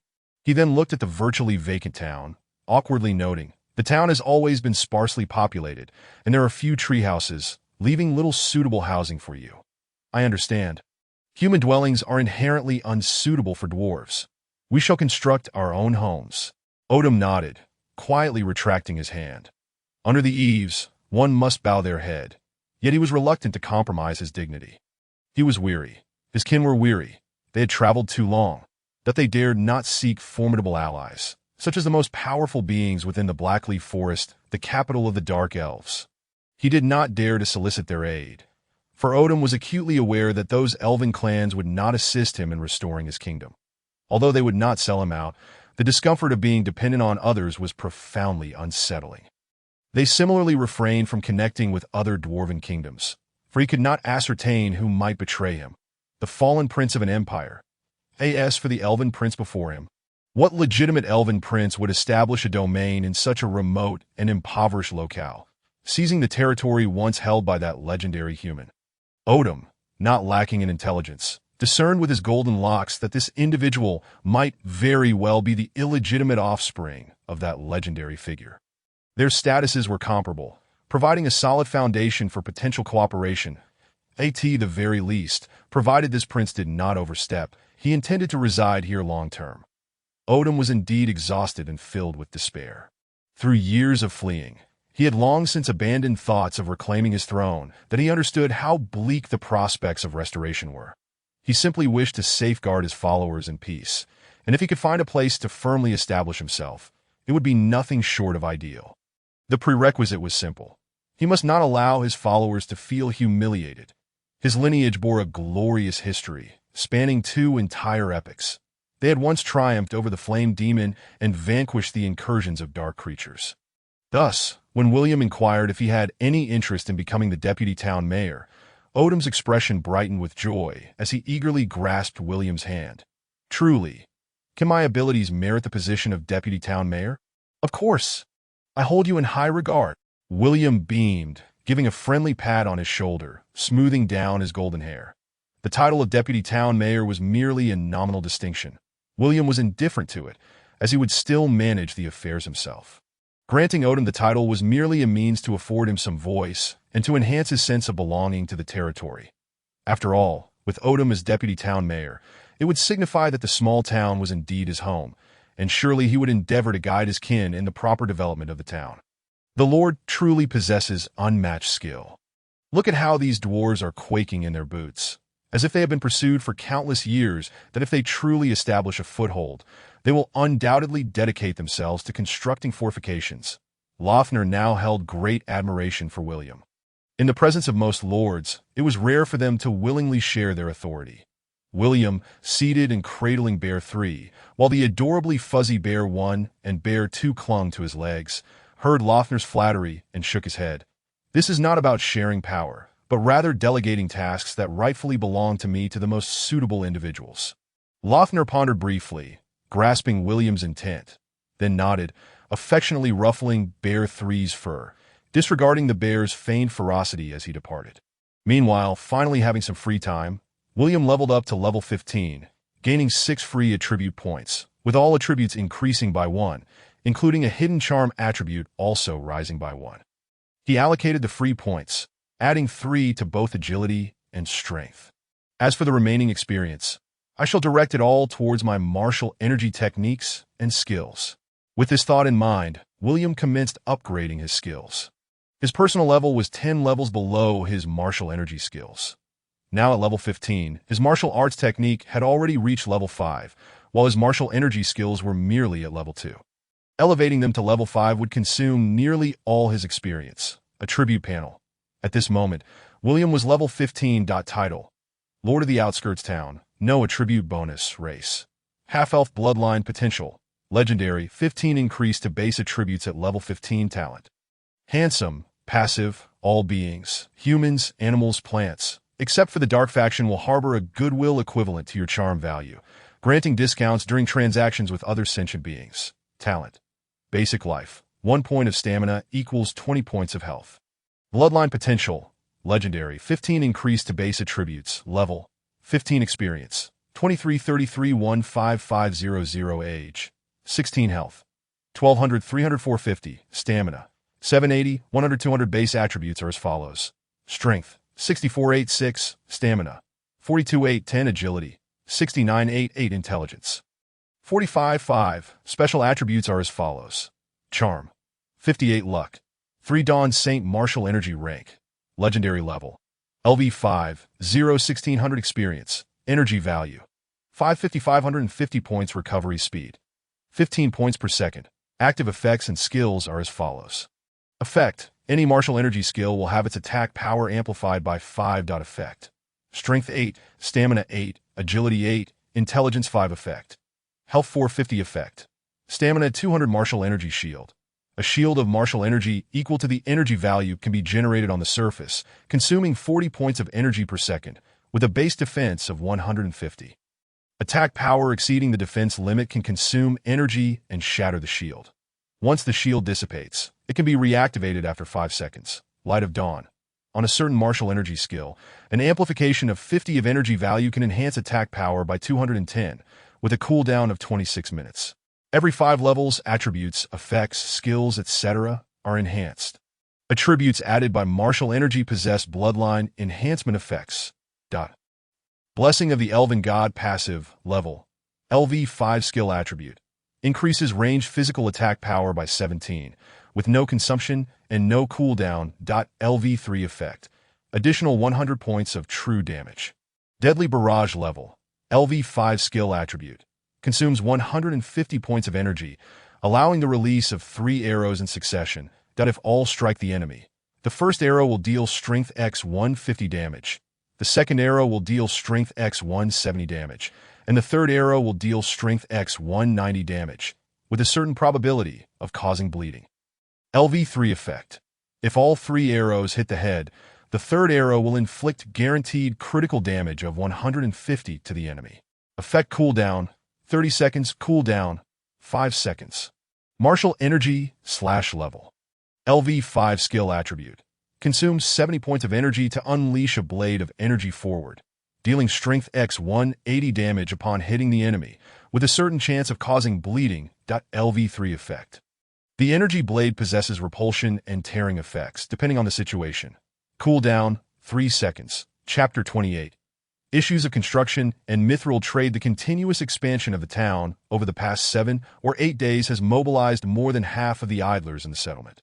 After all, as long as remuneration is provided, nothing poses a problem. Roads are being carved through the mountains, leading directly to the iron and mithril veins. The mithril vein has not been claimed by orcs, and naturally, William intends to commence excavation, for mithril is a resource that no one would deem excessive.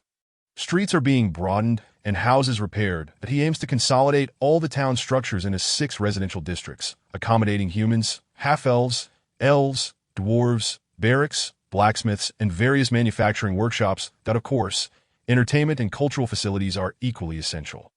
Public baths must be established, as many commoners have voiced their concerns about the absence of communal bathing spaces. The only option is the Rainbow River, where men can bathe without a care, finding secluded spots to undress and retrieve their soap. Women, however, must carry water back to their homes, which proves quite cumbersome. Moreover, the daily water supply predominantly comes from the Rainbow River, a notion that feels quite unpleasant, akin to having something lodged in one's throat. Even worse, many single men are acutely aware of the unsavory activities they have engaged in within the river, such as fishing. Meanwhile, William plans to construct a magnificent central fountain situated above the Rainbow River, a task to be accomplished through the combined skills of wizards and dwarves. The flourishing edge town offers a sense of reassurance to the common folk within the territory. Various races coexist harmoniously, without significant communication barriers, as this is the land of legends, where a common tongue prevails. Though each race possesses its own language, these are primarily for intraracial communication, as for potential inconveniences arising from different customs. William has made every effort to segregate their living quarters. Should any issues arise, they can simply roll up their sleeves and get to work. He is prepared to act as an arbiter. The dwarves exhibit remarkable construction prowess. If aesthetics are disregarded, every edifice they erect instills a sense of security. Their ability to construct fortifications ranks among the finest in the realm of deities.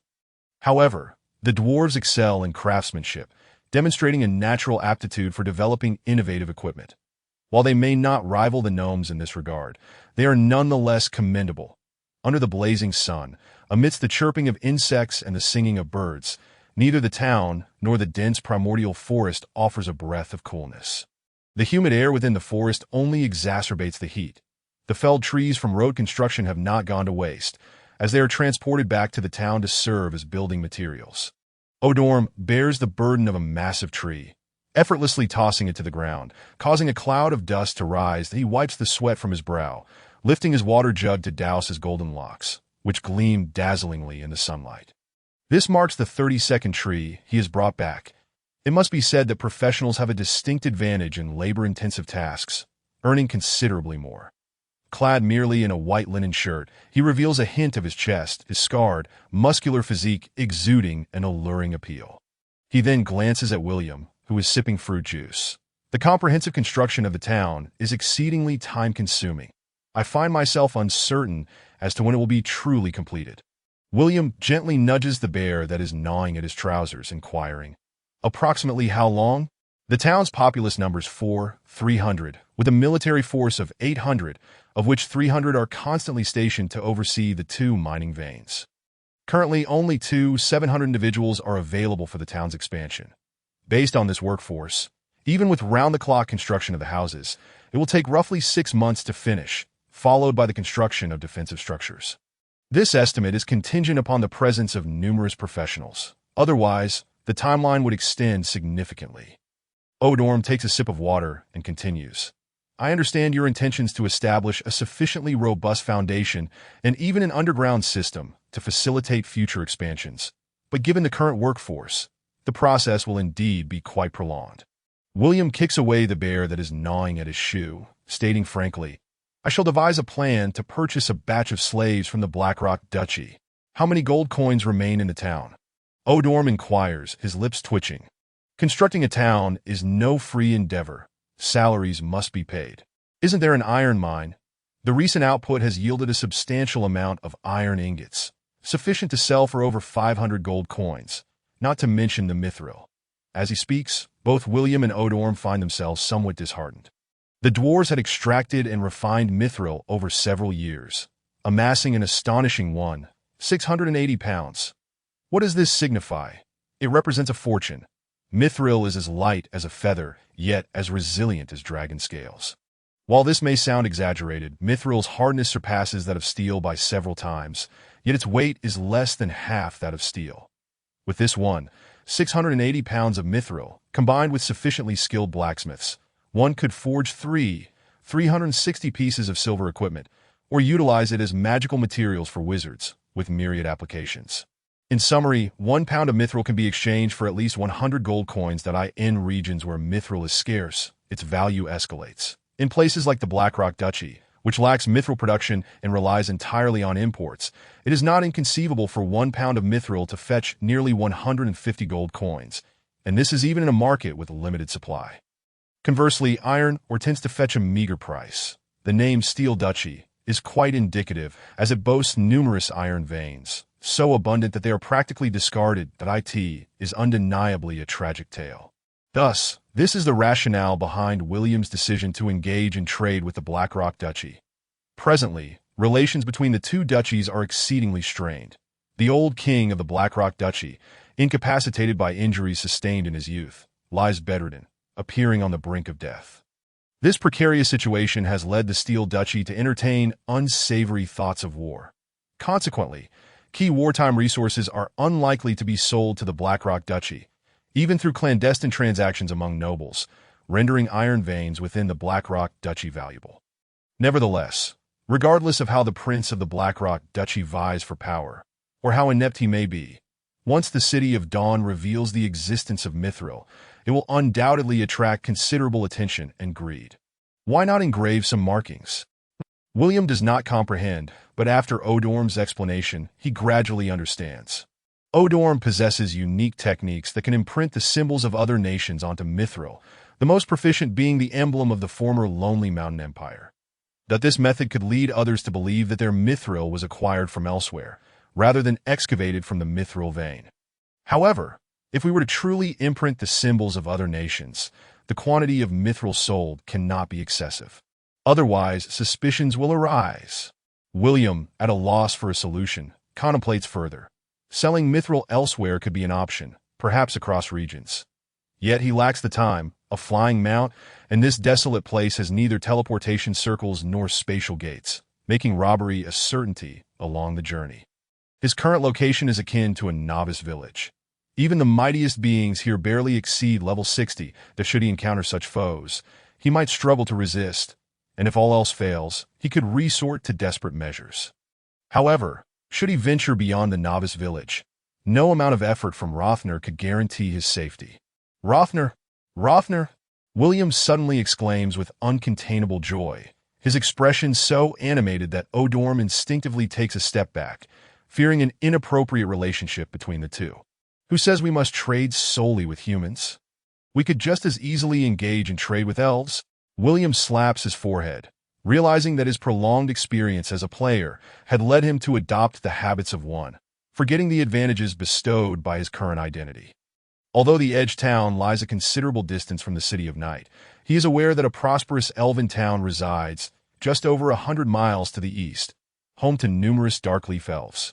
He could easily sell a portion of the mithril to these elves and then use the gold coins to procure other supplies from the human duchy. While this may pose some challenges, it significantly enhances his safety. Chapter 29. The caravan. The word poverty seemed to permeate every aspect of William's life at this moment. Even though William had once roamed the fringes of a small town, he remained oblivious to whether there were any gold mines in the vicinity. After all, he was merely a player. While he could keep an eye on some rare veins, the notion of a gold mine seemed futile. What was the point of being aware? Could he seize it? Or could he dig for it? The opportunities were non-existent. Yet, the potential for a gold mine's existence should not be dismissed, especially considering that the super veins of the Blackleaf Forest were no mere rumor. If one were to truly discover a gold mine and gain complete control over it, they would be able to smelt gold and produce gold coins independently. As long as the gold's purity reached 90, it would be universally accepted throughout the entire legendary continent. It must be said that the fringe town was fortunate. The natural barrier, towering over 80 meters, effectively hindered incursions from other human principalities. The only means to ascend from below were the winding, steep paths. For a small army to attempt such an ascent would be tantamount to a death sentence. However, climbing up was arduous, and descending was equally challenging. Apart from utilizing zip lines, makeshift hand-operated lifts, or traversing mountain trails, one was left with the option of a leap of faith. After all, the Rainbow River's waterfall had existed for quite some time. The force with which it cascaded created a powerful impact, and the pool below was profoundly deep, albeit narrow, flanked by sturdy rocks. With enough courage, a leap of faith could easily facilitate a descent. That as for survival, it all depended on the form of the leap. After all, William had jumped several times before and had survived without a scratch. Nevertheless, the perilous cliffs resulted in limited trade between the fringe town and the human principalities. Besides the official trade organized once a month, they relied on passing caravans. However, these itinerant merchants were driven solely by profit. They sought opportunities on the fringes of human territories and ventured into the forests and plains for adventure. The most crucial aspect was that they were not merely merchants. They occasionally indulged in role-playing, masquerading as bandits. Curry, the captain of a caravan, was a level 41 warrior who had just entered the mid-tier ranks. Leading over 30 companions, he navigated the winding, steep paths, enduring the loss of a horse, until they finally reached the fringe town. Standing atop the cliff, Curry gazed out over the northern plains, his mind expanding with possibility, longing to compose a poem. Alas, despite his efforts, he could only click his tongue, failing to articulate a single word. "Captain, I've heard a group of elves has arrived at the fringe town. They must be quite wealthy, don't you think?" A man beside him spoke, a lecherous grin spreading across his face. "Knowing they are elves, what do you intend to do? Even if they weren't elves, you must have heard of the treatment previous caravans receive upon arriving at the fringe town, right?" Curry scoffed, prompting the rather unsightly man beside him to let out a sigh. If this group of individuals were both merchants and capable of playing the role of bandits, then the fringe town could very well be a haven for high-level criminals. Aside from a few commoners, those who seldom committed crimes could still be deemed law-abiding citizens upon entering the fringe town. In truth, the other residents were fierce and ruthless professionals. Many caravans had braved danger to conduct business here. Within the town, they faced little trouble, thanks to a powerful mayor capable of quelling any unrest. However, once they ventured beyond the town's borders, they were often ambushed and robbed. That wasn't that a bit excessive. Many who dared to resist, unwilling to part with their goods and gold, had long since found their graves marked by 3-meter-tall grass. Of course, all of this was somewhat related to the town's early days, when local citizens were duped by caravans, leading to a gradual decline in merchant visits to the fringe town. Curry dared to venture here because he had heard a rumor that the fringe town had appointed a new elven mayor, accompanied by a large contingent of pure-blood elves. The pure-blood elves of the Blackleaf Forest will undoubtedly improve the town's security. Our primary goal is to foster good relations. We must not overprice our goods that if we can establish a stable trade, we will undoubtedly profit immensely. Stay close behind me. Do not gawk, and do not speak out of turn. Otherwise, no one will be able to guarantee your safety, Curry advised his companions before leading them toward the town. William stood atop a treetop, observing the caravan. Scouts had spotted them well before their ascent, as he had long since arranged for personnel to monitor all possible paths. Should we have Odom and the others hide? Lautner inquired. We are a neutral town. What does it matter if dwarves are here? William shook his head and turned to knock. Just ensure they do not enter the town's interior. Bring them to me. Yes, my lord. Curry glanced at the elven warriors who had intercepted them, unable to suppress a gulp. Setting aside other thoughts, for someone who had rarely encountered elves, it was indeed a sight to behold. Not to mention the impressive weaponry and armor of the elves, which appeared strikingly handsome. Beautiful, but desirable. Naturally, these were merely his internal musings. Curry and his companions dared not express their thoughts overtly, instead sneaking glances at the elves. The prowess of the elves only heightened Curry's apprehension. He sensed that he lacked the absolute confidence to best the elven guard named Nock. As for the 10 other handsome elves, their piercing gazes radiated a self-assuredness that made Curry feel as though these elves could easily annihilate his entire caravan. However, any tension dissipated with the arrival of a youthful man. William, clad in a fitted purple robe with glossy black hair cascading over his shoulders and pointed ears peeking through, possessed eyes as radiant as the moon. He bore no excessive adornments, yet his presence was refreshing, evoking a sense of goodwill. Greetings. I am William Blackleaf, the lord of the fringe town. William spoke, cradling a small bear in his arms. His words lacked formality, for he did not particularly care for the admiration of these ordinary merchants. Yet Curry and his companions dared not feign indifference. Upon hearing this greeting, they instinctively placed their right hands upon their chests and bowed slightly, exclaiming, We have the honor of meeting you, my lord. May you live long and prosper. May the gods be with you. William replied with a gentle smile. Curry paid little mind to William's response. Upon hearing the lord's name, his mind nearly faltered. Coupled with the numerous elven guards he had just observed, he hastily organized his thoughts, respectfully stating, My lord, I am Curry, a merchant traveler from the Blackrock Principality. That surname is rather lowly and unworthy of your ears, so I shall refrain from uttering it. I have come to engage in trade with the fringe town, such as salt, fabric, sauces, and even rare materials. Should you desire anything, I will do my utmost to procure it for you in the future. The other members of the caravan exchanged glances, seemingly perplexed by their captain's excessive flattery. Did he not realize that sycophants often ended up with nothing? William remained inscrutable, meticulously observing Curry's growing fondness for him. He could not help but feel a hint of confusion. He had done nothing, yet Curry's admiration had skyrocketed to 500 points. What was he planning? It felt rather unsettling. However, upon reflecting on Curry's respectful demeanor, William began to understand that this fellow must have learned something about the significance of his surname. Chapter 30. This situation is becoming somewhat untenable. The surnames of the elves of the Blackleaf Forest vary considerably. Only the royal family bears the surname Blackleaf, named after the first 2 characters of Blackleaf Forest. This surname was only adopted after the Blackleaf elves took residence in the forest, in the days when the divine continent had yet to fracture. This elven royal lineage was known as Dawn, reminiscent of the first 2 characters of the martial energy cultivated by William. As for the reason why the elven king chose to alter the family name, numerous rumors abound.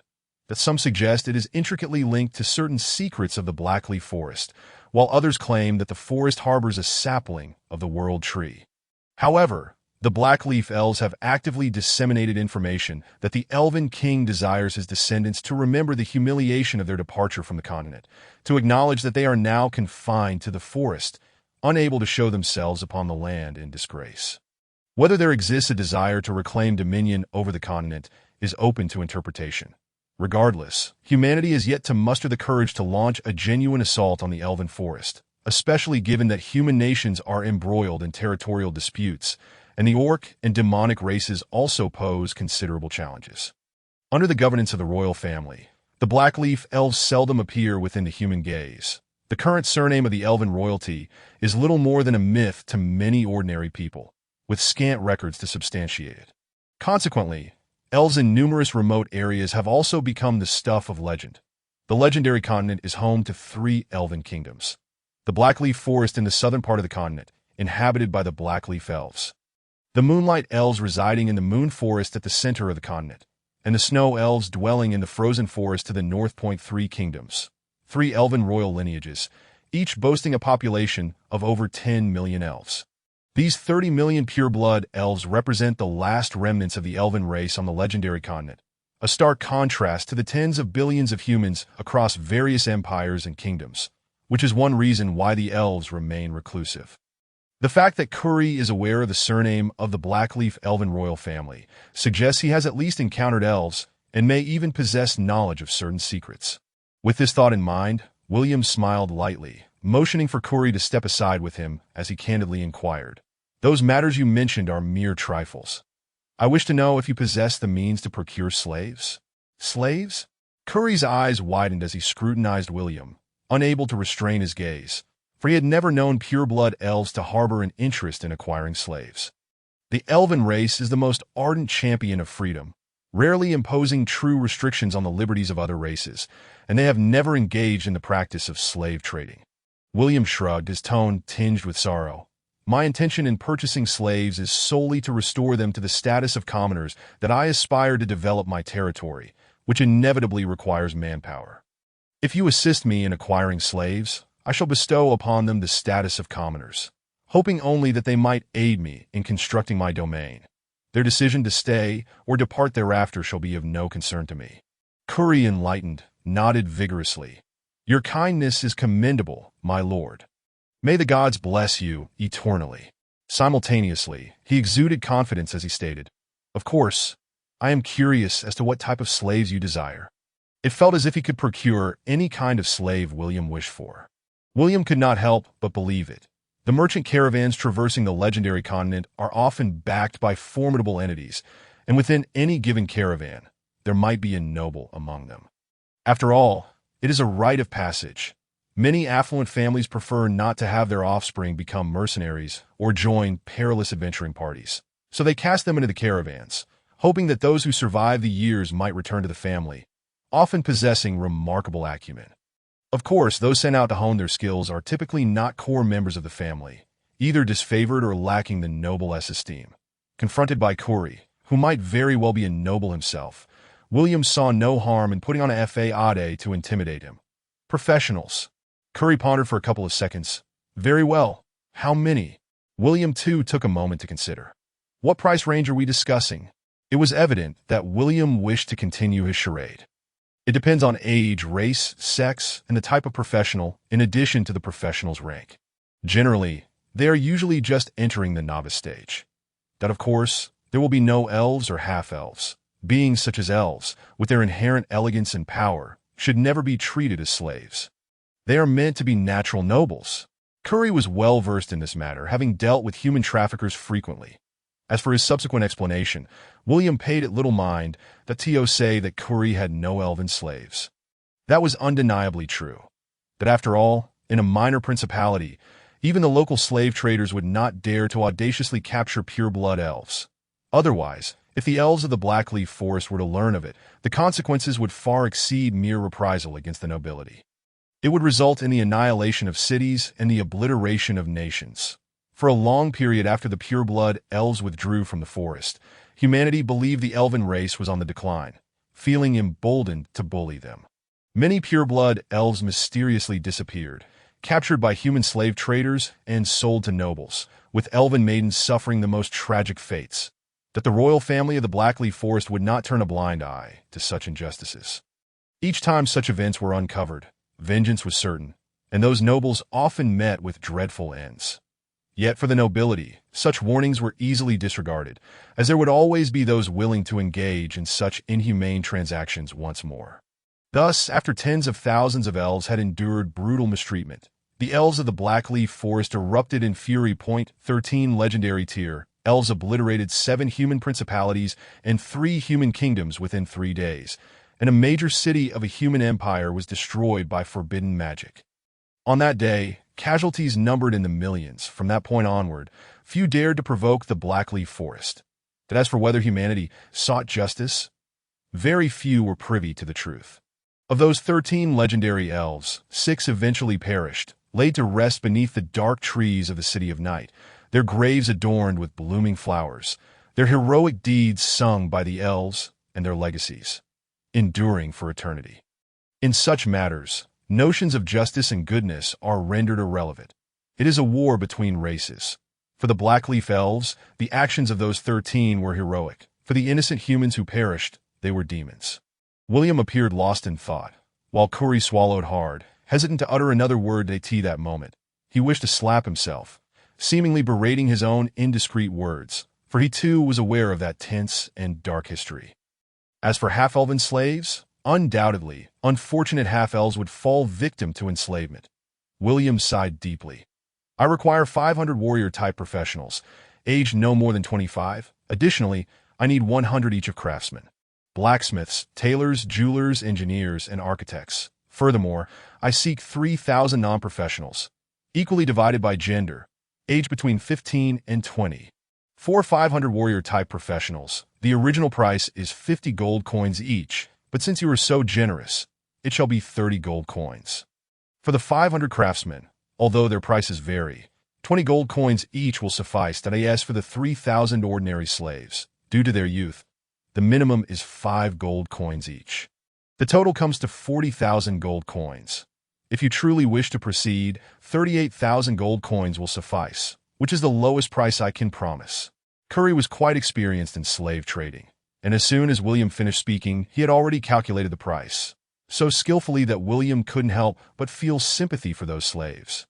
The Lord raised an eyebrow. Curry offered no further explanation, for this truly was the lowest price. Any further haggling would result in a loss for him.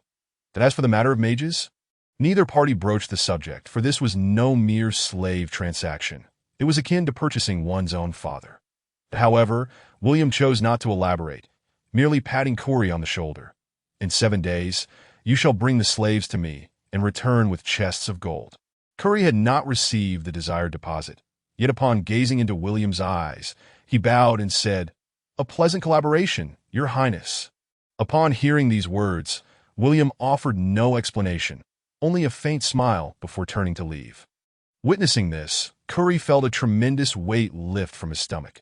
He finally breathed a sigh of relief, knowing he had made the right gamble.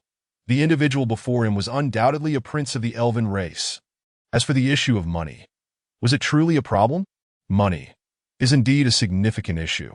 William clasped his hands together, his expression gradually growing vacant. Chapter 31, The True Identity of the Unicorn. Money is indeed a pressing issue now. Have they already departed? William inquired, clapping his hands and directing his question towards Nock. Nock swung his hooked axe and nodded. The merchant caravan has left, and they even left all the goods they brought behind, stating they were a gift for you, my lord. A perceptive young man. He is certainly worth noting, William remarked with a slight smile, gesturing for Nock to transport those inexpensive goods into the newly constructed warehouse. Such a multitude of slaves. There isn't enough money within the territory. Are we to resort to ruthless measures? Lautner gestured theatrically at his throat. William glanced at his adept motions and shook his head. A businessman must naturally adopt a long-term perspective. We possess a considerable amount of mithril. We can certainly sell some. Tomorrow, accompany me to the town of Blue Moon near Blue Moon Lake to trade some mithril. Blue Moon Lake? That seems unwise. Lautner gulped nervously. William, somewhat puzzled, cast a questioning glance in his direction. After all, Blue Moon Lake was a familiar place to him. He had often visited in his previous life without encountering any issues, particularly since trading with elves was a matter of charm. Handsome individuals could easily secure discounts. In his past life, he was indeed quite attractive, possessing a visage that would qualify him as a male angel, a truly unique beauty. Regrettably, he was not of the winged race and had not afforded those angels the opportunity to admire his exquisite features up close. However, Lautner's subsequent explanation left William momentarily speechless. The Blue Moon Lake, situated just over 100 miles away from here, was a town of over 40,000 elves, entirely crafted from magically altered trees. Blue Moon Lake was not merely a lake. It comprised dozens of lakes of varying hues, arranged in a tiered fashion, gradually forming a circular moon-like shape. Each night, from a high vantage point, it appeared as if a full moon were embedded in the earth. Particularly at night, the warm lake waters, accompanied by gentle steam, rendered Blue Moon Lake breathtakingly beautiful and dazzling, akin to a fairyland. Furthermore, This prominent elven town was not only inhabited by the Blackleaf Elves, but also boasted 6,000 to 7,000 Moonlight Elves. The presence of 5,000 Moonlight Elves was due to the royal princess of the Moonlight Elves residing here, accompanied by 3,000 personal guards, while the remaining individuals had varied duties and responsibilities. Their primary purpose was to accompany the princess. According to the Blackleaf Elven royal family's declarations, the current ownership of Blue Moon Town temporarily belonged to the Moonlight Princess. What a coincidence it was that William harbored animosity towards this very princess. One might assume this to be a melodramatic tale of a broken engagement. Not at all. This half-elf lacked the standing to be jilted. It was simply that in his youth, William had inadvertently frightened away the second extraordinary encounter that the princess would never again experience. The unicorn? What is a unicorn? It is far more than a mere white horse with a horn. It is a magnificent creature adorned with splendid wings, treading upon rainbows, crowned with a single horn, capable of vanquishing formidable magical beasts, a being that rivals dragons. In his youth, William meandered around Blue Moon Lake. Unintentionally, he spotted a winged pony approaching the princess. Under normal circumstances, being approached by a magical unicorn would bestow immense fortune upon any human or elf, akin to receiving a blessing from the goddess of luck. Yet, young William, in his exuberance, dashed forward, seemingly intent on petting the pony. Consequently, the unicorn took flight, flapping its wings and soaring away. Thus, the Moonlight Elf Princess nearly brought her 3,000 guardians to mete out punishment upon him. Wait a moment. Why is the Moonlight Princess in Blackleaf Forest? William raised an eyebrow. Lautner, recognizing that he had sidestepped the crux of the matter, realized that William had lost his memory and did not regard this question as significant, that he could only reply, "The royal families of the Blackleaf Elves have long engaged in intermarriage with the Moonlight Elves. This princess is the representative of the current union. However, the unions among elven royalty are not as rigid as those among human nobility, that we do not compel any marriage. A union devoid of love is akin to entombing two individuals in a suffocating grave. Therefore, this princess has resided here, awaiting her fated partner, given our extensive lifespans. Then, does that imply she is rather unattractive? Why speak so indirectly?" William scoffed, his eyes reflecting a hint of disdain. What was a unicorn to him, to be so burdened with resentment for a lifetime? He envisioned himself as a man destined to ride dragons. No! Lautner, for the first time, firmly opposed him, reminiscing with a hint of longing. The princess is as beautiful as a goddess. Even when compared to your mother, she is equally magnificent. She has numerous suitors, with many princes vying for her affection, playing music beneath the moonlight, reciting poetry, engaging in swordsmanship and archery. In short, despite countless attempts, none have won her heart. That, of course, in comparison to your mother, this princess still lacks considerable grace. Oh, William nodded thoughtfully, disregarding the delusions of this man who seemed desperate to be his stepfather, for he knew such a prospect was utterly impossible. He simply could not prevent Lautner from indulging in his fantasies. That in his previous life he had visited Blue Moon Town but was entirely unaware of the presence of this princess, as Blue Moon Town posed no restrictions for elves, while those of their kind faced stringent scrutiny. It was also likely that the young princess had already married or returned to the Moonlight Forest by that time. For players, apart from the alluringly exposed single mothers, all married beauties lost their allure. Such is the directness of male players, that after all, a married beauty could not provide them with the allure they sought. So what was there to reminisce about? "Then we shall proceed to Blue Moon Lake tomorrow," William declared with a clap. Lautner twitched his mouth. "Should we not consider another location? I fear that once we enter the town, you may never emerge." "Fear not, rest assured."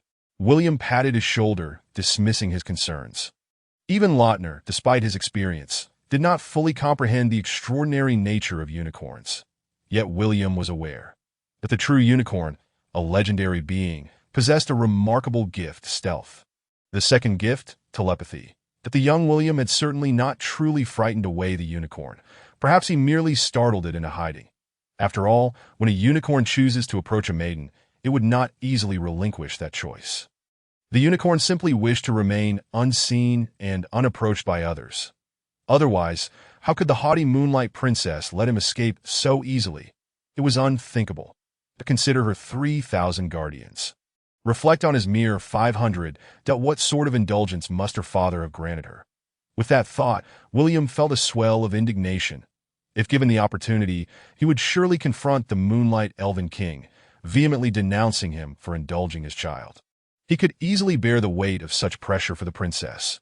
Barring unforeseen circumstances, the Moonlight Princess had likely already formed a bond with the unicorn, perceiving all men as mere swine. After all, she could utilize the unicorn's abilities to easily discern the sordid hearts of those men. That whether human or elven, male suitors inevitably harbored slightly perverse psychological inclinations in their pursuit of a partner. Such thoughts were profoundly distasteful to the unicorn. Thus, any maiden capable of engaging in a mental dialogue with a unicorn could certainly perceive this situation as well. Imagine those handsome and graceful elven princes, seemingly elegant, yet all possessing distorted psyches. Could the inexperienced princess, who had never known love, never held hands, nor shared a kiss, escape unscathed from such psychological trauma? It could be confidently asserted that this princess, who had preemptively garnered the unicorn's favor, would likely face a lifetime of solitude. Alternatively, any maiden fortunate enough to win the unicorn's affection would likely meet a similar fate in her next life.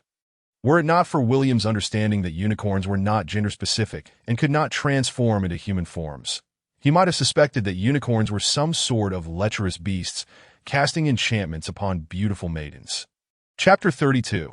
The true legendary boss. On the eve of his journey to Blue Moon Town, William upgraded his epic armor with mithril. The results were remarkable, significantly enhancing its strength, blessing of love quality. Epic type, growth defensive equipment materials, mithril, leaves of the world tree, gold essence, etc. Producer, Alice Blackleaf health points, 600 stamina, 200 strength, 10 constitution, 15 agility, 12 intelligence, 8 durability, 780 weight, 0. 3 kilograms defense. Within the protective range of the inner armor, attacks below 210 points will inflict no harm upon the armor or its wielder. Only when the threshold is surpassed can effective damage be dealt, resulting in a reduction of durability. Elemental Guardian, passive. Any elemental damage will be diminished by 15. Blessing of Love. Passive. When the wielder's health falls below 10, they will receive the Blessing of Love, instantly restoring 60 of their health, with a cooldown of 25 minutes. Usage requirement. William Blackleaf strength requirement. 40 points growth condition. Place 1 pound of mithril and 1 pound of golden essence upon the inner armor. It will automatically absorb and evolve. Description. This inner armor was meticulously crafted by a mother for her son, embodying not only her profound maternal love, but also her heartfelt wishes. Cherish the armor in your possession, dear child. Whoosh. William gently blew, transforming the tarnished mithril into silvery sand that softly dispersed. The subtly restrained violet armor has not become any heavier. It remains at a mere 0.3 grams. For William, that minuscule weight is practically negligible, yet this epic growth armor boasts attributes that are undeniably formidable. Although it possesses only 2 passive skills, both Elemental Guardian and Blessing of Love are rare and become increasingly significant in the later stages of the game. After all, encounters with mages have become quite rare. The present-day mages hardly qualify as formidable sorcerers, merely akin to younger siblings. However, in the future, these younger siblings may evolve into walking magical cannons.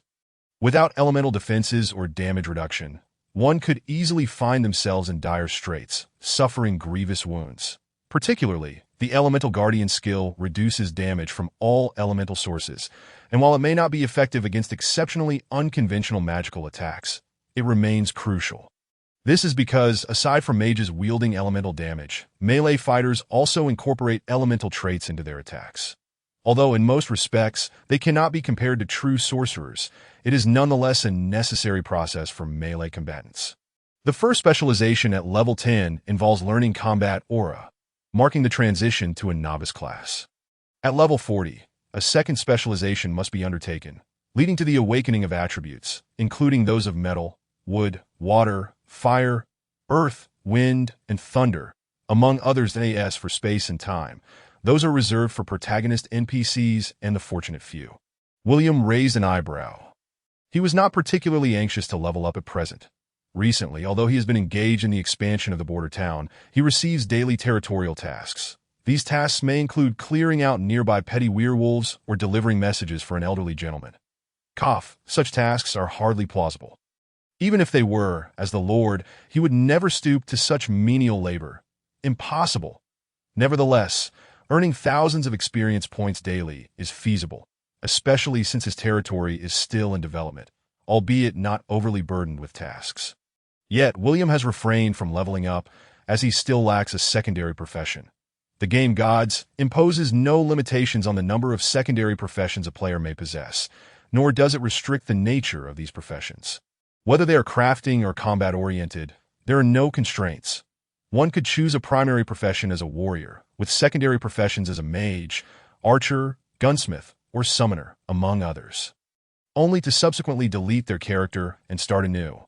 Each additional combat-oriented secondary profession nearly doubles the experience required for leveling up, unless one chooses not to upgrade the secondary profession, rendering it utterly useless. However, with each added combat-type secondary profession, the difficulty of the advancement task also escalates correspondingly. Moreover, one must fully master the secret arts of both their primary and secondary professions to achieve a class transition, meaning that acquiring an additional secondary profession will inevitably double the experience gained. If one opts not to level up, they will forfeit the chance for advancement. Nonetheless, this is a relative consideration. For skilled, tactical, and perceptive top-tier players, such as professional gamers, the choice of a combat-oriented secondary profession is almost a given. The experience gained from leveling and the difficulty of advancement tasks are unlikely to hinder their standing in the top echelon. Regarding dual combat professions, if there exists a certain degree of synergy between them, they may even yield fusion skills, and with the right combination of other skills, they can achieve remarkable feats. It can be said that this diversity of secondary professions has transformed the arena of the Gods game into one of the most prestigious competitive environments available in the gaming market. However, this very diversification also prevents anyone from truly securing the title of number one in the arena. As for ordinary players, they generally find themselves limited to selecting a life-based secondary profession. That after all, this is the realm of the impoverished and the unlucky, and lamenting this reality brings forth tears. In his previous life, William had chosen the primary warrior profession, supplemented by gathering skills, while acquiring archer skills through other means. Although he ultimately became a legendary class professional, he was not among the elite. This time, he intends to pursue a secondary profession in the realm of magic. However, this magical profession is notoriously difficult to master, exceedingly challenging. Although one does not have to wait until reaching level 40 to awaken their attributes to begin learning, the crux of the matter lies in the scarcity of individuals proficient in this form of magic. Initially, he had contemplated seeking connections in Night City to find someone to teach him, but he was astonished to discover that the very individual capable of imparting this secondary profession resides right in the border town.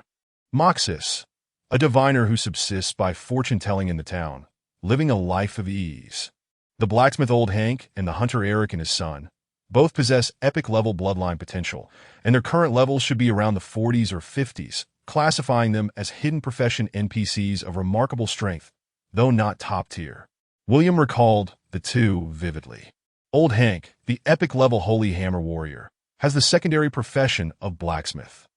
Not only does he possess forging skills that rival those of dwarves, but he also harbors an intriguingly mysterious identity.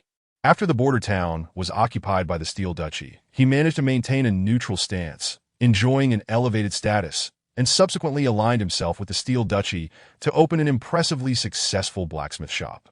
William still remembers how he had once placed an order for a weapon only to receive it in the second year of the public beta. Consequently, he sold that weapon to a novice wealthy player from the second year, reaping a handsome profit for his living expenses. Regrettably, that wealthy individual later issued a bounty. Had it not been for the game's confidentiality policy, he might have found himself in dire straits. As for Hunter Eric and his son, the father is a Shadow Ranger, while the son is a Shadow Assassin. Both are unfortunate souls who escaped from the Shadow Killers organization. After their departure from the border town, they engaged in multiple skirmishes with the Shadow organization, eliminating numerous assassins sent to hunt them down, thus gaining increasing notoriety. However, they eventually vanished without a trace, leaving uncertainty as to whether they had gone into hiding once more or met their demise. Yet these are merely mediocre characters. The continent of gods is never short of talented individuals. There are prodigies everywhere who have yet to realize their potential. According to players, legends are abundant while epics are as common as dirt. That, of course, as long as one possesses a commendable hidden profession and decent equipment, they can still be formidable, though they cannot truly be compared to the likes of the omnipotent Moxis. William couldn't help but feel a pang of sarcasm. Mastery of legendary, epic, and grandmaster bloodlines in this world is akin to the cultivation of talent, much like the prodigies and exceptional individuals of the continent of gods. However, those who do not grow can only meet their end, and I feel I have finally elucidated the issue of bloodlines. Moxis Point, one of the heirs to the magic sanctuary, disciple of the Grand Magus, betrayer of the divine, omnipotent archmage, a walking super cannon.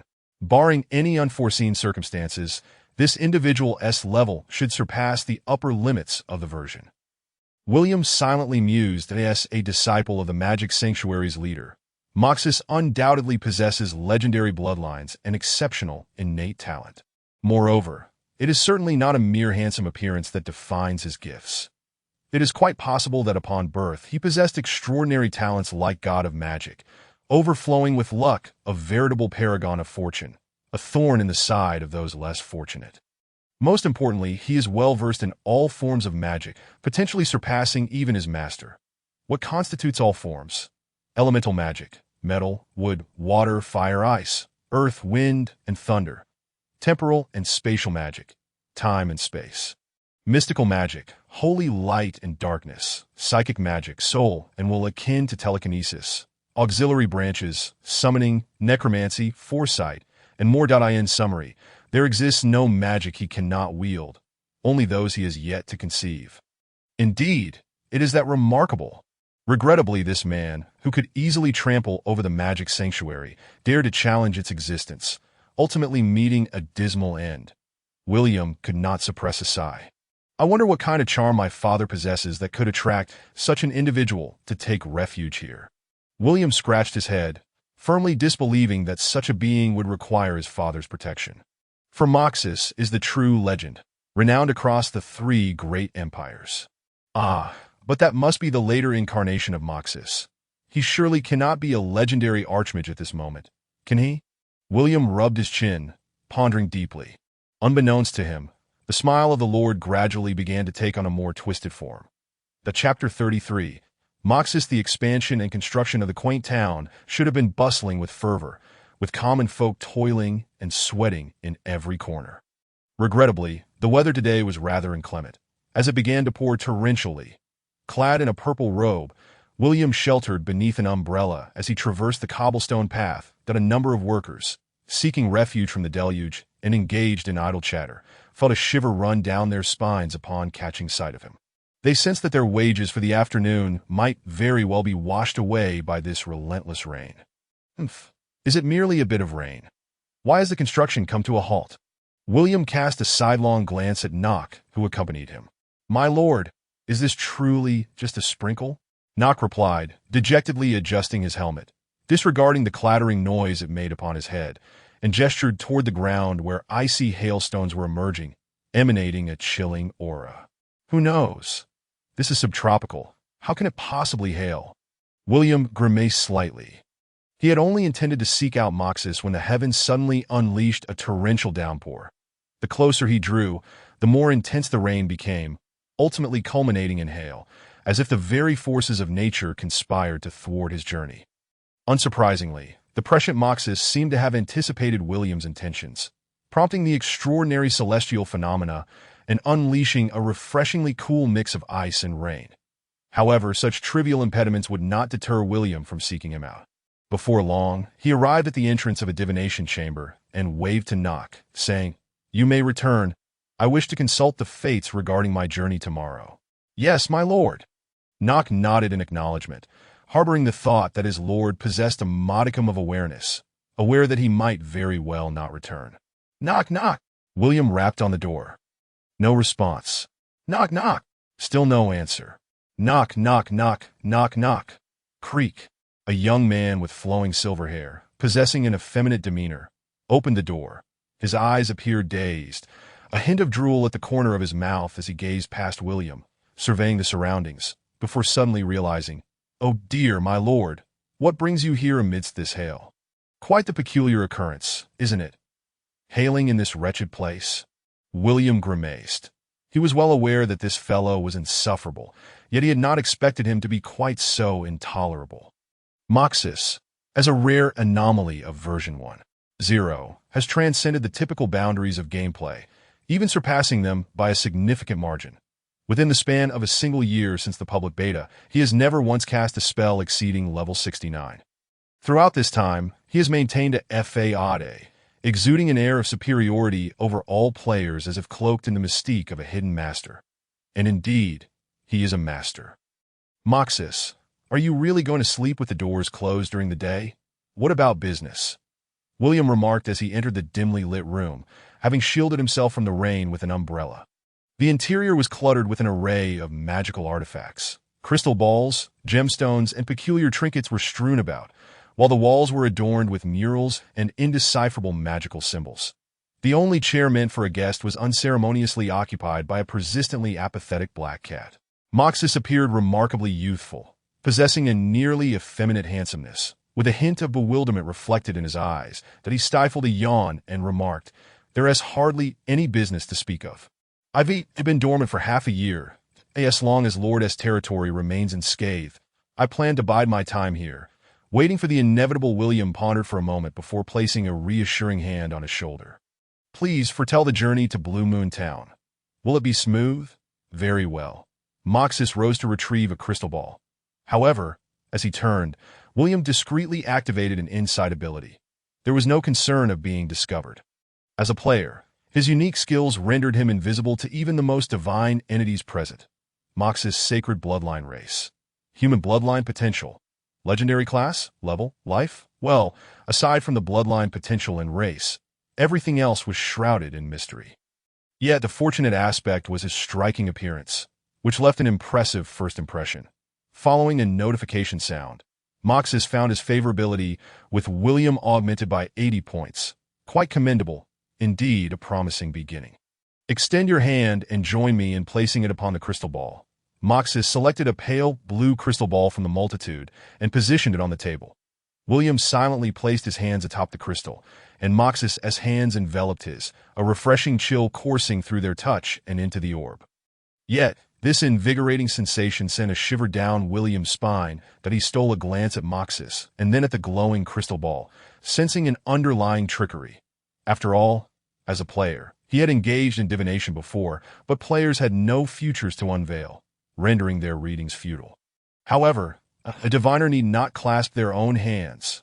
Such a peculiar maneuver was unheard of. Could the rumors surrounding Moxis be true, a proclivity for male companionship? That the crystal ball manifested layers of illusions.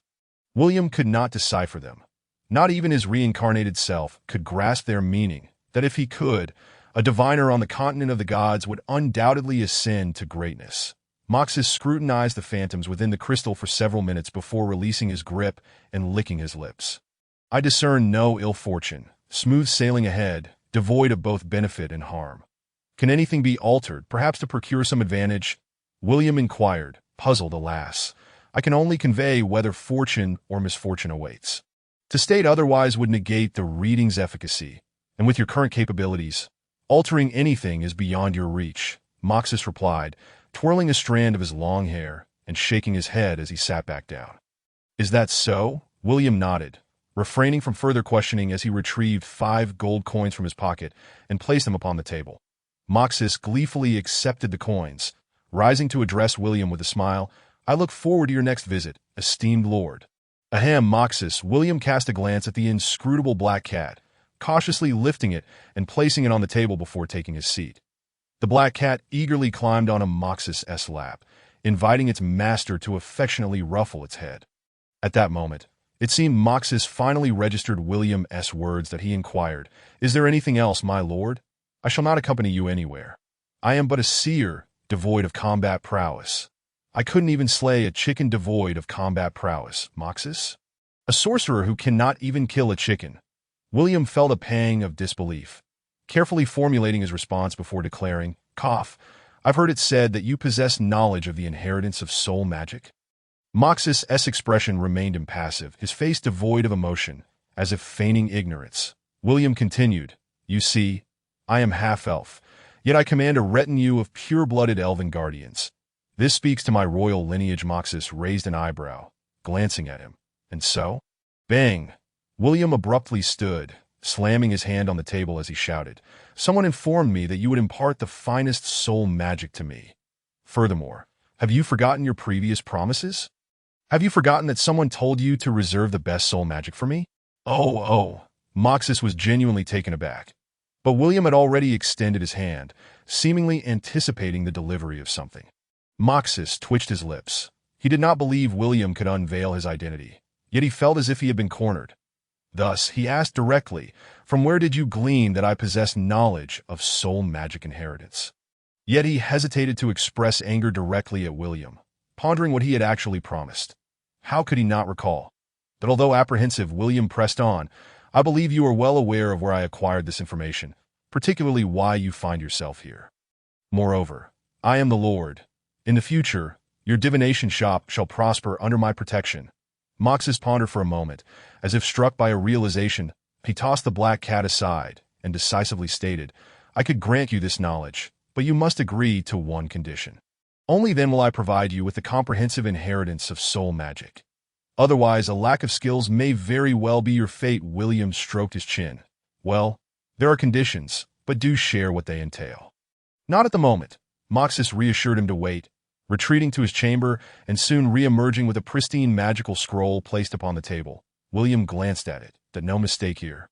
This was a freshly crafted scroll of soul magic inheritance, titled Sacred Spirit Magic, and it bore the signature of its creator. Chapter 34. Secondary profession, Spirit Mage. Moxis found himself in a state of inner turmoil. He yearned to tell William, "No, it is not me. I have done nothing." However, after much contemplation, he ultimately chose to impart the sacred magic to this second-generation lord. What was William doing just moments ago? Naturally, he was gambling, wagering that his father had some connection with Moxis, perhaps hoping to glean some advantage. Yet he did not believe that their relationship was particularly amicable. Overall, even if the two were to turn against each other, based on his past life experience with Moxis's character, he doubted Moxis would resort to violence against him. However, reflecting on the destruction of the peripheral town in his previous life, it was evident that Moxis had refrained from intervening. This suggested that while Moxis would not harm him, he would also not exert significant effort to assist him. For Moxis, this connection with William was of little importance. He merely wished to remain concealed. The obliteration of the peripheral town was merely an opportunity to relocate and continue his idle existence elsewhere. But nevertheless, everything had begun auspiciously. After reaping benefits from Moxis, William believed that dealing with others would be even simpler. After all, who could possibly understand them better than I do? As a veteran player with the experience of living through a past life, William delved into various histories and meticulously studied the deeds of epic-tier NPCs. He had long since memorized the legendary life experiences akin to those of Moxis. Could it be that he left some correspondence for this young prince, hoping that William would extract some advantage from me? Moxis suddenly recalled that scruffy former lord and smirked. "Wasn't it just a matter of tricking you? You might not even perish." He found himself puzzled over how that fellow managed to woo the elven princess, and before departing, left behind such sordid means, prompting Moxis to indulge in wild imaginings. As a master of all forms of magic, Moxis was intrigued by the fact that he could not fathom William's innermost thoughts, which piqued his interest, especially given William's handsome appearance that aligned with his aesthetic preferences. Of course, this was not the crux of the matter. There were many attractive men, yet few could genuinely captivate him. In any case, ever since that lad nearly met his demise, the essence within his body seems even more fascinating. Moxis yawned, gently waved his hand, and closed the wooden door. He beckoned, and a black cat gracefully leaped into his arms, accompanying him to the bed for a nap that a typical wizard would be compelled to tirelessly research various forms of magic at all times, leaving no room for rest. However, for Moxis, mastering magic was astonishingly effortless. Elemental magic. Ah, gold, wood, water, fire, earth, ice, wind, and lightning. Temporal and spatial magic. Oh, space and time. Other mages. Oh, what now? Why don't you practice meditation? Moxis. Oh, shouldn't magic be learned in a single glance? All mages of the divine continent met their demise. For Moxis, regardless of the type of magic, it was all intuitively grasped. In fact, with sufficient proficiency, even forbidden spells could be cast instantaneously.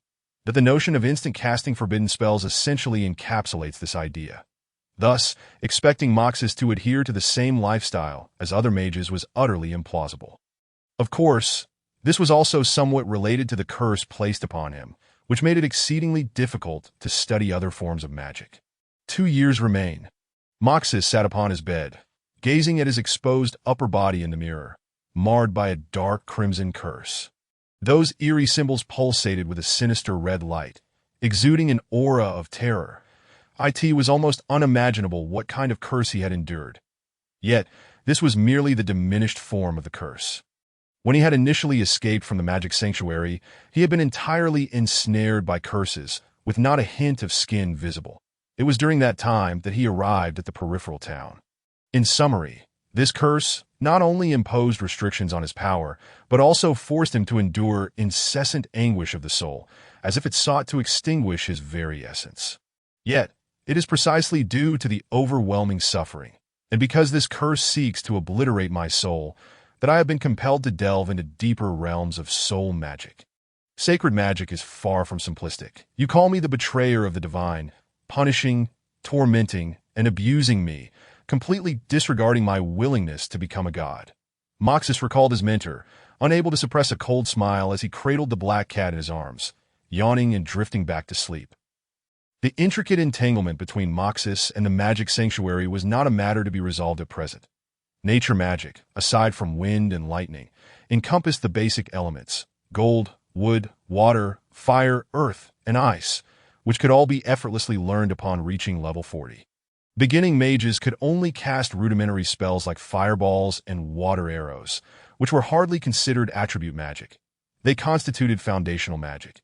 However, wind and lightning required a bit of finesse, but once one could awaken to these two attributes, finding a suitable mentor was not overly challenging, nor was it a hidden profession. This is not to say that nature magic lacks merit. Mastering any single type of magic would render one immensely powerful, albeit some were merely commonplace. But meanwhile, soul, will, and illusion magic belonged to the realm of mental magic, which inherently qualified as hidden professions. Coupled with the legacy scroll crafted by Moxis himself, its quality reached legendary status. Legacy scroll of the spirit mage quality. Legendary usage requirement. Bloodline potential must not be lower than epic tier. There exist 2 pathways to learn this profession.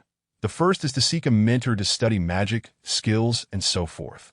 However, whether it be martial energy, magic, or skills, they all possess levels.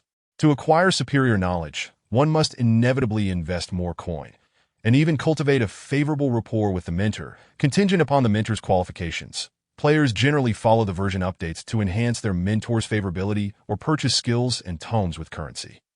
The second option involves the legacy scroll that consolidates all knowledge into a scroll, which gradually activates skills corresponding to one's level. The scroll's rank is determined by the skills, martial energy, or magic it encompasses. Although William was unaware of the extent to which Moxis had invested in this scroll, the sacred magic was undoubtedly potent, at least rivaling that of the Dawn Guardian. William gently tore the legacy scroll within his chamber. A wave of indescribable blue, ethereal light surged into his being that in an instant, a sensation of overwhelming pleasure washed over him. As if he were experiencing a euphoric climax, the energy within his mind expanding, rendering his consciousness increasingly lucid and his perceptions ever more acute. It was the purest essence of soul energy. Simultaneously, a sphere of magical power began to coalesce within him. This constituted his magical value, while concurrently, 2 energies, martial energy and magic, began to circulate within him. The 2 energies remained distinct, each following its own path of operation. Ding. You have successfully transitioned to the secondary profession, Initiate Spirit Mage. Ding. All your base attributes have increased by 10. Ding. Your intelligence has increased by 10. Ding. You have activated the initial magical talent. 1 point of intelligence equals 1 point of magical attack power. Ding! Due to your secondary profession as a spirit mage, your character will receive an additional 2 free attribute points upon each level up. A total of 8 free attribute points per level. Sacred Magic, Quality, Legendary Level, LV1, 0-100, Magical Value, 300 points, Recovery Rate, 10 points second, Effect. Your magical resistance increases by 1. Effect. Strength 2, Stamina 2, Agility 2, Intelligence 4 Effect. Health 200 Effect. Magical attack power increases by 3. Life Sacrifice. You can extract the soul of a weakened enemy. Health below 10, replenishing 10 of your own health. Range, within 3 meters. Casting speed, instantaneous cooldown, 5 minutes. Skill Tree of the Spirit Mage. Soul Control Level, LV1, 0-100 Experience, Skill Attribute. You can control a weakened, health below 10 enemy. Upon control, that enemy's health will restore to 50. Consumption, 50 points of magical value. Casting speed, instantaneous cooldown. None. Restrictions. Can only control 1 individual. Restrictions. The higher the bloodline potential, the greater the chance of failure. For each level the enemy exceeds yours, the failure rate increases. Restrictions. If you successfully enslave an enemy, you must use soul control once daily to increase the mark. Otherwise, the chance of betrayal will escalate. Prolonged enslavement may result in a permanent soul mark. Soul Tendril Level, LV1, 0-100 Experience, Skill Attribute. A pair of spectral tendrils emerge from the ground, grasping the enemy and binding them for 3 seconds. Weakness. The higher the bloodline potential, the greater the chance of failure. Range. Within 10 meters. Casting speed, instantaneous consumption, 30 points of magical value. Cooldown, 30 seconds. Soul Shockwave Level, LV1, 0-100 Experience, Skill Attribute. Centered around yourself, a soul shockwave is generated, inflicting 100-150x intelligence, damage to enemies within a 5-meter radius, and triggering a knockback effect of 2 to 3 meters, with a 10 chance to inflict a 3-second stun. Casting speed, instantaneous consumption, 50 points, cooldown, 3 minutes. Ding! Will a new skill tree be generated for the Spirit Mage and the Dawn Guardian? William squinted his eyes. Yes. He had waited a long time for this skill fusion, and the reason he had chosen soul magic as his secondary profession was precisely because he had witnessed the formidable synergy of such dual professions in his previous life. Soul Spirit Skill Tree, Soul Spirit Enchantment Level, 1-0-100 Experience, Skill Attribute. You can enchant weapons and arrows, increasing soul damage by 150x intelligence. Consumption, 3 points of magical value. Cooldown, none. Soul Spirit Assault Level, 1-0-100 Experience, Skill Attribute. When your arrows or sword energy strike an enemy, you can envelop yourself in the Soul Spirit, teleporting beside the enemy to attack, inflicting 180-130x strength, physical damage. Range, within 40 meters. Consumption, 30 points of magical value. Cooldown, 5 seconds. My goodness, my goodness, my goodness, this is it. Life Sacrifice, Soul Control, and Soul Spirit Assault. At this moment, William could no longer contain himself. It was simply because the number of legendary level soul magic spells was exceedingly rare. That the standard soul magic was already a rarity, yet it paled in comparison to this level of power, while sacred magic was a comprehensive leap forward. The absurdity of life sacrifice is self-evident. In this game world devoid of potent healing spells, life sacrifice is akin to a divine skill. It could be said that there are hardly any soul mages across the legendary continent possessing such abilities, let alone those who could match William's close combat prowess. Moreover, after hitting an enemy with the Soul Spirit Assault, one could choose to traverse space in the form of a spirit, reappearing physically before the enemy to launch an attack. This god-tier skill is exemplary for both offense and retreat. But he vaguely recalled having witnessed such a divine skill only once in his past life, during a time rewind, belonging to a legendary powerhouse of the Second Era. In this age, no one had the opportunity to learn such skills, for he had never encountered them.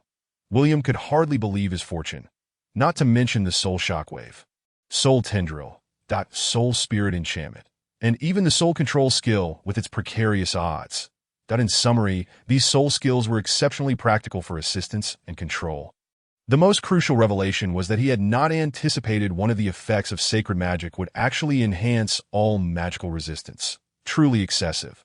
Though the current effect was rather modest, merely increasing all magical resistance by 1, the impact would be significantly pronounced at higher levels. Such a comprehensive enhancement to magical resistance is an exceedingly rare talent, ability, or equipment. Acquiring this effect is akin to stumbling upon a piece of legendary equipment with growth potential, albeit with a longer maturation period. I must say, I am progressing ever further along the path of legendary boss. William gleefully surveyed his attributes. As a mere level 15 novice, without factoring in other defensive equipment and solely considering his epic-grade inner armor, his health had already reached 3021. Who could possibly underestimate him? If he were to forge a set of armor from mithril, his health would assuredly surpass 5,000. There is no denying it. This is the essence of a legendary boss. High health, formidable defense, and resilience. Such is the fundamental respect a legendary boss must afford to players. Regardless of the boss's profession, they must exhibit substantial durability when confronting players. Chapter 35:3 Golden Adornments, A-Class City-Building Mission as a Legendary Boss. William harbored little desire for the equipment of the present day, for he regarded the initial tier gear merely as a transitional phase. Since the discovery of the mithril vein, he had indulged in a touch of opulence, yet he remained disinterested in squandering materials on inferior sets. After all, William understood that as long as he refrained from reckless behavior, under the aegis of Lortna, his demise was unlikely. His rate of advancement would not be sluggish, thus rendering the acquisition of equipment unnecessary. Although any piece of gear could be disassembled and recycled, extracting a mere pound from 10 pounds of mithril used in crafting was already considered a fortunate return. However, weapons were imperative.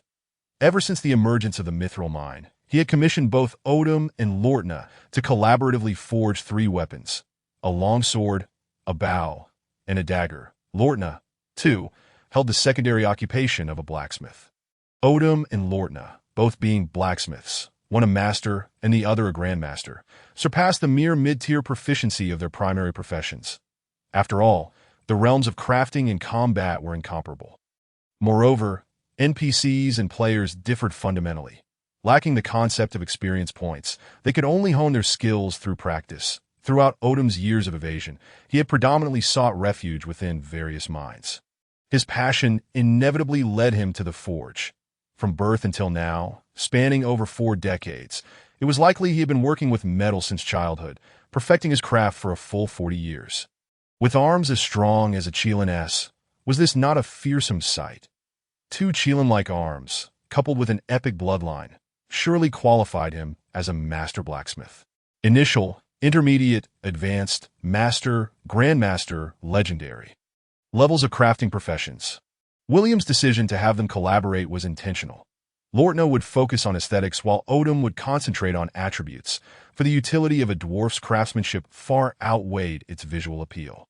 Yet William, being a strikingly handsome half-elf, insisted that his sword must possess an air of elegance.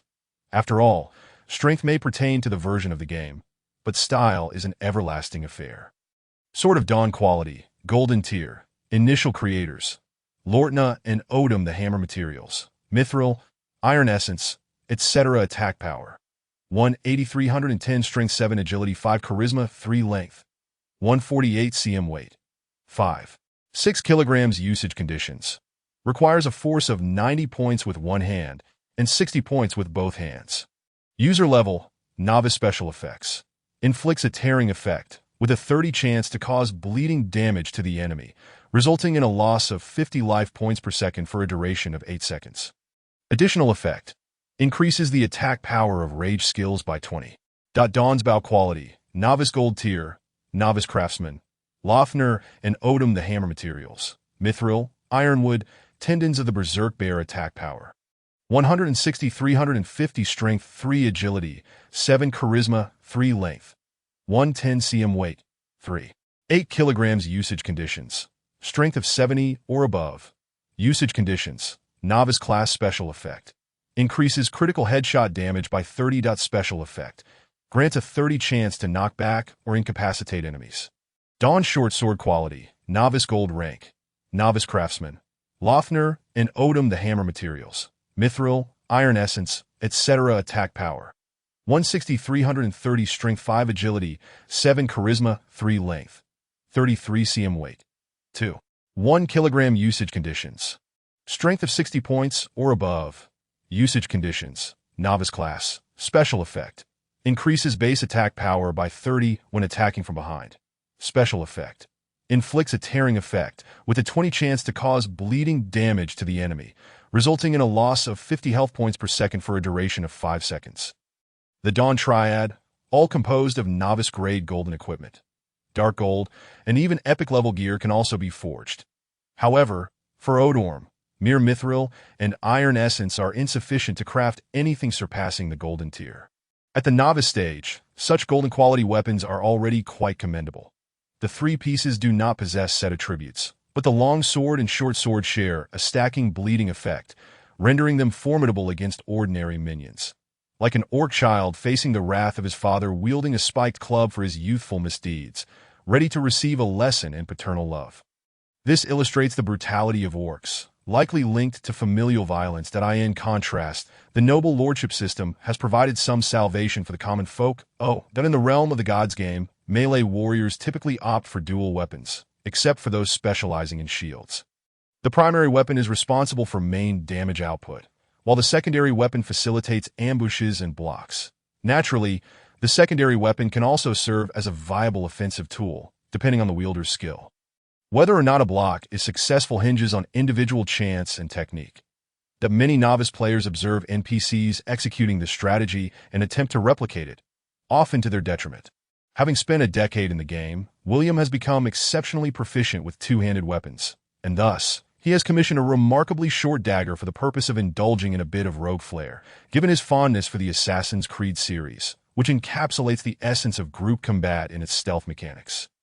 As for the magic staff, was that truly an object he ought to engage with? His pursuit of soul magic, akin to auxiliary control, stemmed from his desire to avoid the intelligent staff. I've funneled all my accumulated experience into Holy Spirit magic, advancing 5 levels, while all other skills have been capped at 3, leaving me with nothing else. William tugged at his hair, lamenting that this game is a voracious consumer of experience points. The requirements for leveling up at a personal level are particularly steep, and the manuals for martial and magical arts also demand substantial experience, as do the skills themselves, were it not for his control over this territory, enabling him to effortlessly undertake various regional tasks. He would have been overwhelmed by the sheer grind of experience acquisition. Should he perish, he wouldn't merely be a gravestone-level player, but rather a spectral one. Were it not for the task I received a few days ago, I might have felt somewhat intimidated. William glanced at the A-rank task in his list, unable to suppress the drool at the sight of such a massive bounty of experience. How many levels could that propel him? Establish a town. Task rank. A number of buildings. 53, 55, 8,000 walls. 0. 10,000 meters, with a minimum height of 5 meters and a minimum thickness of 1 meter. Conference hall. 0. 1 blacksmith's workshop. 5 tailor's workshop. 5 barracks. 2 soldier count. 800 500 class transition hall. Warrior mentor 1-1. Assassin mentor 1-1. Knight mentor 1-1. Ranger mentor 1-1. Hunter mentor 1-1. Gunner mentor 0-1. Novice mage mentor 1-1. Novice sorcerer mentor 1-1. Elemental mages. Wood, metal, water, fire, earth. 4-5. Sorcerer 1-1. Mercenary guild. 0. 1.in 0. 3 Temple of Light. Available for establishment. Magic Sanctuary. Available for establishment. Dark Hall. Available for establishment. Time limit. 180 to 360 days experience reward. 300,000 experience. If completed within 6 months, additional experience will be granted.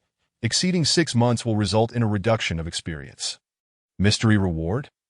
That expanding into a town is a modest goal for William within 6 months.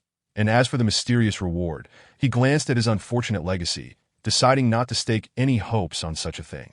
Though the blacksmith's workshop comprises only 5 units, they are all grand-scale forges, with no less than 133 blacksmiths within. William harbored no objections to the dwarves constructing these expansive workshops. After all, these dwarves, having fled for many years, primarily reside within mining caverns and, aside from combat, devote themselves to their innate talent for forging. That one cannot deny the rarity of having such a multitude of dwarf blacksmiths, a luxury unattainable in many other locations. In numerous small towns, the mere desire for a high-level blacksmith is often dismissed as a fantasy. Yet, how many high-level blacksmiths exist in this peripheral town? Over 30. Alas, even for dwarves who cherish their craft, this was a necessity born out of circumstance, as their exodus left them with no leisure activities. Master-level blacksmiths number 6, including Lautner, while the Grandmaster blacksmith, aside from Odorm, is the legendary Old Hank, a hidden figure of epic lineage that I ask for whether the wares produced by these dwarves find buyers. That is of little concern that I ask the Lord. William will naturally facilitate their sales, such as to the Blackrock Principality, which, faced with tightening national resources, would undoubtedly seek to procure supplies in bulk. However, the prince has resolved not to sell iron, but rather to commission fully crafted equipment at a markup. This not only allows the blacksmiths within the territory to gain valuable crafting experience, but also yields significant profits. As the intermediary in this exchange, he stands to gain the most, for Lord William is the master of the iron veins, with the dwarves effectively working for him.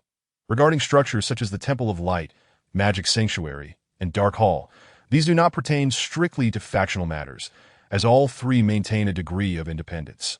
The peripheral town, as a neutral faction, has the option to either forego establishing all three or to erect them simultaneously. These structures resemble the propagation of faith, each vying for attention. Should the Temple of Light be established, rare classes such as temple knights or priests may emerge. Constructing the other halls would similarly yield unique professions. The challenge lies in contacting these entities, or rather, they may not regard my town with sufficient esteem to send representatives. William scratched his head. The establishment of both the Temple of Light and the Dark Hall is essential, not only to attract future players, but also to ensure the Magic Sanctuary remains unbuilt, lest Moxus's existence become untenable, possibly leading him to abandon the town altogether. There is no need to sacrifice a potential legendary boss for the sake of a mediocre magical intermediary. Perhaps I should take the plunge and construct a mage tower for Moxus. William mused, running his fingers through his hair. The cost of a mage tower is exorbitant, yet not entirely unattainable. It is merely a matter of the current difficulty. Chapter 36, Journey to Blue Moon, Lake. The class transfer hall not only welcomes prospective players of the future, but also caters to the present NPCs. The mentors employed within are all elves under his command. That William's town boasts a plethora of vocational practitioners, encompassing nearly all of the common professions that AS for the few mentors still lacking. He is in no rush, waiting until suitable candidates are confirmed before proceeding with recruitment. After all, for the majority of NPCs and players alike, it suffices for the mentors to hold a rank slightly above their own. There is no necessity for them to be excessively powerful. In simpler terms, the mere possession of those skills and secret techniques is enough to leave most individuals feeling financially constrained. My lord, 30 knights, 20 warriors, 20 magic swordsmen, and 30 rangers are ready. William nodded at Nock, then turned to Odorm, who was seeing them off, saying, for the next few days, the task of expanding the town will be entrusted to you. Lofner and I shall return shortly. That if we can establish a trade route, we will choose a fixed time for mithril transactions in the future. Rest assured, my lord, I will protect the territory with my very life. Odorm, having fled for many years, has finally found stability and has learned to cherish it. Moreover, since William had led troops to rescue them, he would certainly not cause any upheaval within the military. As for the task of expanding the town being handed to him, Odorm could not help but smirk. When had this lord ever taken responsibility? Then I shall rely on you. William shamelessly nodded, mounting a white steed, and departed with the others. In the Black Leaf Forest, where most areas remain in their primal state, there are hardly any wide paths. Even if some mountain trails are carved out, if left untraveled for an extended period, they will gradually be reclaimed by nature, reverting to their original forms. Fortunately, as the Lord, William enjoys the privilege of watching his subordinates forge ahead with blades in hand while he leisurely rides his horse, sipping fruit wine and trailing behind. Lothner, serving as the executor and also William's most formidable bodyguard, discreetly followed. He needed to conserve his strength rather than engage in menial labor. Yet, observing William's evident enjoyment, Lothner felt as though the Lord was fully embracing the extent of his authority. For instance, during the expansion of the town, William conceived numerous entertainment facilities that one would not expect in such a small settlement. 3 casinos. In a mere small town, what need is there for such establishments? Not only could one gamble money, but also wager on equipment. Who among the foolish would engage in such activities? However, he heard whispers of William's intention to procure quality materials for Odorm to forge an epic-grade item to be placed within. Reflecting on this, Lothner found himself tempted to try his luck. 5 taverns. But regarding the matter of drinking, having 5 taverns in a small town seems excessive, yet Lothner remained silent. However, William had clandestinely established 3 brothels. That Lothner could not help but ponder whether the Lord was a tad too precocious, perhaps entering a phase of youthful exuberance. After all, elves do not reach sexual maturity until at least the age of 30. Nevertheless, having seen the world, Lothner was not one to underestimate the profitability of such establishments that in larger human towns, a brothel's daily profits could surpass those of 2 taverns combined. The only caveat being that William would not force any women into such a life. That William cast a surreptitious glance at Lothner, sensing the latter's murmurs of discontent, and remarked, "This is simply unavoidable. We must establish a route to Blue Moon Lake. Otherwise, how many boxes of gold coins will we accrue just from selling mithril? Without a clear path, shall we expect people to carry the boxes back? Of course, we must employ horses and carts. Moreover, the longer we delay, the greater our peril. Although trade is among elves, the Black Leaf Forest is not solely inhabited by our kind. I understand, my lord." "There is no need for you to elaborate to your subordinate," Lothner replied, fully comprehending the situation, yet bewildered as to why the Lord suddenly placed such importance upon him. "Well, it is crucial to rely on you for this journey, dear Uncle Lothner." William flashed a benign smile. "Did you just call me uncle again?" Lothner murmured, aware that every time William addressed him as such, it often meant he would be called upon to make sacrifices. For instance, during the last bloody battle against the Pale Orcs, or when he provided the Dawn Watchers with the Scroll of Inheritance. That there was no choice. William was an undeniably genuine individual, yearning for a robust and capable man to shield him from harm during their wilderness escapades. That over 100 miles may not seem far at first glance. However, within the untamed forest, carving out a new, rudimentary path proves to be no simple task. That if all goes well, even with vocational practitioners utilizing their fighting spirit to clear the way, it would still require 3 to 5 days. The number of mages is scant, and most of those under his command are merely intermediate level. Otherwise, if they could enlist some earth or wood mages, the task of road clearing would become significantly easier. However, the return journey would be considerably expedited. As long as the road conditions remained stable, they could return to the territory within half a day. The Black Rock Duchy, spanning an area roughly equivalent to the size of Heilongjiang Province, boasts its capital, Black Rock City. The entire city is constructed from a strikingly patterned black rock, and at night, if the magical lamps lining the roads are not lit, it is truly impossible to see one's hand before their face. Yet, this black rock is remarkably durable and possesses a certain magical compatibility. With mages enchanting it day and night, the defensive capabilities can be significantly enhanced, which is why it was chosen as the building material. On the spacious main street, Kuri, adorned in finery, appeared a far cry from the destitution and weariness of recent days. Clearly, he is indeed a nobleman, a viscount of the Black Rock Duchy. Although he has reached adulthood, he possesses no land of his own. Given the limited territory of the Black Rock Duchy and the multitude of nobles, there are no fiefs left for him unless he ventures to forge new territories. Yet, which noble would undertake such a laborious and thankless endeavor?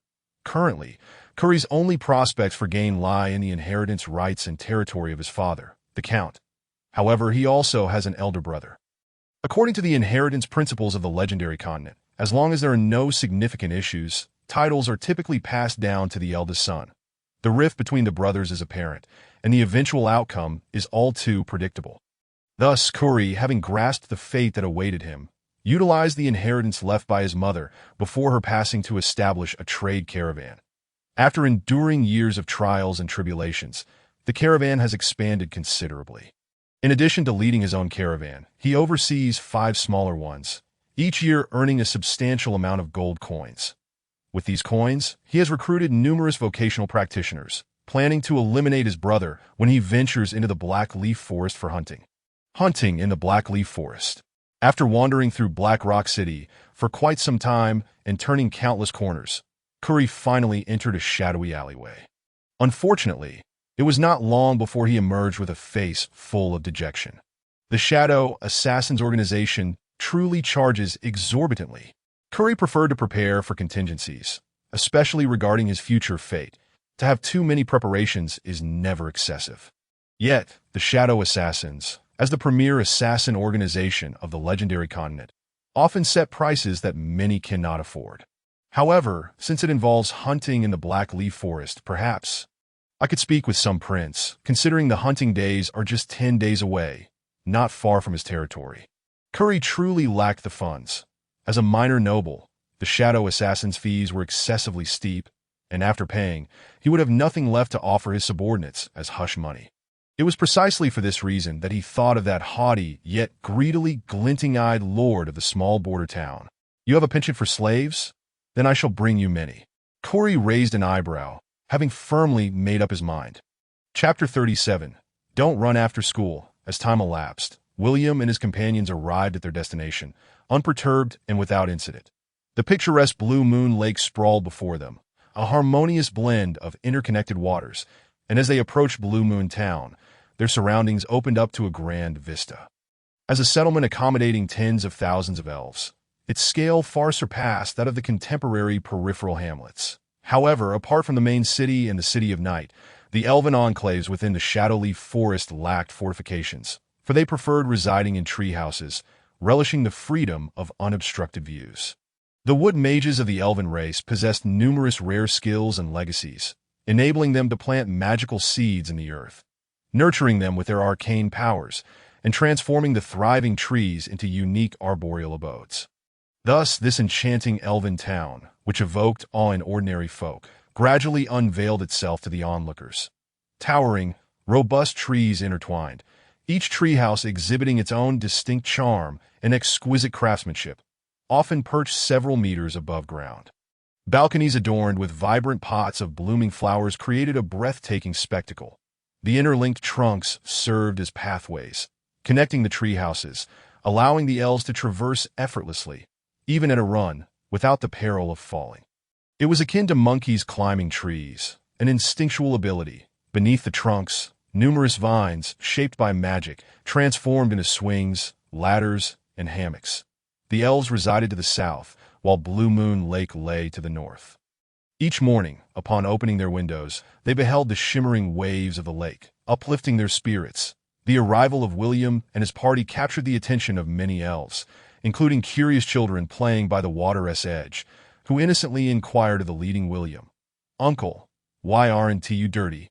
William turned, casting a glance at his beleaguered companions, and offered a reassuring look. He then dismounted and approached the little girl, gently patting her head. "Because you are shorter than me, so you wouldn't understand." The elven girl was momentarily perplexed, struggling to grasp the meaning of his words, and questioning how his response related to her inquiry. Yet, by the time she collected her thoughts, William had already departed with his entourage. Thoughts of fish returned to her, and she resumed her playful pursuit with her friends in the lake. The arrival of the armored elves did not evoke much astonishment or joy among the residents of Blue Moon Town. For the long-lived elves, even a long-lost friend's sudden reappearance would not incite exuberant embraces. Unless the bond was particularly close, greetings would consist of nods, sipping fruit wine, and sharing tales of the intriguing happenings over the decades. Their extended lifespans fostered a leisurely appreciation of life. Aside from the true warriors, other elves, even if they belonged to various professions, preferred to indulge in art, savor the beauty of nature, and relish life rather than engage in conflict. This inclination resulted in the older elves becoming increasingly seasoned and remarkably proficient in certain domains. For instance, a true elven blacksmith who lived for over a millennium, provided they were genuinely passionate about their craft, could attain mastery or legendary status, regardless of initial talent. After all, it has been said that even a pig, given 10,000 years, could become divine. Even if not divine, existing for 10,000 years is itself a legend. Players once voted on the top 10 unsolved mysteries of the divine realm. How many legendary practitioners of life professions exist among the elven race? No one could say with certainty, but there were certainly countless. It is undoubted that older elven warriors grow stronger over time. Their battle experience and skills, even if their fighting spirit and magical prowess ceased to evolve, still contributed to gradual enhancement of their physical attributes. Just as ancient dragons are formidable, no one relishes provoking elves who have lived for over a millennium. These immortal elves epitomize the essence of their kind, particularly considering their race is denoted by the character, essence. They have endured numerous wars and life-esque tribulations, and when the moment to engage arises, it undoubtedly instills despair in their foes. This resilience is one reason why, despite suffering severe setbacks, the elven race has managed to remain steadfast, even becoming a principal race upon the continent. The group reached the center of the elven town and settled their steeds. Lautna led William in search of the town's administrator. Meanwhile, the other warriors, appearing rather disheveled, were warmly invited into the homes of hospitable elves. After all, elves who do not inhabit human society seldom place significant value on material wealth, and it is quite customary for them to graciously host fellow elves. Naturally, with their affluence, the elves are not particularly concerned about such trivialities. They prefer to be self-sufficient. As long as they dwell within the forest, sustenance is rarely an issue, and treasures tend to accumulate over time. As William and Lautna arrived at the heart of Blue Moon Town, both lifted their gazes toward an imposing giant towering over 300 meters high. This was the Moon Tree, with thick roots spanning dozens of meters in diameter, hosting no less than 100 tree houses. The most breathtaking aspect was that at night, the entire Moon Tree emanated a soft blue luminescence. Clearly, this was the abode of the Moonlight Elves, and the highest and most splendid treehouse undoubtedly belonged to the little princess of the Moonlight Elves. Ah, the privileges of a princess. William felt a twinge of melancholy, not for himself, but for the former William. After all, she is the youngest princess of the Moonlight Elves. You must understand, her siblings are all over 800 years older than her. And with the current Moonlight Elf King aging, nearing his return to the World Tree's embrace, how could he not be delighted by the sudden arrival of a daughter? Lautna remarked, seemingly intent on making William aware of the disparity in their situations, considering this was the daughter of the Elven King. William nodded despondently, harboring no discontent. He simply raised his head and stepped into the tree hollow adjacent to the roots. Surely, one would not expect a princess to climb trees in her gown, inviting a crowd to admire the holy light beneath her dress. A staircase was to be expected, given the girth of the tree. Upon entering the hollow, the two faced no hindrance, as both were elves. In fact, no one could discern that William was a half-elf, a crucial detail. Had members of other races approached, they would have been closely scrutinized. As they ascended the tree, a dashing male Moonlight Elf, adorned with a smile, intercepted them. The Moonlight Elves possessed silver hair and eyes that glimmered with a silver sheen. He addressed them, "Greetings, I am Arthur, the administrator of Blue Moon Town. May I ask who you are, and what brings you here? Is there anything I can assist you with?" William, seizing the opportunity, hesitated only briefly before responding, "I am William Blackleaf, and I wish to sell several hundred pounds of mithril." "Several hundred pounds of mithril?" Arthur was taken aback. As the knight and administrator for the princess, he had not anticipated mithril being sold in such quantities these days. Suddenly, a realization struck him, and he widened his eyes, gazing intently at William. William shrugged innocently, his expression one of naive charm. Arthur's once smiling demeanor gradually turned serious, and he decisively pointed at William. "Mithril, you say? Please wait here. I shall summon someone to assist you. Do not run away." Lautna and William exchanged glances as they watched Arthur sprint away. Is he calling someone to negotiate? But why did he tell me not to run? William scratched his head, an inexplicable feeling reminiscent of childhood when someone warned him not to run home after school. Lautna patted his shoulder, reassuringly, "Don't worry. The worst that can happen after school is just a scolding." Chapter 38. The true little Princess. William and his companion did not flee. After all, He was at the very least a prince, and this was the Blackleaf Forest, where he could not afford to appear weak. Though there was a disparity in their treatment compared to the little princess of the Moonlight Elf clan, their statuses were nonetheless comparable. Before long, Executor Arthur arrived accompanied by 3 elven guards. His gaze bore a hint of dissatisfaction, yet he hesitated and announced, "Her Highness the Princess requests the presence of Prince William for a visit." William cast a disgruntled glance at Arthur, perplexed by his jealousy. Did he not understand? This princess wished to meet him, perhaps to seek trouble. Furthermore, as an executor, regardless of whether he was the most trusted knight of the princess, he was still merely a knight, and one could hardly expect him to harbor any inappropriate intentions towards her. Did he not realize that, ultimately, the only fate for a creature such as a princess, aside from marrying a prince, was being snatched away by a wicked dragon? Knights were meant to dedicate their lives to safeguarding the honor of princesses. They were merely backup knights, a saying from the gods endures. How profoundly true it is. As for this one, Lautna, please follow me. We welcome your arrival. Arthur forced a smile, directing someone to escort William to meet the princess while he personally attended to Lautna. Thus, William followed the attendant, continuing to ascend the spiral staircase within the tree hollow until they reached the highest point. The guard, with a stoic expression, extended his hand, gesturing for him to proceed. William nodded and strode forward confidently. Upon exiting the tree hollow adorned with magical lanterns, he beheld a garden suspended in midair. The gentle sound of flowing water and the melody of chirping insects and birds filled the air. There were no wooden surfaces beneath his feet, only a soft carpet of flowers and grass. The vines overhead intertwined, shielding him from the majority of the sweltering sun, with beams of sunlight filtering through like golden specks scattered upon the lawn. A girl with cascading silver hair, clad in a flowing white gown, swung alone on a swing, seemingly unaware of his arrival, just a few meters away. Such extravagance. Utterly excessive. William paid little heed to the princess, choosing instead to criticize the lavish surroundings. However, just as he was about to step forward, a melodious voice, akin to that of a lark, reached his ears. "Take off your shoes. Do not trample my lawn." At that moment, William glanced at the crystal-embellished high heels in the corner by the door and could not help but notice that noble women in this world had a penchant for wearing high heels, even to the extent of donning stockings, an anachronism in itself. Fortunately, William felt no hesitation.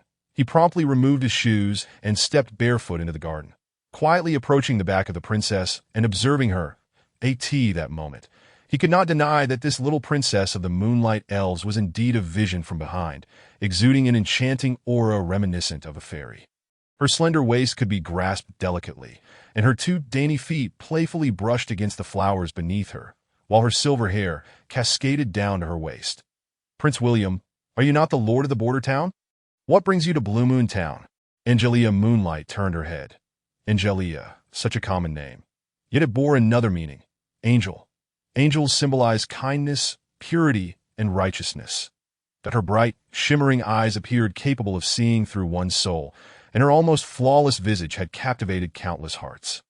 However, that it was only when William glimpsed her bosom that all fantasies shattered. His extraordinary reverie faded, and his sage mode was activated. With a nonchalant smile, William remarked, "Why not call me brother? I recall that before you were frightened away by unicorns, you used to call me brother all the time." Angelia's eyes sparkled as she tilted her head curiously, seemingly attempting to peer into William's heart. Yet, despite her efforts, she sensed that his heart resembled a tranquil lake, undisturbed by any ripples. This feeling. It has been a long time since I last experienced it. Angelia did not respond to William's inquiry. Instead, she gracefully leaped from the swing, her hand reaching out into the air as if caressing something unseen. William raised an eyebrow, but he had long heard of the unicorn's abilities. Unfortunately, the unicorn's telepathy could only be used on NPCs. For someone like him, a pseudo-player with a data template, it was ineffective. Moreover, he had little interest in a young princess who had yet to mature. He found the sea of his magical homebody, Xia, far more appealing. "Why should I call you brother? I was too young back then, and you tricked me that in fact, I am older than you. I am 18 this year, while you are merely 16. Angelia seemed to recall something, her crescent-shaped eyes twinkling as she smiled. 16, you say? William scratched his head in embarrassment. He was undoubtedly handsome and tall, remarkably mature for his age, except for his lack of physical maturity. Thus, he pivoted the conversation.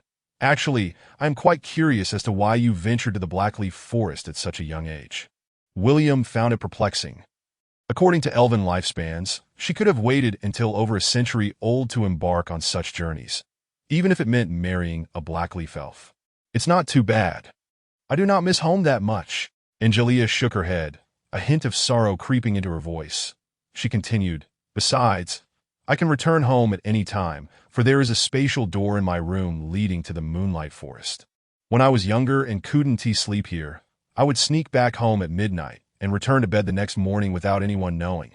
But my mother has already returned to the embrace of the World Tree, and my father often falls into deep slumber, unable to care for me. William regarded Angelia, gradually succumbing to contemplation. This prince had lost the desire to converse further with the princess. While her tale stirred an impulse to comfort the young girl before him, the most heartbreaking story of all was the possibility of not being biologically related. Yet the bloodline could not be fabricated. But nevertheless, the astute William discerned from her brief words that the familial ties within the Moonlight Elf royalty were not particularly strong. This little princess did not mention her elder siblings, who were centuries her senior, and given the chaotic state of the Moonlight Forest in his past life, it was not difficult to surmise that it had fallen into crisis. Ahem, Angelia. You are aware that your brother has recently become the lord of the border town and inadvertently unearthed a mithril vein. Would you be interested in some? William sought to divert the conversation from the melancholic topic. This princess, possessing a unicorn, had shown him no increase in favor. Even his striking appearance seemed to be of no consequence. What more was there to discuss? Mithril? Angelia's eyes widened. How much do you have? A total of 500 pounds? Wow. Is mithril measured in hundreds of pounds? Angelia appeared puzzled. Was the yield from such a mithril vein truly so vast? Just encountering a mithril vein could yield such an abundance. It must be an enormous deposit. William patiently explained the details to her. Very well. I shall accept this 500 pounds of mithril. Thank you for your generous gift, dear brother. Angelia beamed, nodding with delight. Oh. William was taken aback, slightly embarrassed as he clarified. I believe you may have misunderstood my intentions, dear princess. Are you not here to see me and present me with 500 pounds of mithril? Angelia raised an eyebrow, her demeanor exuding playful arrogance, embodying the essence of a little fairy descended to earth. Actually, I am here to sell mithril. William was uncertain how much goodwill he would gain by gifting 500 pounds, yet he genuinely needed gold coins. Angelia appeared somewhat upset, but did not argue further. She simply waved her hand and said, Go find Arthur. He will discuss business with you. Farewell, William. Sister, goodbye. William raised an eyebrow, bemused by the authenticity of this little princess. Upon learning that he was not there to gift mithril, she promptly discarded the term brother, perhaps even treading upon it a few times. Chapter 39. A Wave of Sudden Wealth. 180. 200. No, the maximum price for mithril is 180 gold coins per pound. A price of 200 is simply unattainable, Arthur insisted stubbornly. Though he could dismiss a few gold coins, he could not ignore tens of thousands that I asked the executor for Her Highness, Princess Angel. He was determined to employ every means possible to safeguard her interests and honor. Things that some princesses would not do, or even consider, fell to him to undertake the role of the villain. William and Lautner exchanged glances. Both were well aware that in Blue Moon Town, it was impossible to sell for over 200 gold coins. However, the transaction here was remarkably secure, with no concern of elves leaking trade information or sending people to rob and murder. Then it's settled. 500 pounds of mithril at 180 gold coins per pound, totaling 90,000 gold coins. William nodded at Arthur. Arthur, visibly impatient, held little fondness for William, or indeed for any prince of the Blackleaf Forest. You've done the math correctly that if we trade now, you can take the mithril and leave. Why not round it up to 100,000 gold coins? William cautiously suggested. Arthur, having turned away, slowly turned back, his gaze icy, as if to say, Do you think me a fool? Yet the effect of William's handsome visage evidently played its part. For reasons unknown, Arthur's favorability towards him gradually rose by a notable 67 points, precisely matching William's charm value. Arthur, perhaps momentarily daft, unexpectedly declared, "Seeing as your journey here was not without its challenges, let us settle on 91,000 gold coins." William immediately rose. "Then it's agreed. Lautner have knock bring the mithril. We shall return with the gold." The transaction proceeded smoothly. Whether they were Blackleaf elves, Moonlight elves, or Snow elves, they shared a common trait: pride. They would not deceive in such matters, unless it pertained to the fate of their race. Arthur, already regretting and baffled by his own words, could only watch as William dashed away. But as for the princess who kept a little white horse, they did not meet again. William felt no lingering attachment. On the way back, he was not overly hasty, allowing his elven subordinates to rest for a few hours and enjoy a hearty meal before choosing to return. Given the current yield of the mithril mines, approximately 100 pounds could be extracted each month. Thus, William and Arthur established a monthly transaction of 50 pounds of mithril, ensuring a steady income of 9,000 gold coins each month. With this transaction of 91,000 gold coins, if Lord manages the resources wisely, alongside future earnings, the Edge Town is bound to expand into a proper town within half a year. Lautner remarked with a hint of admiration. The Edge Town was indeed on the right path. Since arriving in the town, William's rise as Lord had been swift, even remarkable. The sudden emergence of iron and mithril veins provided a foundation for construction and a source of gold income.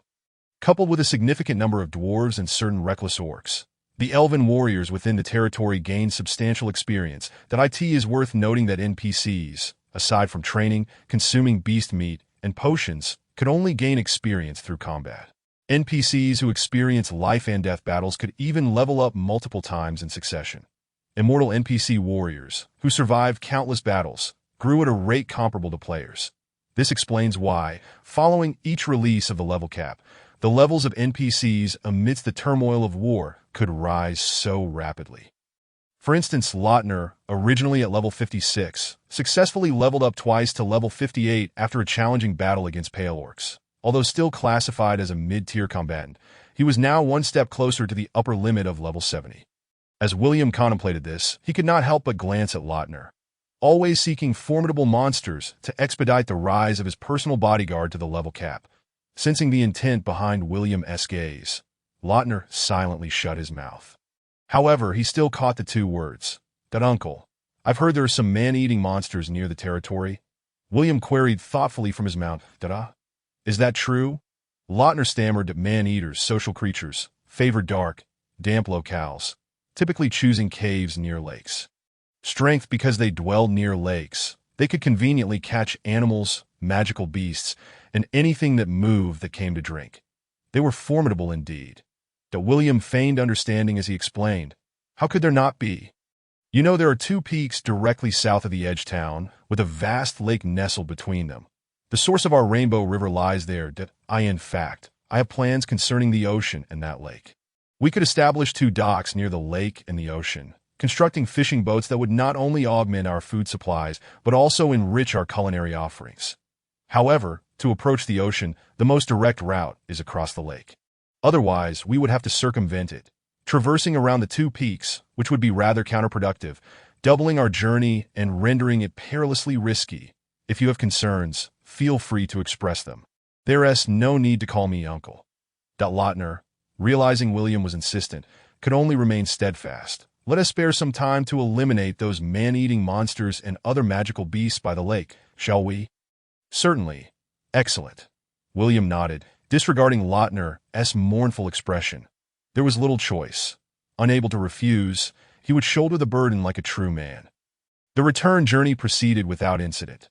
The depths of the Blackleaf Forest are perilous, yet only for individuals or small teams. Most magical beasts are disinterested in preying upon large groups. Similarly, William, laden with gold coins, was equally cautious of unexpected occurrences, having no desire to engage with wandering magical beasts. Finally, upon sighting the expanding Edge Town, William and his companions breathed a sigh of relief. Odorm set aside his tasks, his striking golden hair gleaming as he approached to greet the party. It has only been 6 days, and Lord has returned already. How swift! Odorm's eyes sparkled at the sight of the chest filled with gold coins. The dwarves and dragons share a common fondness for glimmering gold. Moreover, due to their penchant for mining, the former Dwarven Empire, along with the 7 current Dwarven kingdoms, are exceedingly affluent, far surpassing what any ordinary human kingdom could hope to match. Stop gazing. Your salary will be increased. William waved a hand in front of his eyes, that as he entered the town, he noticed many unfamiliar faces. Who are these people? William inquired with curiosity. Could it be that Curie had already sent the slaves ahead? Odorm pointed. These are the impoverished from the Blackrock Duchy and Iron Duchy. They learned that the Edge town is expanding and offering wages, so they've come here to work. In the 6 days since your departure, over 200 have arrived, and the trend seems to be increasing. Are there many who wish to settle here? William observed numerous young people. They were ripe for the picking. Quite a few share that sentiment. After all, a vibrant town is 100 times better than those human towns plagued by vampiric nobility. Odorm sighed that it must be noted that the reason the neutral faction continues to attract members is largely due to the oppressive nature of human nobility, which relentlessly exploits the common folk, who can no longer bear the burden. Chapter 40. A transaction filled with justice and kindness. The following day, William was roused from his slumber by the affectionate licks of 3 little bears on his bed. With a swift flick of his wrist, he executed a triumphant 3-fold toss, achieving a multi-kill. Bang, bang, bang. The trio of bears was deftly returned to their cozy nook, yet these creatures possess an especially strong dependence, and after a brief sulk, the little rascals clambered back onto his bed with plaintive whines. "Someone, bring milk for these 3 little fellows," William exclaimed, rolling his eyes as he rose from his bed. The sun had only just begun to peek over the horizon, and he was already struggling to break free from the suffocating warmth of his blankets, a discomfort that was bordering on maddening. As he donned his attire and stepped outside, he was met by 3 maids who had been patiently waiting at the door. "My lord, the bears are growing rapidly. In just half a month, they will be ready for meat." One of the maids, the leader of the trio, informed him. "Any expenses can be discussed later. For now, let us tend to their nourishment," William replied with a nod. Making his way out of the room, he gazed at the industrious workers who had risen early to commence the construction of homes, a satisfied smile creeping onto his lips, revealing a glimmer of a vampire's sunlight smile. "My lord, good morning, lord. May the glory of the gods forever shine upon you, my lord." Along his path, William encountered numerous newcomers from the Iron and Black Rock principalities, all of whom greeted him with utmost reverence. They had come here seeking work and hoped to establish a prolonged residence. So encountering William naturally compelled them to curry favor, if only to be remembered by their lord, even if only through a fleeting word. William acknowledged their greetings with gentle nods, a gesture that moved many. That in the realm of human nobility, disdain reigned supreme, often regarding commoners and slaves as mere insects, devoid of any acknowledgement. Yet, having heard tales of the town's lord being an amiable and benevolent elf, they dared to approach him. Unbeknownst to them, these outsiders began to perceive this marginal town as far superior to the 2 principalities. The expansion efforts continued unabated. William did not need to lift a finger. Today, he had not brought a retinue for territorial duties. That as time passed and the sun ascended to its zenith, William, standing at the edge of a cliff, finally beheld a large contingent on the plains. "So many?" Rafna expressed confusion. The agreement had stipulated only 3,000 ordinary slaves and 500 professional slaves, yet the current number exceeded 5 or 6,000, and he noted with surprise that this vast assembly included 500 soldiers for protection, or perhaps to prevent the slaves from escaping. "Curry possesses quite a knack," William mused, raising an eyebrow. "Slave trading is legal in many human nations. However, for a nation, only domestic slave trade is deemed lawful, while population outflow is considered illegal. Yet no one can resist the allure of gold. Although nations frown upon the outflow of slaves, regulations often yield to cunning strategies employed by the nobility. William was now convinced that Curry was not a supplier, but merely an intermediary. These slaves must have been provided by some grand noble. The mountain path was arduous, and only this singular route lay before them, forcing the group to ascend the steep cliff with mournful expressions. William had no immediate plans to improve the road, believing that the more treacherous the path, the better for the security of his territory. Once Curry arrived at the outskirts of the town with his large entourage, he proactively gestured for the 500 soldiers to descend the cliff, allowing the town's soldiers to naturally receive the slaves. Curry, observing William's puzzled expression, refrained from providing prior explanations, instead bursting into hearty laughter. "Esteemed lord, I have brought you what you desire. Please assess the quality." Quite impressive, a robust assembly of men and women. Though the quantity seems a tad excessive, William remarked, his brow furrowing. Did Curry intend to impose a forced sale? However, bringing along 500 soldiers seemed overly confident. Curry, perceiving William's confusion, understood that business often involved small gestures, but this was rather excessive. Thus, he invited William to a secluded spot and candidly stated, "My lord, the additional 2,000 ordinary slaves and 200 professional slaves are a gift for you." William's eyes lit up with delight as he patted Curry's shoulder. "Brother, speak freely. As your elder brother, I shall do my utmost to assist you." Curry winced slightly. Was this truly sincere? And did he genuinely surpass him in age? Nevertheless, despite Curry's elevated status, he dared not truly address William as a brother. He glanced around cautiously and continued, "My lord, I do have a matter I wish to trouble you with." William nodded noncommittally, signaling him to proceed. "I am a viscount from the Black Rock Principality, my father a count. However, I am merely the second son. That my father, having fought valiantly for decades, is now beset by ailments in his twilight years and is on the brink of death, yet I seek to obtain his title of count."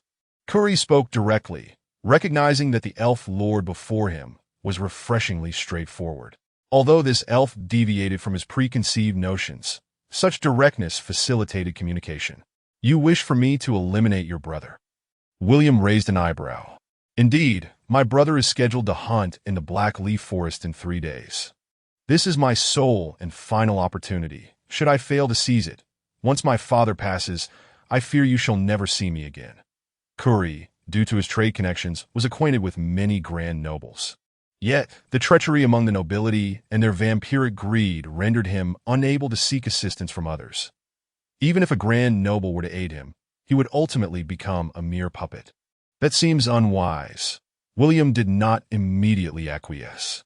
He sensed the potential for success but recognized the need to maintain his elven persona and refrain from appearing overly avaricious. Curry, steeling himself, declared, 5,000 ordinary slaves and 600 professional slaves shall be my guaranteed gift to you upon inheriting the title of count." That seems excessive. William inhaled sharply, feeling that this bargain was too easy. 6,000 ordinary slaves and 700 professional slaves. This is the utmost I can presently offer. You need not fear that accepting these slaves will provoke the Black Rock Principality. I will ensure the matter is managed. Furthermore, even if I inherit the title, the trade caravan will remain, and all future transactions shall be offered to you at the lowest possible rates. It must be said that Curry preferred to trust the elf rather than seek an assassin. After all, the reputation of honest and trustworthy elves had spread far and wide across the continent, that William's expression grew serious as he stroked his chin, pondering, "What if I eliminate him, yet you fail to deliver these slaves?" "My lord jests. I am willing to establish a covenant before the gods." Curry replied with a sincere smile, tinged with a hint of ruthlessness. "Which god?" William inquired suddenly. Curry's smile gradually faded as he muttered, "The god of light." William arupta into hartilo. "Fear not, I shall take care of the ensuing matters, brother Curry. Simply inform me of the time and place of your brother's hunt, and all shall be well. After all, as a just and virtuous elf, I harbor a deep aversion to those heartless siblings poised to inherit titles." "Then I shall rely on you, my lord," Curry replied, a pang of regret in his heart. Yet he nodded, for to him, slaves were far less valuable than gold.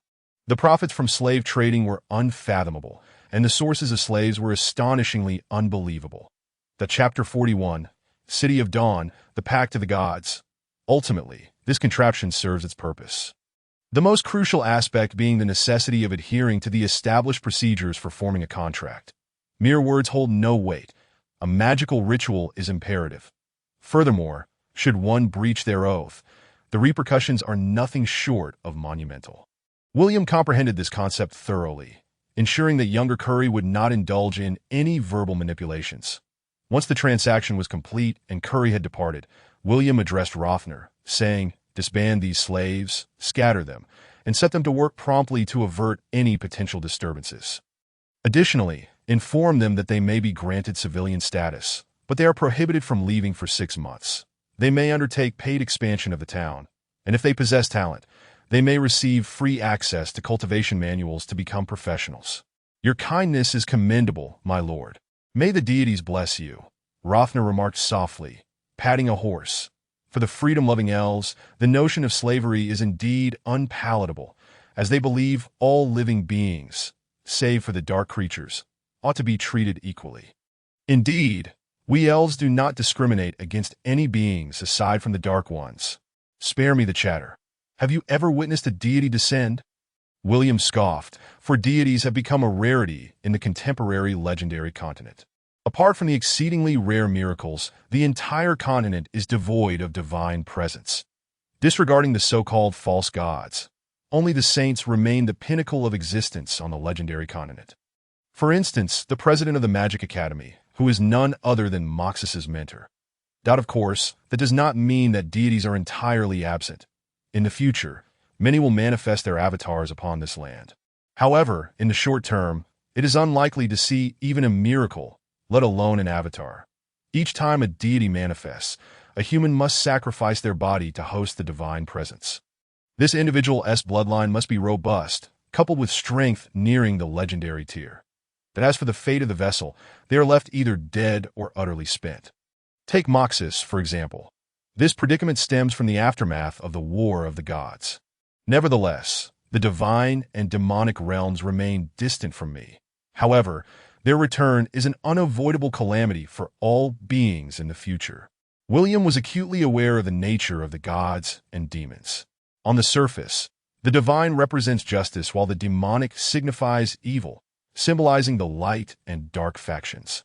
Yet for all beings today, in the eyes of the gods and demons, they are mere ants, to be enslaved and utilized as pawns for amusement. The first version of the war between the two nations appears to bear no relation to the divine or demonic realms, yet it serves as a prelude to their imminent emergence. Just as the present plains, lush and vibrant, teem with galloping steeds, but who could foresee that, in the near future, dark creatures would surge forth from the underground lairs? To the extent that even the once mighty Iron Principality would be annihilated. But yet, it is precisely the emergence of these dark beings that heralded the player's entry into the second version. The Dark Invasion. William's expression turned grave. He was unwilling to relinquish his territory, even if it currently seemed mediocre, that he understood the significance of the Blackleaf Forest in the future and could not afford to abandon this precious land lightly. Moreover, he held the conviction that in due time, he would transform this town into a beacon of hope amidst darkness. His ambition was to establish his territory as the sole city rising within the dark expanse. The prerequisite was simple. He required ample funds, a robust fortress, formidable subordinates, and a substantial populace to stand by him. The importance of players is self-evident. Their ability to resurrect is their greatest strength. Although players of the same tier generally fall short of NPCs in strength, their unlimited resurrection forms the foundation for their foothold, coupled with the near-limitless potential for swift advancement. This is the player's most remarkable prowess. Thus, the direction for future development must focus on attracting a sufficient number of players.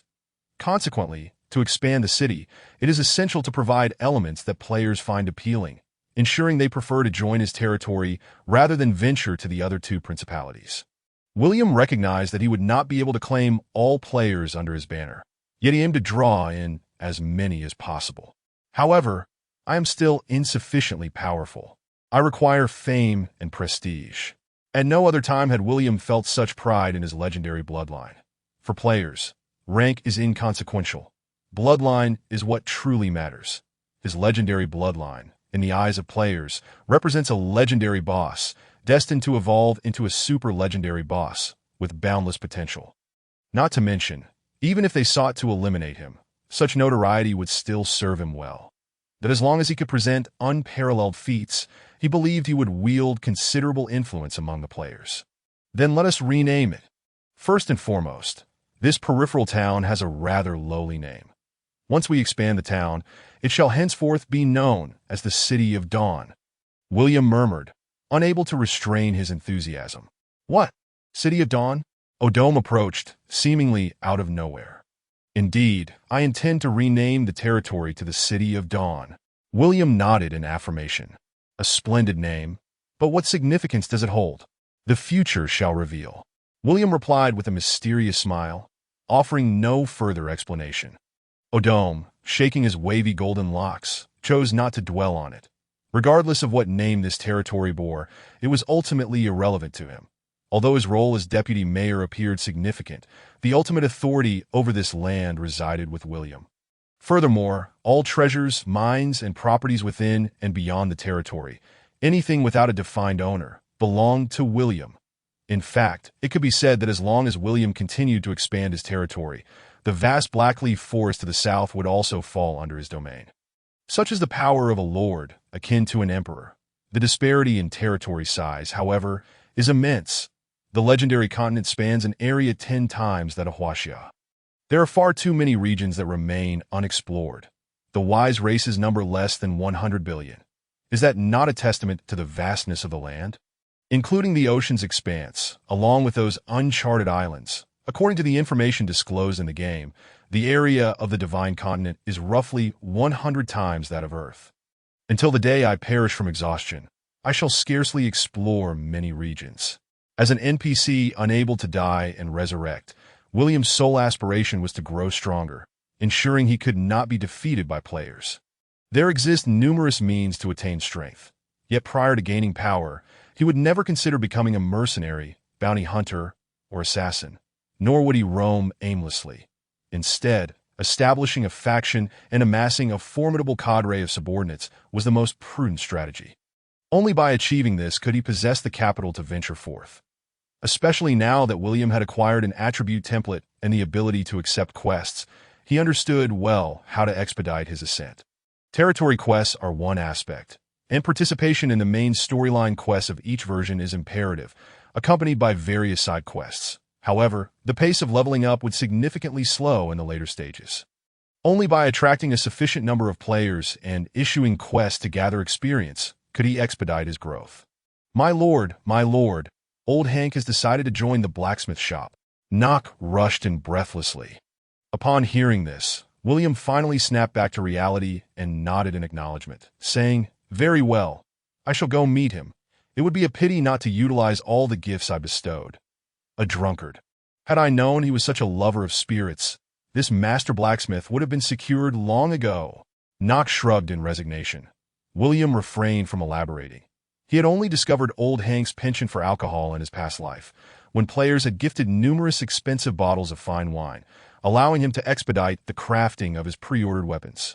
Yet, this was not merely about forging weapons, but rather about enticing this epic bloodline master blacksmith. The two pursuits are vastly different. Old Hank's decision to become the official blacksmith likely stemmed from his realization of the town's rapid development, prompting his interest. Chapter 42. The Gods, Adult Games. Old Hank reclined in his rocking chair, observing a gathering of dwarves who regarded him with a mixture of reverence and uncertainty, as if contemplating whether to extend a greeting. He raised an eyebrow and called out, instructing the little dwarves to relocate his tools. His former blacksmith shop had lost its relevance. With the recent expansion of the town by Odom, 5 large forges had been erected, capable of accommodating hundreds of blacksmiths working simultaneously, exchanging tips on the art of smithing, such as how to forge quickly, how to enjoy the process, how to work without pain, and how to avoid injury. The dwarves held him in high esteem, having recently discovered that this aging human was, in fact, a master blacksmith. This notion resonated deeply with them, far surpassing the mere respect afforded to the strong. Damn it, I was the only blacksmith in this town enjoying the good life, flirting with widows and teasing young maidens. Now, suddenly, over 100 competitors have emerged. How am I to survive? Old Hank lamented, ruffling his bird's nest of hair, frustration etched across his face. The reason he had accepted William's invitation was that his once coveted status had diminished. Fortunately, He now had the opportunity to serve as one of the masters of the forge. Master? That title sounds quite prestigious. In the past, the town seldom required weapons or armor. As a master blacksmith, he felt like using a dragon-slaying sword to kill a chicken, often only crafting simple farming tools for the common folk. Consequently, many widows, reluctant to spend money and often single, would turn a blind eye to his less than honorable actions. However, the influx of blacksmiths, including several masters and even grandmasters, filled him with a profound sense of crisis. Moreover, the diminutive Mayor Odom, with his golden, wavy hair and handsome visage, though short in stature, exuded an extraordinary presence. Bare-chested while working, his muscular physique had undoubtedly captured the attention of many widows. Once the beloved of the town's widows, Old Hank now felt compelled to compete with him. William arrived at the bustling forge, carrying a bottle of red wine worth 30 silver coins, eager to visit his old acquaintance, Old Hank. The man bore no surname, for his primary occupation was a hidden class, the Holy Hammer Warrior. This rare and exceptional class was renowned, yet the requirements to specialize in it were quite stringent. One particularly daunting condition required that the individual must first attain master status as a blacksmith before transitioning to this class. How many players would willingly forsake their primary class to grind their crafting profession to mastery, all without knowledge of the hidden quest? During the twilight of the Elven Age, before humanity ascended as the rulers of the continent, 12 saints emerged, each a formidable force capable of leveling cities and obliterating nations. The Holy Hammer Warrior was among them. William speculated that the Holy Hammer Warrior relied heavily on equipment, but he was unaware of how this individual, possessing only an epic bloodline, acquired such a legacy. This enigmatic old man had remained reclusive, never revealing his prowess. Ever since the downfall of the peripheral town, he joined the Iron Duchy, spending his days either forging or scrounging for drinks. Following the destruction of the Iron Duchy by dark creatures, he continued to thrive alongside players, remaining within their sight. Well, not every player can defeat a boss, nor can every player befriend the dwarven race to acquire high-level or even epic equipment. But Old Hank, the accommodating NPC, will forge golden, dark gold, or even epic gear, provided one has sufficient funds, wine, and materials. Such a character seems like a carefully orchestrated NPC by the game developers, ensuring players do not lose faith in acquiring equipment. William, having played to the point of demise in his previous life, had never encountered Old Hank's side quests. Perhaps others had completed them, but Old Hank had consistently ridden the waves of updates, surviving without fail. When it comes to self-preservation, he surpassed even Moxis, the grand sorcerer of all elements. In the game of the gods, the tiers of equipment were numerous. Comparably, the attribute differences between epic and legendary gear were not overly significant. Only specific effects held true value. Each level also featured its own high-tier equipment. For instance, before reaching level 40, William was classified as a novice. Regardless of initial, intermediate, or advanced stages, the epic and legendary equipment of the same tier were similar. However, leveling up was swift before level 40, and acquiring high-tier materials for crafting low-tier equipment seemed a waste. This was one of the reasons William did not pursue superior equipment at present. The crux of the matter was the arduous task of obtaining a single piece of legendary equipment, fraught with complex quests. A single failure meant eternal separation from that legendary item. Even if one were fortunate enough to complete the series of tasks and obtain the legendary equipment, they might already be on the verge of advancing to the next stage. Thus, in the game of the gods, it was advisable not to seek legendary items in the early stages. True top-tier players often settled for an epic weapon and a decent set of gear. But as a legendary boss, how could I not acquire a set of legendary gear? William tossed the bottle of wine to Old Hank and said, "Hey, with wine to drink, iron to forge, and a master blacksmith to exchange experiences with, why the long face?" Old Hank rolled his eyes, rising to lean forward slightly. "My lord, you are unaware." "Don't speak, I know," William interrupted, stepping closer to whisper a few words. Upon hearing them, Old Hank's eyes gleamed with excitement, even licking his lips in anticipation that he eagerly grasped William's arm and inquired, "Is it true? Are we truly just a small town?" William furrowed his brow. "In half a year, it will be a town. By then, with a population of several thousand, It will be considered a small city. That's splendid. My lord, you have truly outdone yourself that I suddenly feel invigorated, old Hank exclaimed.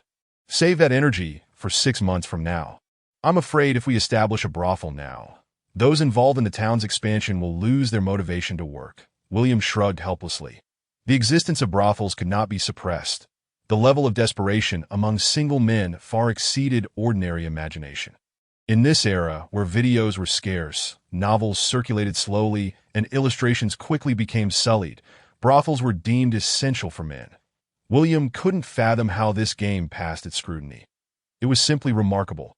Yet, the age restriction of 18 seemed to imply that this was indeed an adult game. That as a lord, he felt no need to coerce anyone. Once the brothel opened, women from the neighboring duchies would likely come seeking work. Much like how certain individuals from the peripheral town sought employment in the brothels of the other 2 duchies. After all, it was awkward to meet familiar faces. As for someone like old Hank, women needed only to spread their legs and lie upon the bed in less than 2 minutes. He would inevitably lean against the headboard, perhaps even lighting a post-coital cigarette, reminiscing about his once mighty prowess. Earning 1 silver coin in 2 minutes, with 4 out of 5 silver coins going to the house. What could be easier? Chapter 43. Fear not, I am unyielding in my authority. Darius, the brother of Curie and a mid-tier knight, is the target of this mission. Today, he leads 5 mid-tier professionals as protectors, accompanied by 20 novice professionals, to hunt 15 miles west of the edge town. William ignited the yellowed parchment with the task information, which subsequently materialized. New mission triggered. Assassinate Viscount Darius. Mission level. C. Mission details. Eliminate the target and his entourage, leaving no witnesses. Mission reward. 20,000 experience. Mission failure. Someone escapes. The target consists of mid-tier professionals, yet the mission is only rated C. The experience truly is meager. William furrowed his brow, but his focus was not on the mission reward. It was on the slave that Curie had promised him. The town was undergoing expansion, necessitating a considerable labor force. In an age devoid of electricity and machinery, human labor was the most precious resource. Otherwise, human nations would not impose restrictions on the trade of slaves, unless the Archmage Moxus personally intervened, utilizing the surging magic within him to aid in constructing the town. According to the tendencies of this all-encompassing mage, one individual could outpace the efforts of countless slaves in construction. Since it is an assassination, it would be unwise to bring too many individuals. William pondered briefly, then opened the door and called out, Knock, gather 100 rangers, ensure they are properly equipped. We have business to attend to. At once, my lord. Knock darted away. The loyalty of the elves was unquestionable. Be it murder or robbery, they would follow without hesitation, for what else could be deemed as loyal guardians? They would fight to the death without retreat, able to joyously engage in virtuous deeds together and conspire in nefarious acts. That was the essence of true companionship. As for whether such actions would influence their values and worldviews, one can simply grow accustomed to it. After all, they are well aware of my many flaws as a half-elf. William stretched lazily, donned his armor, and slipped into a casual blue leather outfit, picking up the Dawn Triad set in preparation for departure. My lord, this is the spot. A mid-tier ranger pointed to a nearby location and stated, according to the information from other rangers, the mutated black wolf frequents this area. Let us hope it is a mid-tier magical beast. Otherwise, this spring hunt will lack excitement. Darius squinted slightly. One individual chuckled softly, his demeanor submissive as he remarked, Why not have some novice slave professionals run ahead for a while we conduct the hunt? Darius clapped his hands lightly. Excellent idea. But first, let us assess the ferocity of that lightning wolf, which has single-handedly decimated a ranger squad. That squad was utterly weak. 1 lord is worth 10 ranger squads. Darius chuckled a few times, then abruptly shifted to a serious tone, coldly admonishing, Enough chatter, onward. Keep your eyes peeled. Should that mutated black wolf escape, you shall become the prey. Yes, my lord. Apart from the 4 mid-tier protectors, the rest shivered slightly, for this Viscount was truly formidable. Or rather, most human nobles inherited certain peculiar traits. Curie surveyed the 10 individuals before him, comprising 8 novice professionals and 2 newly ascended mid-tier professionals. all secretly trained subordinates. His expression was grave as he declared, "Brothers, whether I inherit the title of Count depends on you. They have over 20 individuals. How do we block them?" "It seems like a clear path to death," one warrior impatiently interjected. "I never stated we would act ourselves. Others will take care of the target, while we merely guard this spot to prevent any from fleeing." Curie gently shook his head, his gaze upon the speaker flickering with a hint of coldness. Lautner observed the assembled group, initially believing they were off to hunt magical beasts or eradicate nearby tribes, only to discover they were headed for assassination. "My lord, do you harbor any misunderstandings regarding the term assassination?" Lautner expressed a hint of melancholy. William shrugged, puzzled. "Is there a difference between one person assassinating, two assassinating, or 100? That wouldn't the commotion be too loud?" "Is it too loud? You needn't exert your energy. A shout in the dense forest would go unheard 300 meters away. Why shout at all?" "My throat is quite fine." William raised an eyebrow, pondering how he could ascertain the condition of Lautner's throat without prior experience. Over 100 individuals, without horses, traversed the forest with elves, whose foot speed often surpassed that of horseback riding. Since all the elves in this expedition were rangers, their speed was further enhanced, and clad in leather armor, they moved quietly across the ground and scaled trees with minimal sound, utilizing little stamina due to their agility. As noon approached, the sun hung large and round overhead, yet only a few rays pierced through the thick foliage to illuminate the dry leaves below. The group split into teams of 10, serving as scouts while remaining prepared for combat. The objective of this venture had been made abundantly clear. They were to kill. The elven guardians were taken aback, but upon a brief explanation from William regarding Darius as a sadistic, beast-slaughtering nobleman, they were resolutely determined to eliminate him. As for whether Darius truly was such a person, that was of little consequence. When William labeled him a perverse human noble, the elves recalled their own painful histories and would show no mercy to such individuals, with 1,000 deaths justified by 1,000 methods of cruelty. No holds barred, everyone taking turns. As time passed, William remained uncertain whether he had stumbled upon fortuitous luck or merely grasped the leg hair of Lady Luck. He unexpectedly encountered Darius and his entourage first. "Shall we strike now?" Lautner, William, and Nock concealed themselves among the trees. William smirked slightly. "No, Nock, go inform the others to surround them. Let the mid-tier Lightning Wolf exhaust them first." He observed Darius shouting at the professionals attacking the Lightning Wolf, instructing them not to damage its fur. However, this led to 3 professionals being dispatched by the wolf's lethal bite to the throat. Others bore charred skin, wisps of smoke rising from their bodies, clearly having been severely electrocuted. The black wolf bared its blood-stained fangs, sparks of electricity dancing from its mouth, poised to unleash a bolt of lightning at any moment. That it must be said, while the Lightning Wolf's bloodline potential was mediocre, its appearance and fur were undeniably exquisite. Many players once sought to capture Lightning Wolf pups as pets. An adult Lightning Wolf, if loyal enough, would serve as a formidable ally, swift and powerful in close combat, yet its health paled compared to other magical beasts, rendering it vulnerable to a single kick. Darius's expression turned icy as he watched the Lightning Wolf ruthlessly dispatch his subordinates, his patience wearing thin. Just as he raised his bow, one of his guards placed a hand on his shoulder, maintaining a stoic expression as he whispered, "Someone approaches. Although they reveal no sound or murderous intent, I can sense their presence. Are the assassins sent by my dear brother? I anticipated he would not remain so compliant." Darius sneered, drawing his bow and releasing an arrow that pierced the skull of the now weakened Lightning Wolf, blood spraying forth. He approached his fallen prey without hesitation, surveying the surroundings. "Come forth. As an assassin, I admire your skill in stealth. Why not eliminate my brother for double the payment? What say you?" Silence reigned. "What is there to fear? Though I command many, they shall not lay a hand on you, that I assure you. Double the payment for the death of my brother," Darius reiterated firmly. William suddenly emerged from behind a tree, curiosity evident in his expression. "Really?" Darius narrowed his eyes. "A half-elf, is it? Fear not, young one. I, Darius, as a noble viscount, never relies on my status to intimidate others. Oh, come out. Everyone come out. Do not fear. This trash will not leverage his authority against you." William clapped his hands.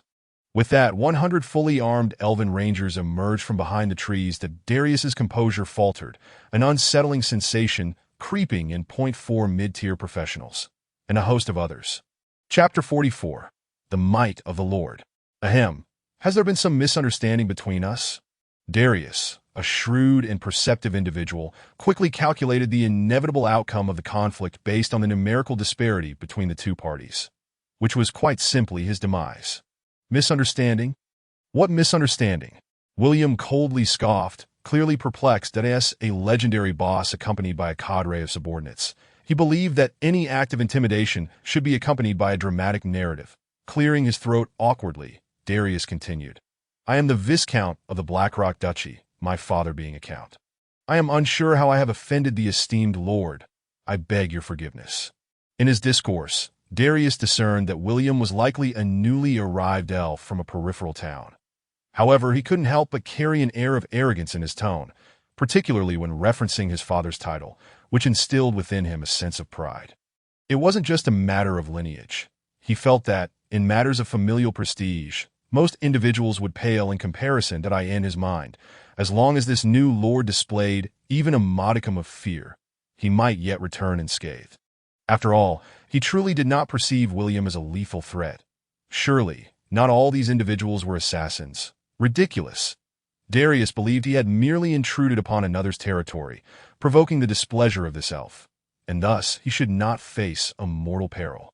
"Oh, is this the reason you killed my pet, the lightning wolf?" William, uninterested in engaging in a contest of lineage, feared he might frighten Darius into a panic. He gestured sorrowfully towards the corpse of the lightning wolf. "Look at this, look! You have shot my beloved pet in the head, and now you stand upon its lifeless body. Remove your foot at once. You are ruining its fur, making it unsellable. Ahem, let us discuss how you will compensate for the loss of my pet." Darius lifted his foot, pursed his lips. He had encountered shameless individuals before, yet he had never encountered anyone as brazen as William. Thus, he could only awkwardly produce a purple gemstone from his pocket. "This is a token of power. Throw it over here."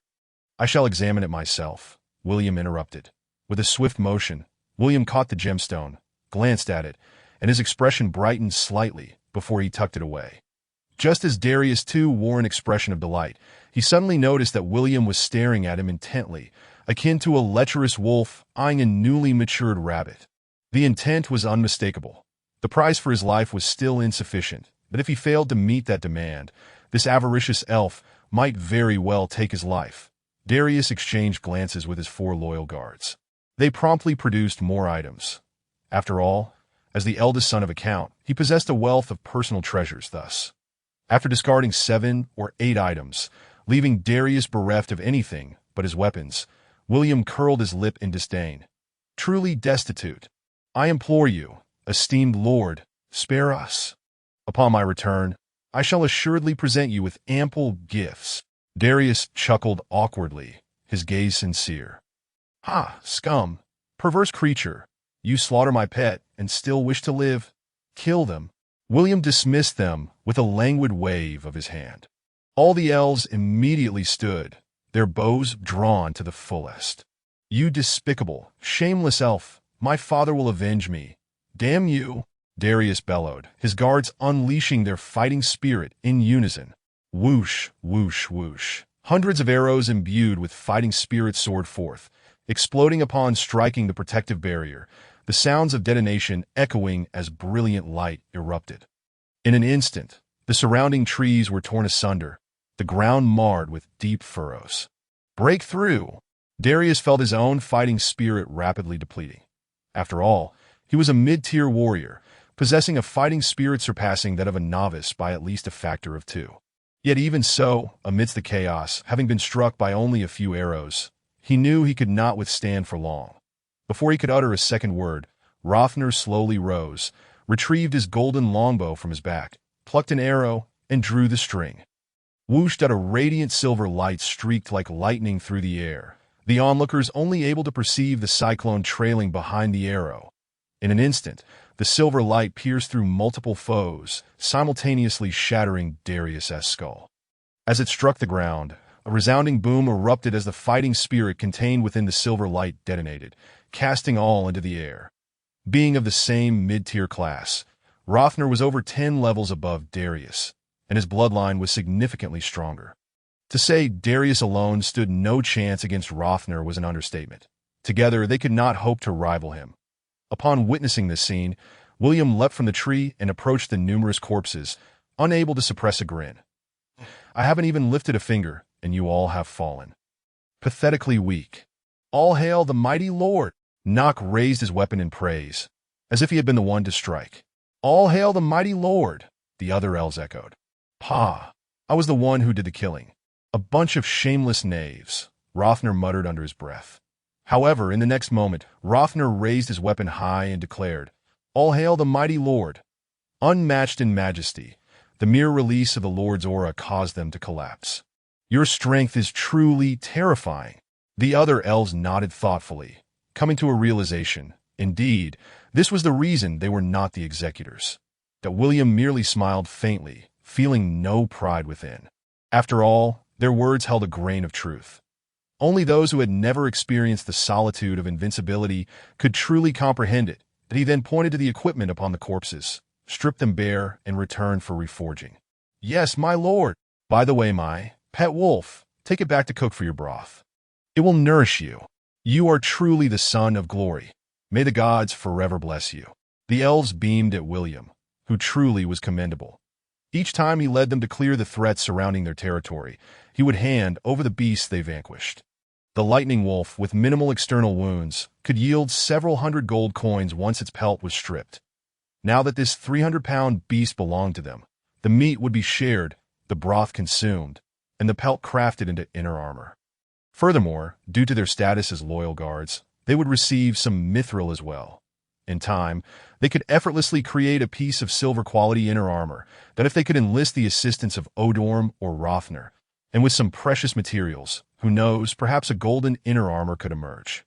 As for who would ultimately claim it, that was a matter for them to decide. That in any case, they felt secure in the knowledge that under the leadership of their lord, they would continue to enjoy a life of luxury, unafraid of lacking superior treasures. Unbeknownst to me, their fondness for me has greatly increased, William mused, shaking his head. Loyalty reflects the allegiance of subordinates to their lord, directly impacting the likelihood of betrayal or flight. However, fondness was an entirely different matter, influencing whether they would shield him from arrows. During this period, he had been boosting the affection of 3 little bears in the morning, cultivating the fondness of his elven subordinates in the afternoon, and in the evening, he would engage in magical discussions with Sia. No, merely conversing about magic with her was sufficient. There was little fondness to be gained from her. Dispose of all their corpses.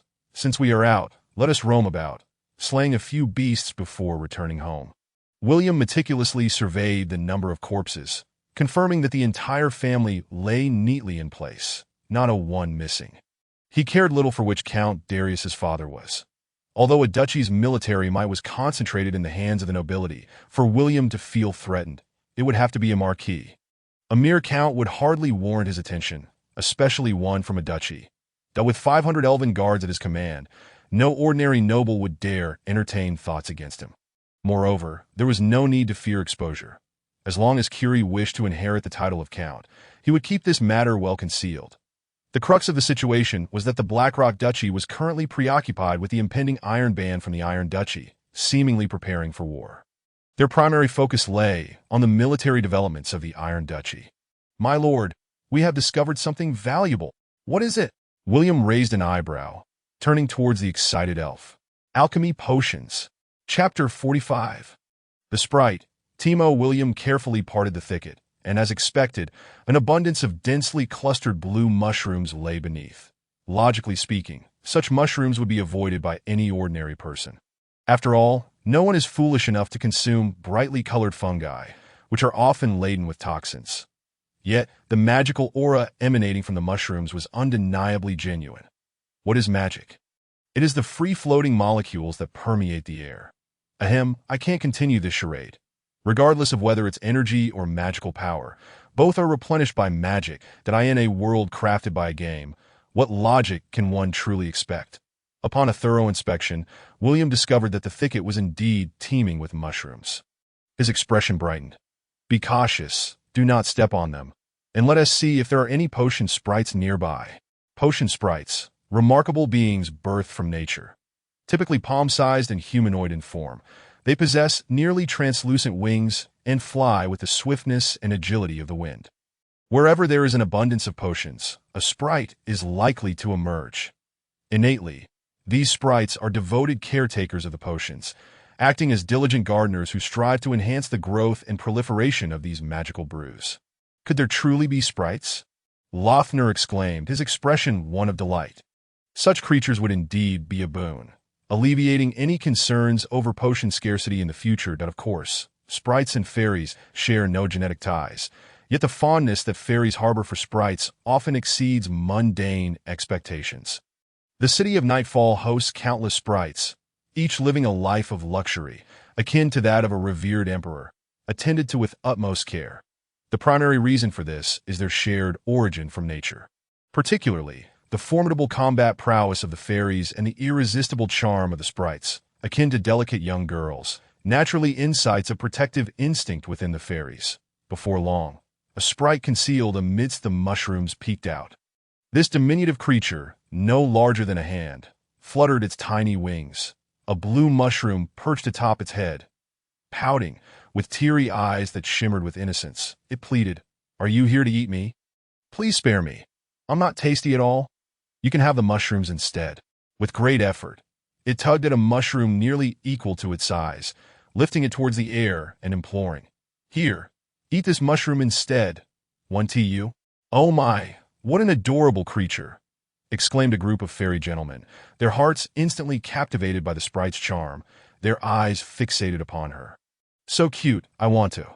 William shot a glance at one of his guards, compelling him to silence, then donned a congenial expression as he slowly crouched down. "We would never eat you. Fairies are friends of sprites. Why would we harm you? What are you hiding from? Is there a monster after you?" The mushroom-headed sprite nodded vigorously, gesturing with her hands. "There's a gigantic dog with a gaping maw, howling and wanting to eat me." She flapped her wings and swiftly dove back into the mushroom cluster, re-emerging to reveal her little head once more, saying, "If I hadn't hidden quickly among the mushrooms, that big dog would have devoured me long ago." "Oh," William mused, stroking a mushroom thoughtfully, and suddenly realized, they must not be ripe yet. No wonder that lightning wolf didn't take a bite. It's likely waiting for the mushrooms to mature before feasting on you all. Are you going to eat me too?" The mushroom-headed sprite clamped her tiny hands over her mouth, gazing up at William with wide, tearful eyes that could not hold back the tears cascading down her cheeks. No one could fathom how such a little creature could shed tears like raindrops, forming strings of sorrow. "No, no. How could I possibly eat you? Please don't cry. If you keep crying, that big dog will come back." William hastily reassured her, acutely aware that the sprite's emotions could affect the growth of the potions. The sprite gently touched the blue mushroom atop her head, nodded in understanding, and ceased her weeping, retreating once more into the mushroom cluster to peek at the comforting presence of the towering figures around her. It must be noted that sprites also possess pointy ears, a trait that fosters mutual affection between the two races. After conversing with Lothner for a while, William knelt and spoke to the sprite. "The forest is perilous. Why not return with me? I could help you relocate. How does that sound? Is there good food at your home?" "Indeed. Are there fun things to do?" "Absolutely." "Is it dangerous at your home?" "Well, it's impossible for it to be dangerous." William smirked. This little rascal was quite the clever one, that the mushroom sprite bit her finger, then finally nodded, "Then please help me move." Without requiring further instruction from William, a multitude of fairies sprang into action, engaging in careful excavation to ensure not a single mushroom was harmed. Meanwhile, a female ranger fairy gently cradled the mushroom sprite, joyfully narrating the delights of her future home. William rose and turned to Lothner, stating, "It seems this sprite is newly born. Her wits are still developing. Otherwise, upon encountering us, she would have already lunged forward. Indeed, according to the memories bestowed by nature, sprites generally lack any wariness towards us," Lothner concurred. Both fairies and sprites are cherished children of nature, their bond having flourished since time immemorial. Fortunately, we possess mithril. Otherwise, we would be at a loss as to how to nurture this little one. William raised an eyebrow. Sprites have a penchant for absorbing the magical energies of various metals. Mithril, gold, copper, and even gemstones serve as sustenance for sprites. That indeed, sprites consume wealth, which renders them unaffordable for most. However, sprites do not consume mithril or other metals directly. They absorb the magical essence, subsequently utilizing their innate magic to amplify the potion's potency. Ultimately, investment yields rewards. The significance of potions cannot be overstated. To players, potions serve as temporary double experience elixirs, usable only once daily. Yet each use extends the duration of double experience in a game devoid of marketplace items. This is an invaluable treasure for players. Most crucially, potions can gradually enhance an NPC's innate potential and increase their levels, serving as a vital avenue for empowering NPCs. It's challenging to procure a sprite even with wealth. William, a wealthy individual by virtue of his family's fortunes, understood this well. For pure-blooded fairy clans, sprites are friends and kin, not commodities. The mere suggestion of purchasing one would be tantamount to declaring war. That this sentiment is akin to a friend saying they wish to borrow your beautiful wife for a trip. No one would tolerate such an affront. For human nations, sprites are national treasures, surpassing even iron and warhorses in importance. Unless absolutely necessary, they would never be traded. Thus, William realized that acquiring a sprite would be a matter of chance. By the way, shall we give you a name? William suddenly proposed. The mushroom sprite looked up in confusion. From now on, you shall be known as Scout. Cough, let us call you Timo. Timo. The mushroom sprite blinked her eyes and, filled with excitement, began to flutter around William, exclaiming, Timo, Timo, Timo, Timo, Chapter 46. The bull-headed warrior, who never removes his mask. Time flies swiftly. Unbeknownst to anyone, 2 months have elapsed, leaving merely 9 months until the public launch of the game. For William, as long as he refrains from engaging in the affairs between the Iron Principality and the Blackrock Principality, this period remains undisturbed, a delightful time for peaceful development. The days of the mushroom sprite are rather pleasant. Each day, numerous sprites come to visit the little creature, requiring no special attention from William. However, due to the unsuitability of mushroom cultivation within the town, it has been relegated to a shadowy area at the forest's edge, where a sprite mage has constructed a charming little house for it, and even sprite maidens keep it company. Especially after acquiring the luxurious food known as mithril, the little one feasts daily, its belly round and full, with an explosion of magical energy within, yearning to unleash spells every day, causing the mushrooms to proliferate rapidly.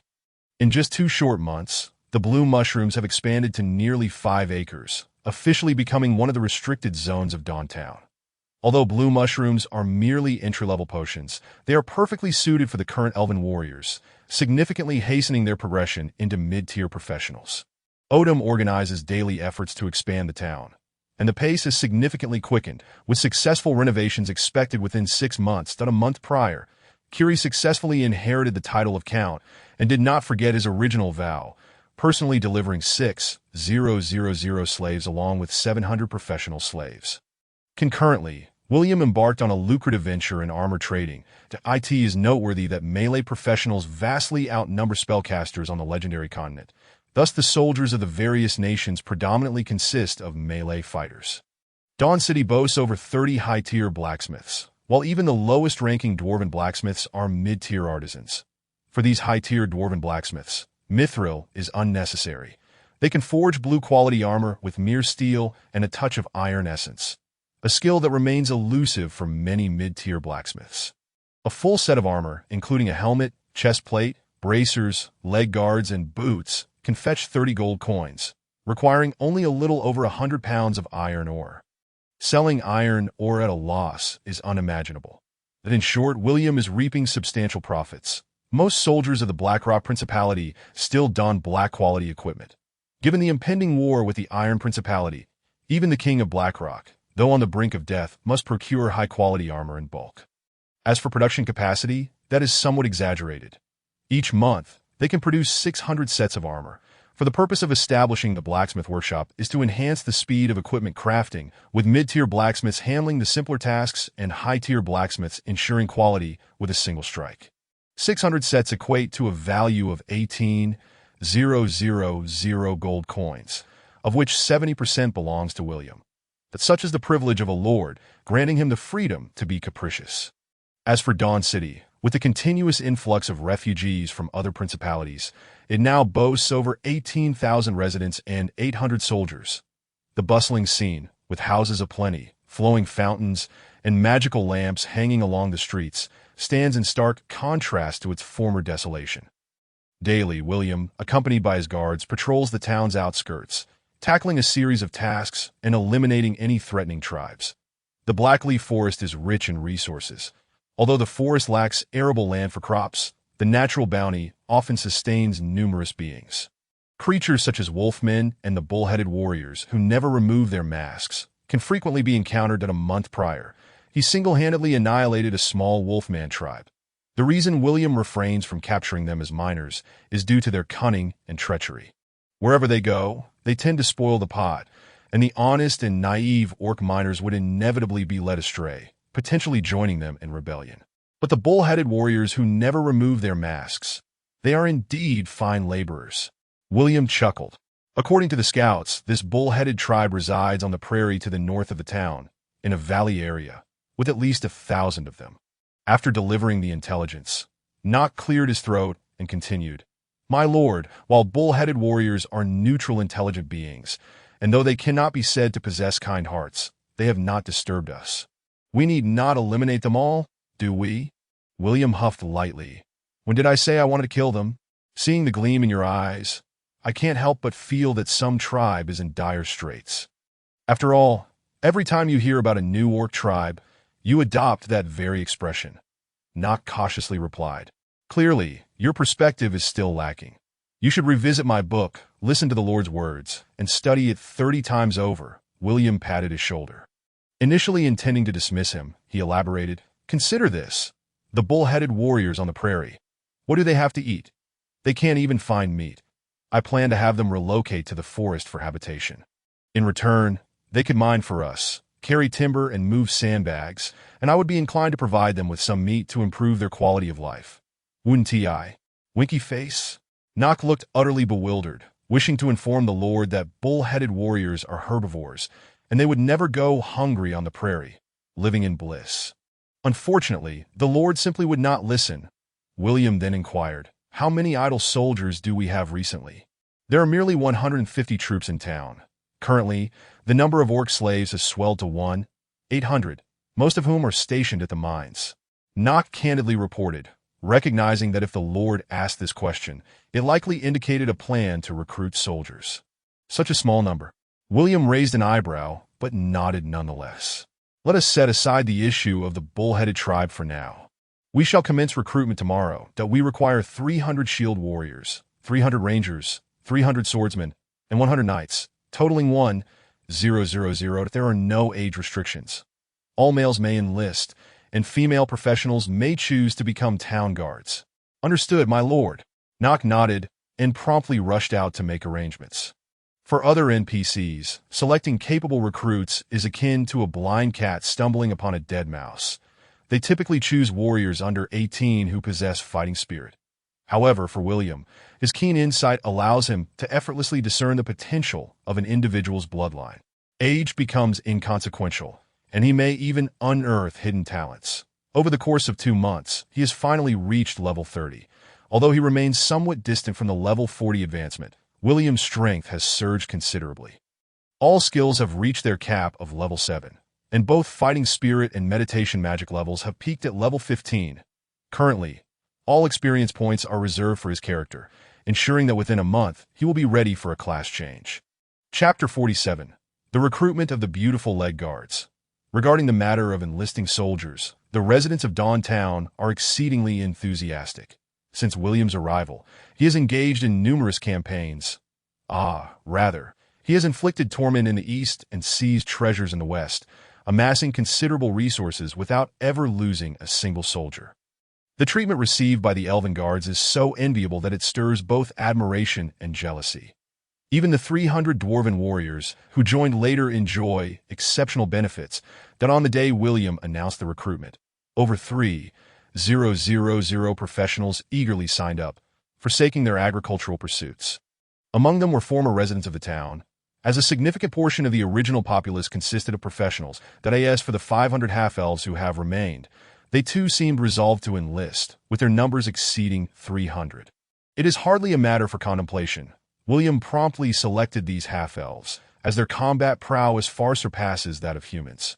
Having become professionals at an early age, their presence in the marginal town primarily stems from having committed some misdeed, yet their abilities are remarkable. More importantly, while the bloodline of half-elves may be somewhat inferior to that of elves, they invariably possess at least a primary bloodline, with many attaining intermediate, advanced, or even master bloodlines. In stark contrast, human bloodline potential is significantly lacking, with many individuals lacking even a primary bloodline, rendering them incapable of becoming professionals. However, considering the sheer number of humans on the legendary continent, it is evident that their large population has elevated their status. Humans may possess the most ordinary qualifications, yet they dominate the most expansive, prosperous, and resource-rich areas of the legendary continent through sheer numbers. Indeed, the elven race, the avian race, and half-elves are relatively fortunate.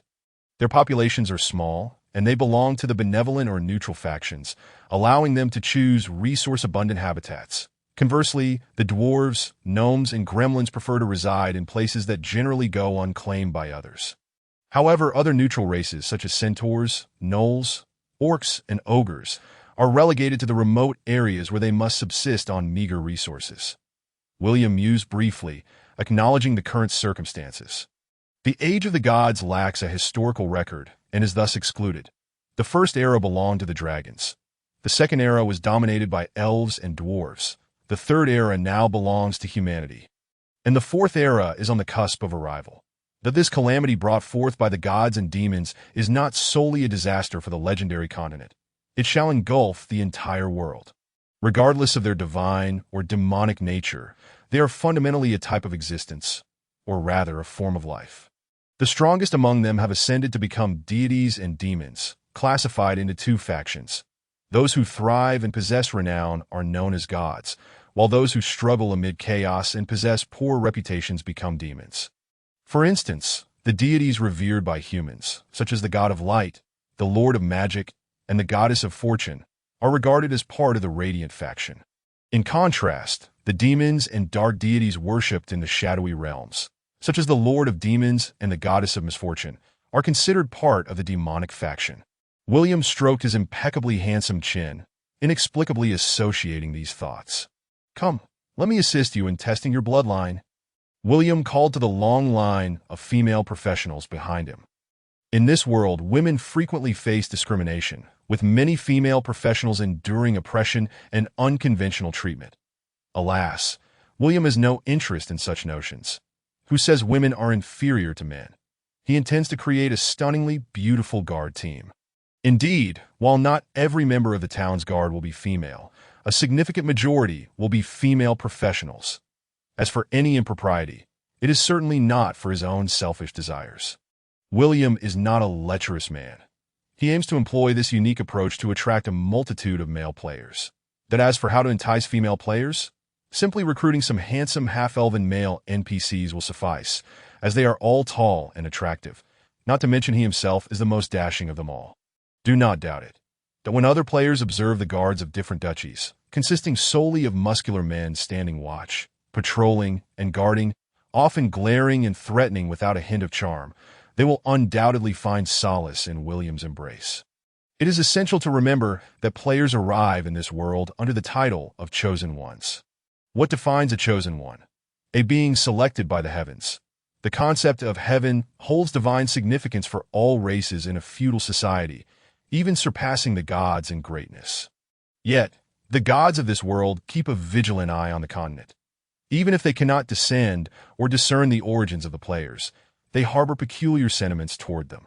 The divine beings also relay messages to their worshippers, conducting certain investigations and surveillance. This phenomenon is not limited to the gods. Rather, it is a sentiment shared by all indigenous inhabitants toward the players. But who am I? Your savior, the one who loves you unconditionally, showing no interest in resurrecting you or in your origins. William wiped his lips. His majestic visage, even when slightly disheveled, retained an aura of allure. The young woman whose shoulder he grasped blushed intensely, yet her affection for him only grew.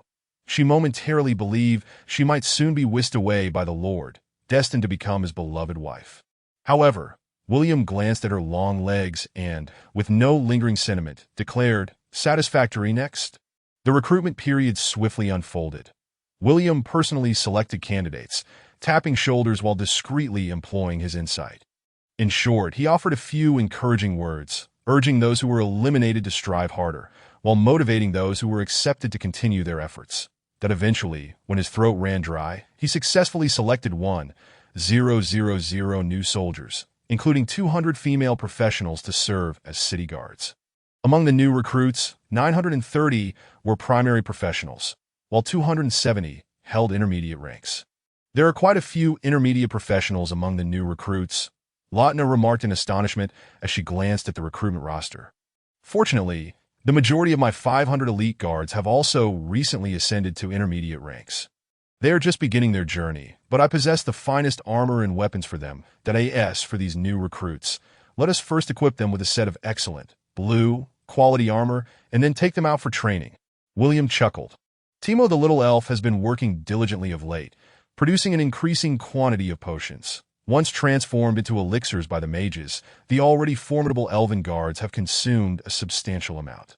Furthermore, his frequent patrols and plundering with them will ensure that after a few months of raiding small tribes, they will all likely ascend to intermediate ranks. The key factor lies in the fact that most elves possess intermediate, advanced, or even master and epic bloodlines, with primary bloodlines being virtually non-existent and intermediate bloodlines being rare. After all, with only 30 million elves across the entire legendary continent, if their bloodline potential were inferior to other races, they would truly struggle to survive. Chapter 48. The Free Alliance. Lautner lamented that many new recruits possessed the strength of mid-tier professionals. Yet he failed to realize that every soldier chosen by William possessed at least a mid-tier bloodline. What did this signify? In the eyes of players, these were all elite mini-bosses. NPCs with a low-tier bloodline were perceived as the most commonplace, akin to ordinary monsters. Mid-tier bloodlines represented elite mini-bosses, while high-tier bloodlines signified boss-level adversaries. For the master bloodline, that was something extraordinary, marking a leader-level boss. Epic and legendary entities were super bosses that could not be dealt with even by sacrificing lives. William eagerly anticipated the expressions of players upon entering the game, discovering that all his soldiers were elite mini-bosses. However, among the mid-tier professionals in the town, aside from the unclassed commoners, I have nearly swept them all up. Yet, I cannot afford to wait too long. It would be wiser to directly purchase some slaves and slave professionals. After a brief contemplation, William produced a magical scroll, inscribed a line of text upon it, and then gently tapped the image of a small trumpet. The words on the scroll gradually faded away. Minutes later, another line of text appeared. 5,000 slaves, 500 professional slaves, to be delivered in 7 days. Signed, Curry. The magical communication scroll could transmit both voice and text, valued at 100 gold coins. It was a luxury item, extremely costly for early game players, with only a select few willing to purchase it, often reluctant to engage in conversation. Yet, there were those who indiscriminately messaged NPCs, with consequences that were all too predictable. As the game progressed, it became commonplace for players to possess one of these scrolls, and with each version update, its price continued to decline. The usage of the magical communication scroll was akin to adding friends. It required prior exchange of magical seals on the scroll. The most crucial aspect remains spatial equipment. Alas, acquiring such items is exceedingly challenging. William felt a twinge of frustration, as early game players tended to carry an overwhelming amount of items, filling their bags with useless materials, resembling a bustling market scene. During large-scale main quests, players would often be laden with various parcels, and upon death, they would drop a veritable trove of items, far exceeding the drop rates of ordinary monsters.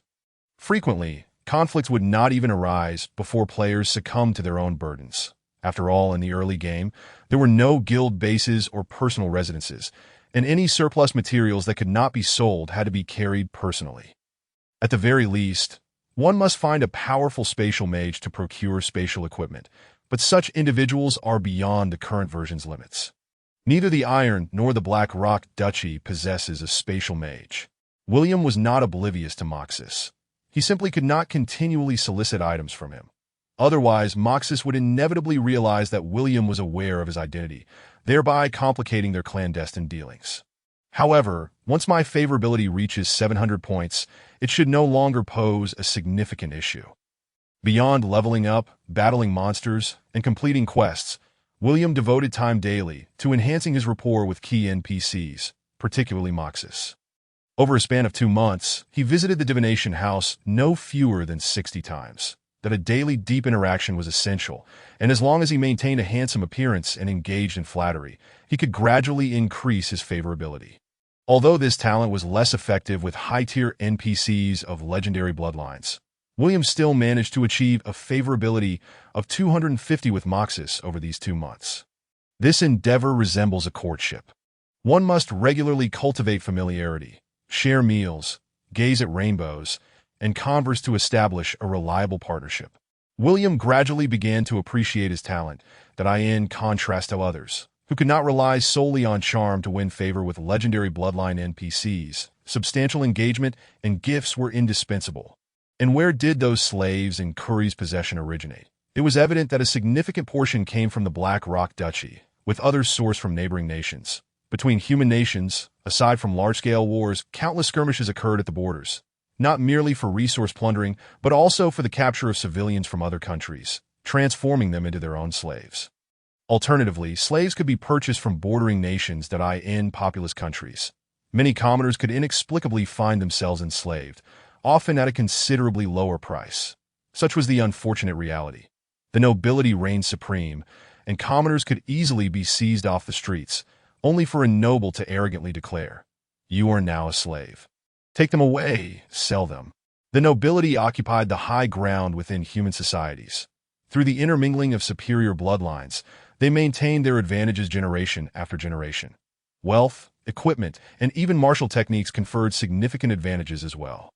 The third era of the legendary continent had endured for thousands of years, and since the rise of human nobility to the pinnacle of power, no commoner or slave had ever successfully revolted. The disparity was far too vast, that the downfall of certain nations often resulted from the actions of others, or from noble usurpation. That in essence, without a shift in resource allocation, it was exceedingly challenging for commoners and slaves to overturn the current noble policies. For instance, many of the slaves purchased by William had been sold from distant lands. However, the pivotal cause of the first version, the King's War, stemmed from an organization. This was the Free Alliance, which had begun to stir the waters of the legendary continent. The king of the Black Rock Duchy was poisoned, not succumbing to age or illness. The Iron Duchy dared to declare war due to the machinations of unseen forces, leading even the king to be manipulated. The princes of the Black Rock Duchy engaged in a brutal struggle for power, taking 2 full months before a true successor emerged, all while sinister plots simmered in the shadows. And that individual was Goder Nasses. He was the biological son of the king of the Iron Duchy, having taken his mother's surname. His mother was a prostitute, and upon becoming pregnant, she sensed impending doom, for although she was merely a prostitute, only the king of the Iron Duchy had been permitted to touch her body during the past 4 or 5 years. Upon realizing the danger, she immediately sought refuge, as the assassination she feared was indeed forthcoming. But once the storm had settled, she fled with her newborn son to the Black Rock Duchy, where the attempts on her life continued, forcing her into a life of anonymity. Yet, the most tragic aspect was that any woman favored by the king must possess exceptional beauty. Consequently, Goder, from a young age, witnessed his mother barter her body for money, which was used to provide him with education and sustenance. Goder Nasses vividly recalled how his mother spent each day weeping in their home. Yet no matter her scars, she always greeted him with a smile. Goder Narcissus, the founder of the Free Alliance, the true, formidable boss of version 1.0. Thus, acquiring slaves poses little danger temporarily and can even be deemed quite reliable. Those slaves who cannot return home would find it impossible to survive if they fled, that as long as I restore their civilian status, their diligent labor will be duly rewarded. William was acutely aware that he resembled a slave master, yet he intended to abolish the status of slavery, for civilians could likewise reap benefits from their toil.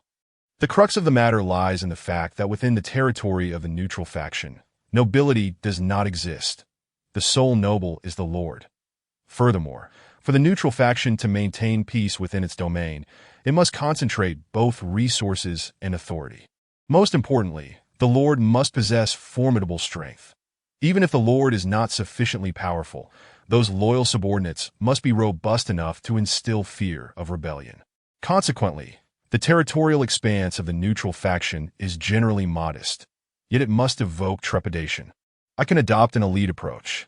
William was fully aware of his ambitions, with a 5-year short-term goal and a 10-year long-term plan. As long as he could fortify himself before the impending crisis, he would be able to establish a firm foothold here. By the way, it is time to address the man-eating demons of Rainbow Lake. William hurriedly sought out Rothner. Now at level 30, although he was still 10 levels shy of becoming a mid-tier professional, a mere rank away, William, with his legendary bloodline, possessed extraordinary strength, at least when confronting most mid-tier, high-tier, and master bloodline man-eating demons, provided their levels were not excessively high. Even those just surpassing level 40 would stand a reasonable chance against him. As for the ostentatious Rothner, he was undoubtedly meant to withstand the might of the great boss. One should not underestimate rangers. William had faith that his uncle was formidable indeed. Moreover, I can not only seek out Rothner, but also bring along Nock and Norton, and even the father and son duo, Eric, for they are seasoned hunters. Inviting them to join in the hunt would pose no problem whatsoever. William raised an eyebrow. Both Nock and Norton were of master bloodlines and had recently reached level 48, donned in silver-quality mid-tier gear. Their strength was not to be dismissed. As for Eric and his son, they were merely masquerading as hunters within the city. The Lord's invitation to hunt would be one they could not refuse. Chapter 49. Who can withstand this? William, accompanied by Lochner, Nock, and Norton, sought out the father and son, Eric and his son. Their lives were remarkably simple, clad in leather garments crafted from monstrous beasts, relying solely on hunting for sustenance, and eschewing social interaction with others. When game was plentiful, the two men would remain holed up in their home for days on end, leaving one to wonder how they managed to procreate, or if they even did. Regardless, they were extraordinarily reclusive, both father and son dwelling in solitude. The elder Eric wielded a longbow, its surface as black as pitch, appearing quite ordinary. Yet under the sun's rays, it refracted not a glimmer of light. To those well-versed in the ways of the world, a mere glance revealed that it was no ordinary weapon, but rather a prized possession of an assassin, undoubtedly of golden quality, at the very least. The younger Alec bore 2 similarly ink-black short swords, while the longbow he held, though of decent quality, was merely silver, indicating it was merely a secondary weapon. My lord, should you wish to hunt, there is no need to burden us. Lord Lochner is more than capable of ensuring your safety. Eric promptly declined William's request without hesitation. Alec remained silently at his father's side, hands resting on his waist, his gaze wandering aimlessly. Though he appeared indifferent, he was poised to draw his sword at a moment's notice, vigilant for any signs of encroaching threats, ready to eliminate any obstacles in their path, should the opportunity to escape arise. An assassin. The crux of the matter is not merely to eliminate the enemy, but to escape. That a true ace assassin is one who can kill without facing death themselves. Those who slay their foes at the cost of their own lives can hardly be considered assassins. They are merely sacrificial pawns. That William had anticipated their reaction. Assassins from the Shadow Organization were anything but simple folk. Yet, he maintained a benevolent smile, saying, I have heard of your commendable skills. I intend to ascend the mountain to deal with those man-eating ogres. Perhaps you might find the endeavor intriguing. Commendable skills. Who says so? Eric inquired cautiously. William shrugged in response. It is the common consensus. After all, while this town boasts numerous adventurers, it seems you two are the only hunters capable of bringing down mid-tier magical beasts. Slaying mid-tier magical beasts? Is that not quite ordinary? Eric began, but then fell silent. Since their arrival in the town, father and son had maintained a vow of silence, consistently opting to hunt larger beasts, be they mundane or magical. They sought neither luxury nor excess, merely the essentials. Thus, even when they hunted magical creatures, they would only keep a portion of meat and pelts, selling the remainder at low prices to acquire basic necessities, before retreating back into their solitude. However, due to their lack of interaction, they remained oblivious to the opinions of others, gradually forgetting the true state of affairs in the town. They had initially sought refuge under William's father, merely desiring a stable sanctuary. Although they resided in the town, their lives resembled that of wilderness dwellers, isolated from the world. "But we still have no interest, father." Alec interrupted his father's refusal, smiling as he addressed William. "Please wait a moment. We shall prepare and join you shortly." William watched as the two retreated into their home, closing the door behind them. "TSK," Norton remarked with an unusual gaze, smacking his lips. "Alec, you have become a mature young man. Please enlighten me as to the reason behind this." Eric expressed his bewilderment. Their lives had only just stabilized, having successfully evaded the organization's pursuit. Wouldn't drawing attention to themselves risk exposure? Alec locked eyes with his father, unwavering as he declared, "Father, we cannot hide forever. I, for one, do not wish to live in obscurity for the rest of my days." "You have grown, becoming a mature little assassin," Eric sighed, suddenly appearing drained, as if all vitality had been sapped from him, slumping into a chair. Alec knelt beside him, gently holding his hand as he spoke. "Father, you are still young. It is simply that I no longer wish to remain concealed. The shadow is formidable, yet they are ultimately an organization of darkness. Finding us is not so simple that I desire my existence to hold value, rather than languishing in pointless waiting, enduring, even unto old age." "But," Alec fervently interjected, "have you forgotten how they once instructed us? I still recall my mentor saying, 'An assassin can only dwell in the shadows.' When an assassin is truly exposed to the light, it is the moment of their demise. Remember, we have taken many lives, all through stealthy assassinations, ambushes, and poisonings. Many aspire to obliterate the Shadow Alliance. Yet because we have never established a fixed territory or training grounds, everything remains in flux. Though we are perpetually on the move in the darkness, never pausing. This is the reason we have survived." Recalling his mentor's words, Alec continued, "The Shadow is powerful, among the top assassin organizations in the legendary continent, yet they are not the foremost intelligence network. Their influence in the southeastern corner is limited, making it difficult for them to discover us. That if we follow this ambitious elven lord, we shall eventually grow strong, that in time, with a powerful backing, we may well eliminate the Shadow Alliance's desire to hunt us. Indeed, just two defector assassins." Eric nodded vacantly, internally torn between the desire to remain hidden and the longing for freedom. Indeed. When the two regained their confidence and opened the door, their demeanor had transformed entirely. Even Lautner became cautious, as if two specters stood before him. All he had to do was close his eyes, and they would vanish completely. "I hope my lord has not waited too long," Eric smiled. William returned the smile. "Not at all. It is fortuitous that I can witness your hunting prowess." "Haha, let us hope my lord is not too disappointed," Eric chuckled, and the group ventured into the forest. A cave inhabited by man-eating ogres loomed ahead, housing a dozen or so creatures that if all went as expected, they would range from low-tier to mid-tier, high-tier, and even master bloodlines. The man-eating ogres were not mere beasts. They were sentient beings of the dark faction, capable of speech, and deemed intelligent creatures. They viewed anything aside from their kin as potential prey. Even among their own ranks, be they orcs or demons, should one stray alone, the ogres would readily sample their flesh. The height of the man-eating ogres ranges from 2.5 to 6 meters, with a weight between 750 to 2,000 kilograms. Their weapons are typically massive spiked clubs. The 6 hunters who have arrived at Rainbow Lake gazed at the weapon in the hands of the ogre, which was not only thick and elongated, but also bristling with barbs. Lautner could not help but swallow hard, murmuring, "Who could withstand such a thing?" Meanwhile, the other 5 silently turned their gaze towards him. Chapter 50. The Green-Hatted Man-Eater. "I truly cannot endure this any longer." Rothner's expression was one of turmoil. He was not a mere warrior, especially not a shield-bearer.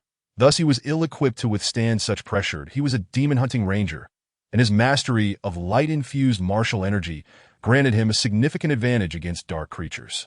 However, to take a life required finesse. A brutish approach would surely lead to his demise. Fortunately, Eric intervened at the opportune moment, gesturing towards the group of figures lurking in the shadows below. Within our line of sight, there are a total of 13 man-eaters, 5 of which are of intermediate rank, while the rest are of the initial tier. At present, these creatures are preoccupied with their own trivialities, making this an inopportune moment for confrontation that if we wish to hunt, it would be wise to exercise patience and observe if any other man-eaters might appear. It is indeed prudent to wait. There is no immediate rush, William remarked, casting a glance at the encroaching twilight. They faced the dark beings known as man-eaters, yet darkness was not merely their ally. It was also a companion to the elves and assassins alike. The area of Rainbow Lake is vast, approximately 60 square kilometers, which is 5 times larger than the current Dawn Town. Here, in addition to the presence of ogres, there are also formidable magical beasts. They have descended from the eastern mountains and are now concealed in the foothills of the eastern highlands, right above the ogres' lairs. Although they seem to hold the advantage and remain undetected, they are poised to launch a surprise attack. However, engaging in combat with the thick-skinned ogres is far from a simple endeavor that if one does not deliver a fatal blow or successfully execute a stealthy assassination, a stalemate ensues. Should they be cornered, it would no longer be a matter of the assassin's creed, but rather that of the warrior's creed. The bloodline potential of William and his 5 companions is exceptionally high. Not to mention the inherent potential of the ogre's bloodline, they are naturally more robust, possessing a greater pool of health, averaging at least 2,000 to 3,000 more than their opponents. Furthermore, the ogres wield heavy maces that inflict crushing damage with their strength attributes. A failed block could result in not only loss of health, but potentially a lethal blow to the head. Unfortunately, the more exaggerated a monster's physique, the more grotesque its health pool. The ogre's health must exceed theirs by at least 2,000 to 3,000, a consequence of William's group possessing such high bloodline potential. If we were to compare the ogre's health to that of ordinary soldiers, it would exceed 6,000 or 7,000, but after all, how else could the ogres become one of the dark faction's siege armies? The 6 men crouched quietly in the grass, observing surreptitiously. It must be said, this group of creatures is rather grotesque. They occasionally expose themselves in front of a bare-breasted female ogre, engaging in frenzied displays. The strongest leader of the ogre tribe is indeed the possessor of the female ogre. The other male ogres can only watch, unable to claim her, but they indulge in fantasies without fear of reprimand from their leader, who takes solace in knowing that his subordinates dare only to admire his woman from afar, thereby accentuating his own power. However, this leader remains oblivious to one of his wives casting flirtatious glances at a male ogre engaging in inappropriate behavior. It is evident that those at the pinnacle of their hierarchy often resort to the most primal methods of infidelity. Whenever the ogre leader ventures out to hunt, his wives do not mind allowing these fine young males to relieve their urges, regardless of whether any of them are their sons. As darkness falls and night descends, the ogres remain unaware of the silvery figures above them. For elves, concealment is a simple task. They possess the innate ability to merge with the forest and the vastness of nature. However, within an urban setting, their abilities become less pronounced, appearing merely agile unless one is an assassin. For Eric and his son, however, concealment seems to be an inherent trait. Seated together, they unwittingly exude an aura as if they have vanished into thin air. Whether in the forest or amidst the throngs of a city, they can blend in at will. For players to achieve such abilities, first, they must transition to the assassin class. Secondly, aside from preemptively discovering hidden classes, one must awaken at level 40 with a dark attribute combat talent, necessitating a choice of dark attributes.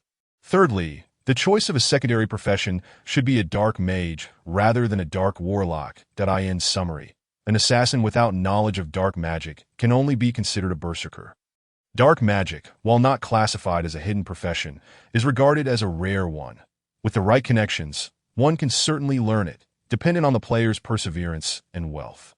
It is easy to imagine a group of players, eager to flaunt their prowess, cleverly avoiding dark attributes in favor of dazzling fire or blinding lightning attributes, making their intentions to kill all too apparent.